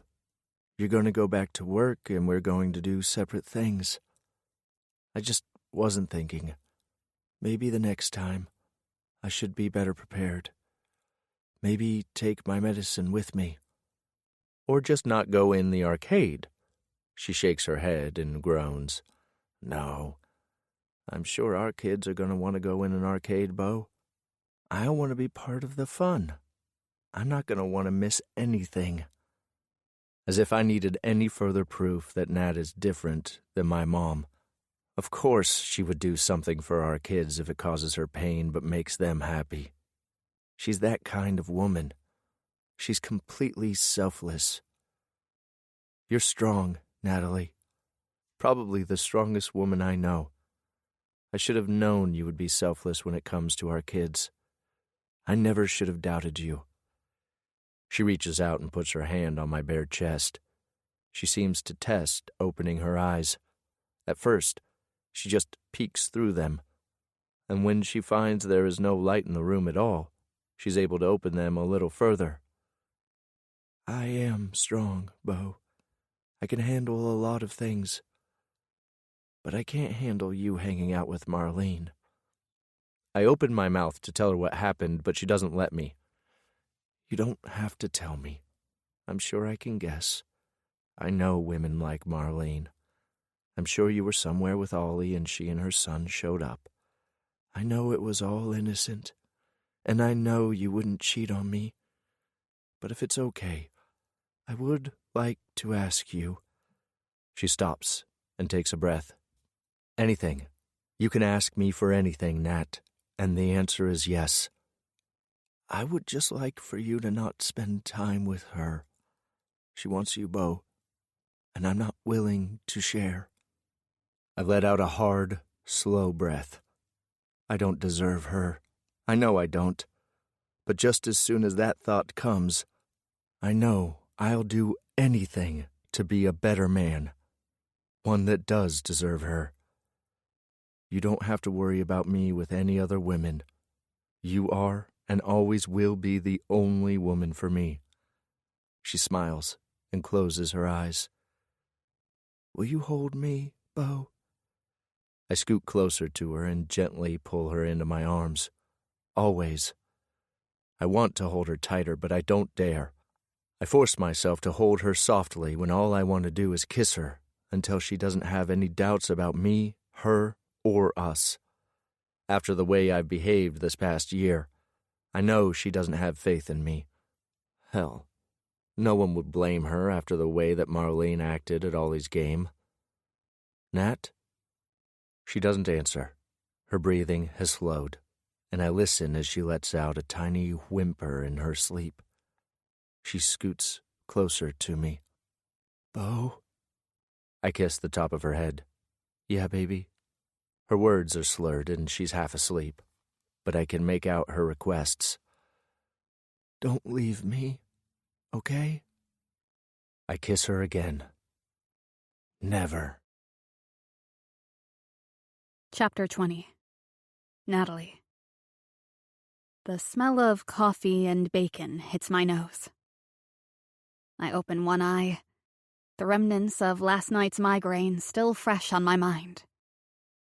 When there's no pain, I open both eyes and look at my husband, who is fully dressed. He points at the tray on the bed. Breakfast. If you're up for it. I sit up gingerly and nod my head. I'm good as new. He helps me up nonetheless.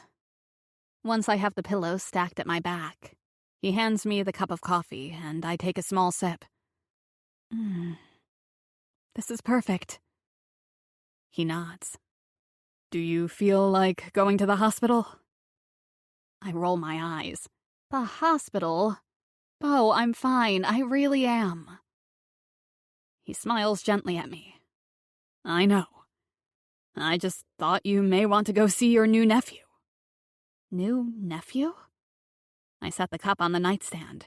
Bo, are you telling me that Issy and Lucas had the baby? He nods, his smile widening. She was in labor all night. She had him around 5 this morning. I jump out of bed. And you're just telling me? Oh, Bo, you missed it. He takes a bite of bacon off the plate. I wasn't going to leave you. It's fine. We can go now. I race around the room, grabbing clothes. You should have been there. It's your family and... He comes up to me. You're my family, and I should have stayed with you to make sure you're okay. Now that you're better, you and I will go together. I put my hand to his chest. Give me 5 minutes. I go to my tiptoes and kiss him quickly. 5 minutes.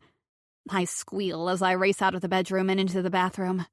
I turn on the shower and pull off my clothes.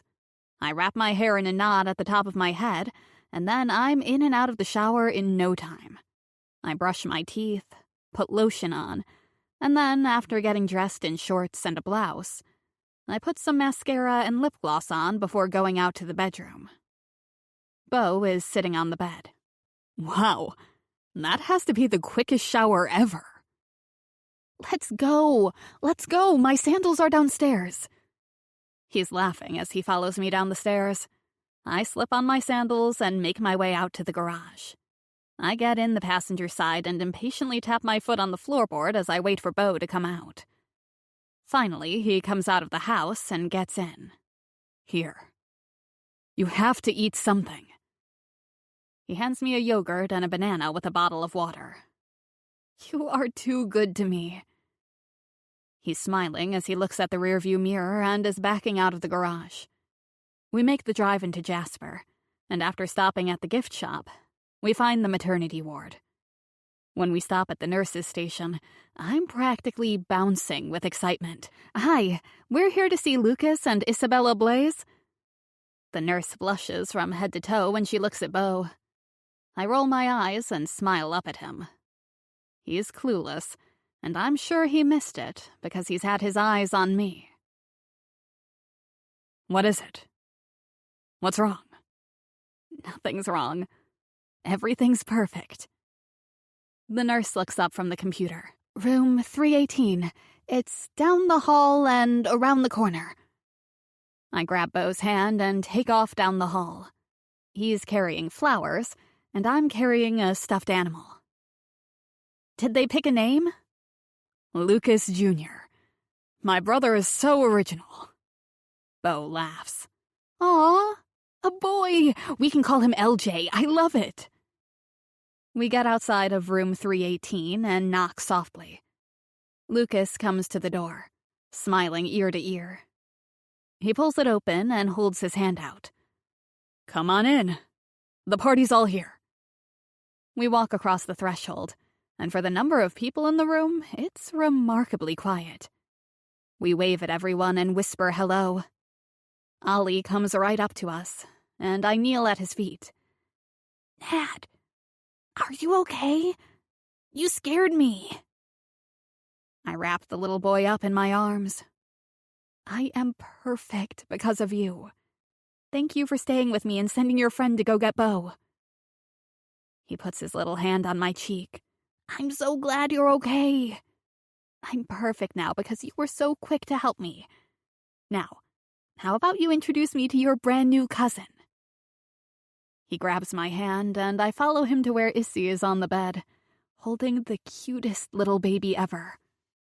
I set the stuffed animal on the windsill and Bo puts the flowers next to it. Walking over to the bed, I put my hand over my mouth and gasp. Oh my God, Issy.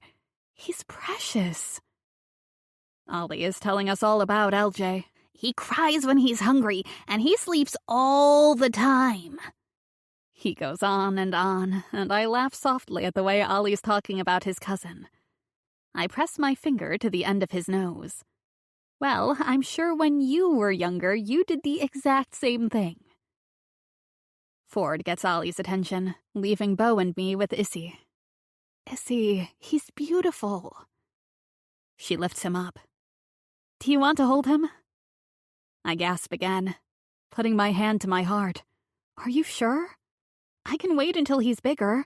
I'm fine just looking at him. Issy laughs. Don't be ridiculous. Plus, remember, you're going to be holding him while I work out. That was the deal. You might as well get some practice in now. I can't even laugh at her joke. I take the tiny bundle in my arms, and all I can do is stare down at him. From the jostling, he's opened his eyes, and he's looking up at me. His eyes are a light blue, and I can't look away. Choking back a sob, I tell her, he's perfect, you guys. My goodness, he just steals your heart right out of your chest. I don't know how much time passes by, but eventually, LJ starts to get restless. I give him back to Lucas, and he stands next to his brother. Bo was staring at me, his mouth hanging open, but he closes it when Lucas puts the baby in his arms. All right, big bro.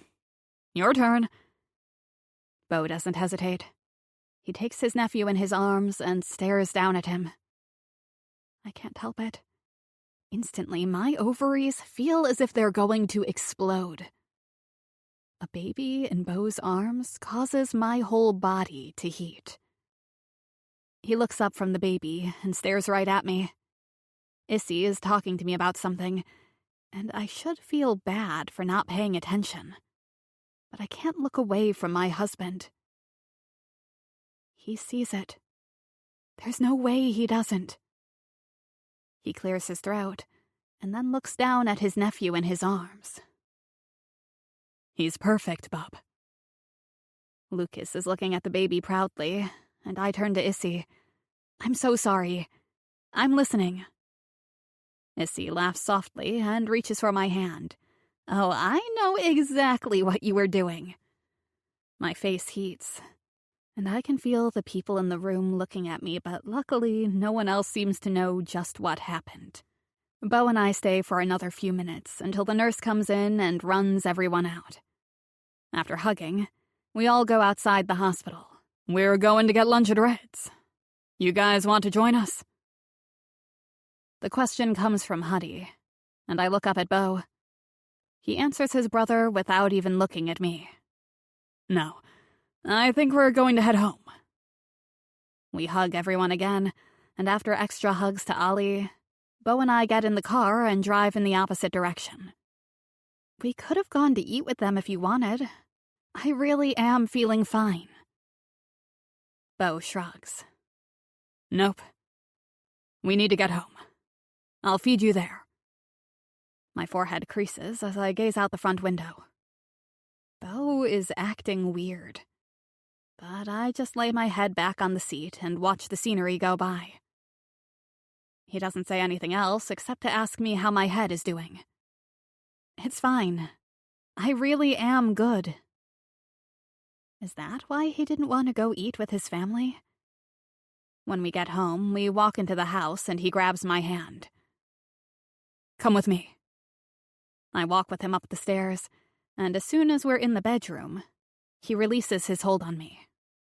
Go grab your birth control. My mouth drops, and I close it back. I go into the bathroom and grab the small case and then go back in the bedroom. It's here. I promise, I take it every day. I just forgot this morning, but I'll take it now. Beau grabs the package from my hand. Wait. Can we talk first? I stare at the way he's gripping the birth control in his hand. Sure? We can talk? He tosses the case on the nightstand. I want you to stop taking them. Is it safe to just stop taking them, or do we need to go talk to a doctor? My eyes round. You want me to stop taking them? His jaw is pulled tight. It's almost like he's barely hanging on. Yes. More than anything, yes. I shake my head, unsure. Beau. He cuts me off. I saw you, baby. I saw you holding LJ. Don't lie to me. Don't lie to yourself and say you're not ready. I jut my chin at him. I told you I was ready. It's you that I'm not sure is ready. 2 weeks ago, you were doing everything you could to make sure we didn't get pregnant. 2 weeks ago, I thought you never wanted kids. He rams his hand through his hair, causing it to stick up everywhere. 2 weeks ago, I was an idiot. Seeing you with LJ in your arms? I want that. I want you to hold our baby in your arms. And I don't want to wait any longer. You're sure about this? You want a baby? He comes over to me and puts his hands at my waist. I want your baby. I go to my tiptoes and wrap my arms around his neck. I want that too, Beau. Excitement fills his face, and he picks me up, swinging me around in his arms. I'm laughing until he stops swinging and lets me slide down his body. As soon as my feet hit the floor, I'm tugging at his shirt. We should start now. He lifts his arms above his head. I agree. As soon as his shirt is off, my lips are on his chest. Between kisses, I tell him, seeing you with LJ had the same effect on me, Bo. You look good holding a baby. He lifts me up and tosses me onto the bed before pulling at my shorts. I need you, Nat. I reach down between us and wrap my hand around his girth. I try to stroke him through the material of his pants, and he grunts as I tug on him. Yes, you do, I tell him. He leans down to kiss me. I'm going to put a baby in you, Nat. I laugh, because I know it doesn't happen like that. It will take a while to conceive, but I'm more than willing to start now.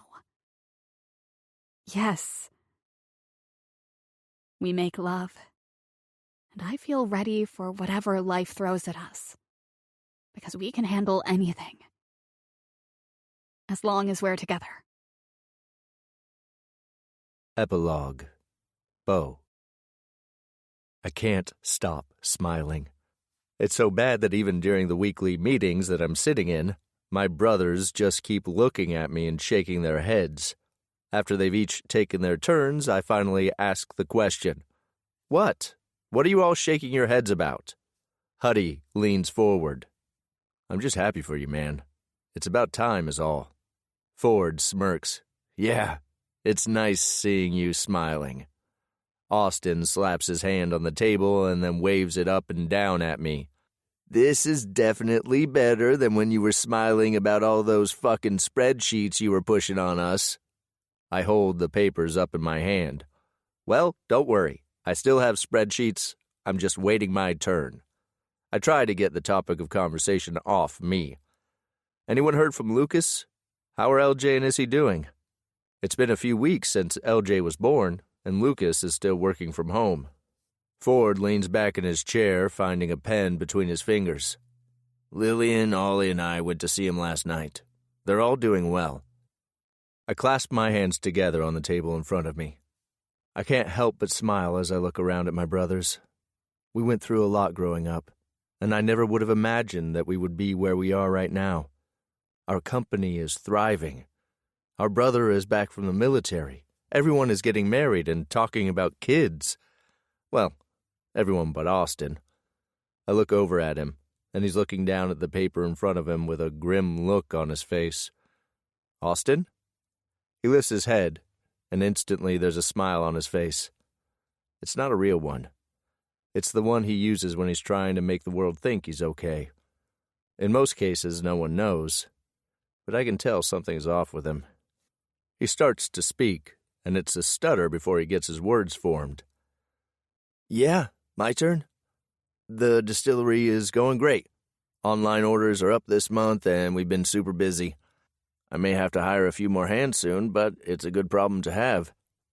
I wait for him to continue. I wait for some joke or some off-the-wall inappropriate comment, but it never comes.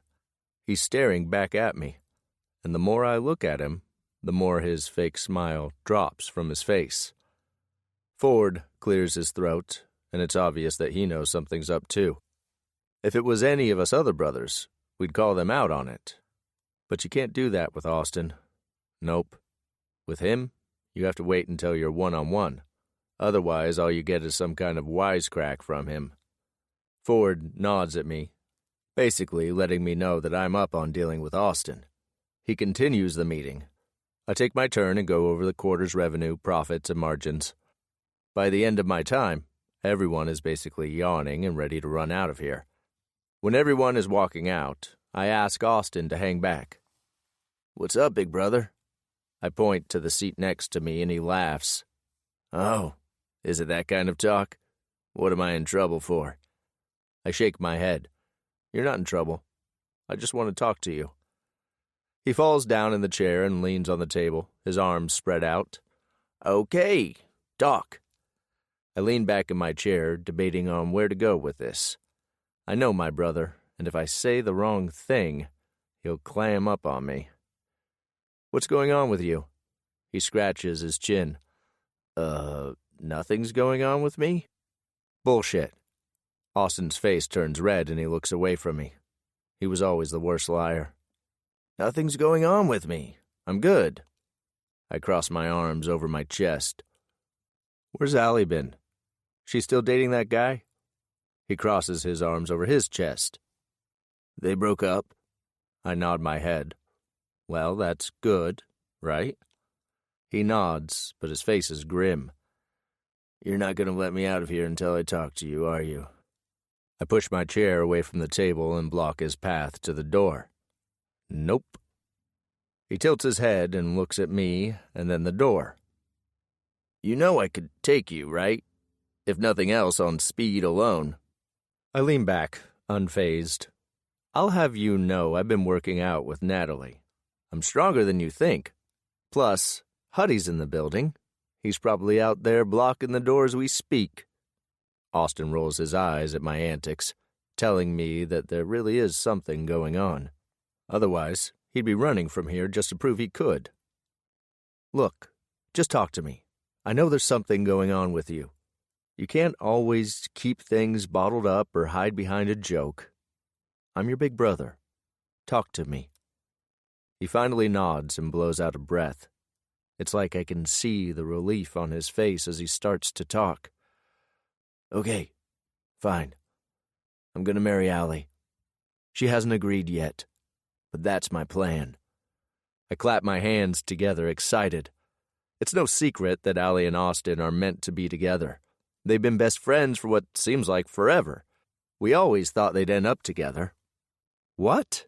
That's great, Austin. He holds his hand up. And we're going to have a baby. She's pregnant. I can't help it. If maybe I'd had some warning, I wouldn't react so badly, but it all is happening so fast. I'm shaking my head, stumped. Pregnant? But you can't... He cuts me off with a look. I don't get to finish the sentence, but he knows exactly what I was going to say. Austin can't father a child. There was an accident when he was younger, and the doctors told him that he would be unable to have children. My thoughts run rampant at what this all means, but before I can ask any more questions, Austin rolls himself toward me until he's only a foot away. He doesn't look happy. If anything, he looks intimidating. I'm marrying Allie and we're having a child. He or she will be my child in every way that counts. He takes a deep breath and continues. I need you to have my back on this, Bo. I don't want to hear a list of pros and cons or to ask me if I'm doing the right thing. You know how I feel about Allie. I'm doing this. Searching my brother's brown eyes, I know exactly how important all this is to him. I know how he feels about Allie, even though he's tried to hide it all this time. I stand up, pulling him with me. I pull him in for a fierce hug, and when I pull back, I have my hand wrapped around the base of his neck. You know that no matter what you do, I have your back. I just want you to be happy. That's all that matters to any of us. He nods and pats me on the shoulder. I'm getting there. I can't lose her, Bo. I just can't. I pull him in for another hug. Trust me, I understand that totally. I'm here for you. We all are. And if Allie needs anything, we got you. He slaps me on the chest as he pulls out of my arms. Thanks, brother. He inhales sharply. Okay, enough of this mushy bullshit. Let's get to work. He walks out of the conference room and I instantly pick up my phone to call Nat. Since I got over my bullshit, I always want to talk to her. She's my person. She answers on the third ring, breathless. Hey, you. I stand up and go to the window to look out at the Blaze Distillery on the hill. Hey, you're out of breath. I just finished my class. What's wrong? I shake my head.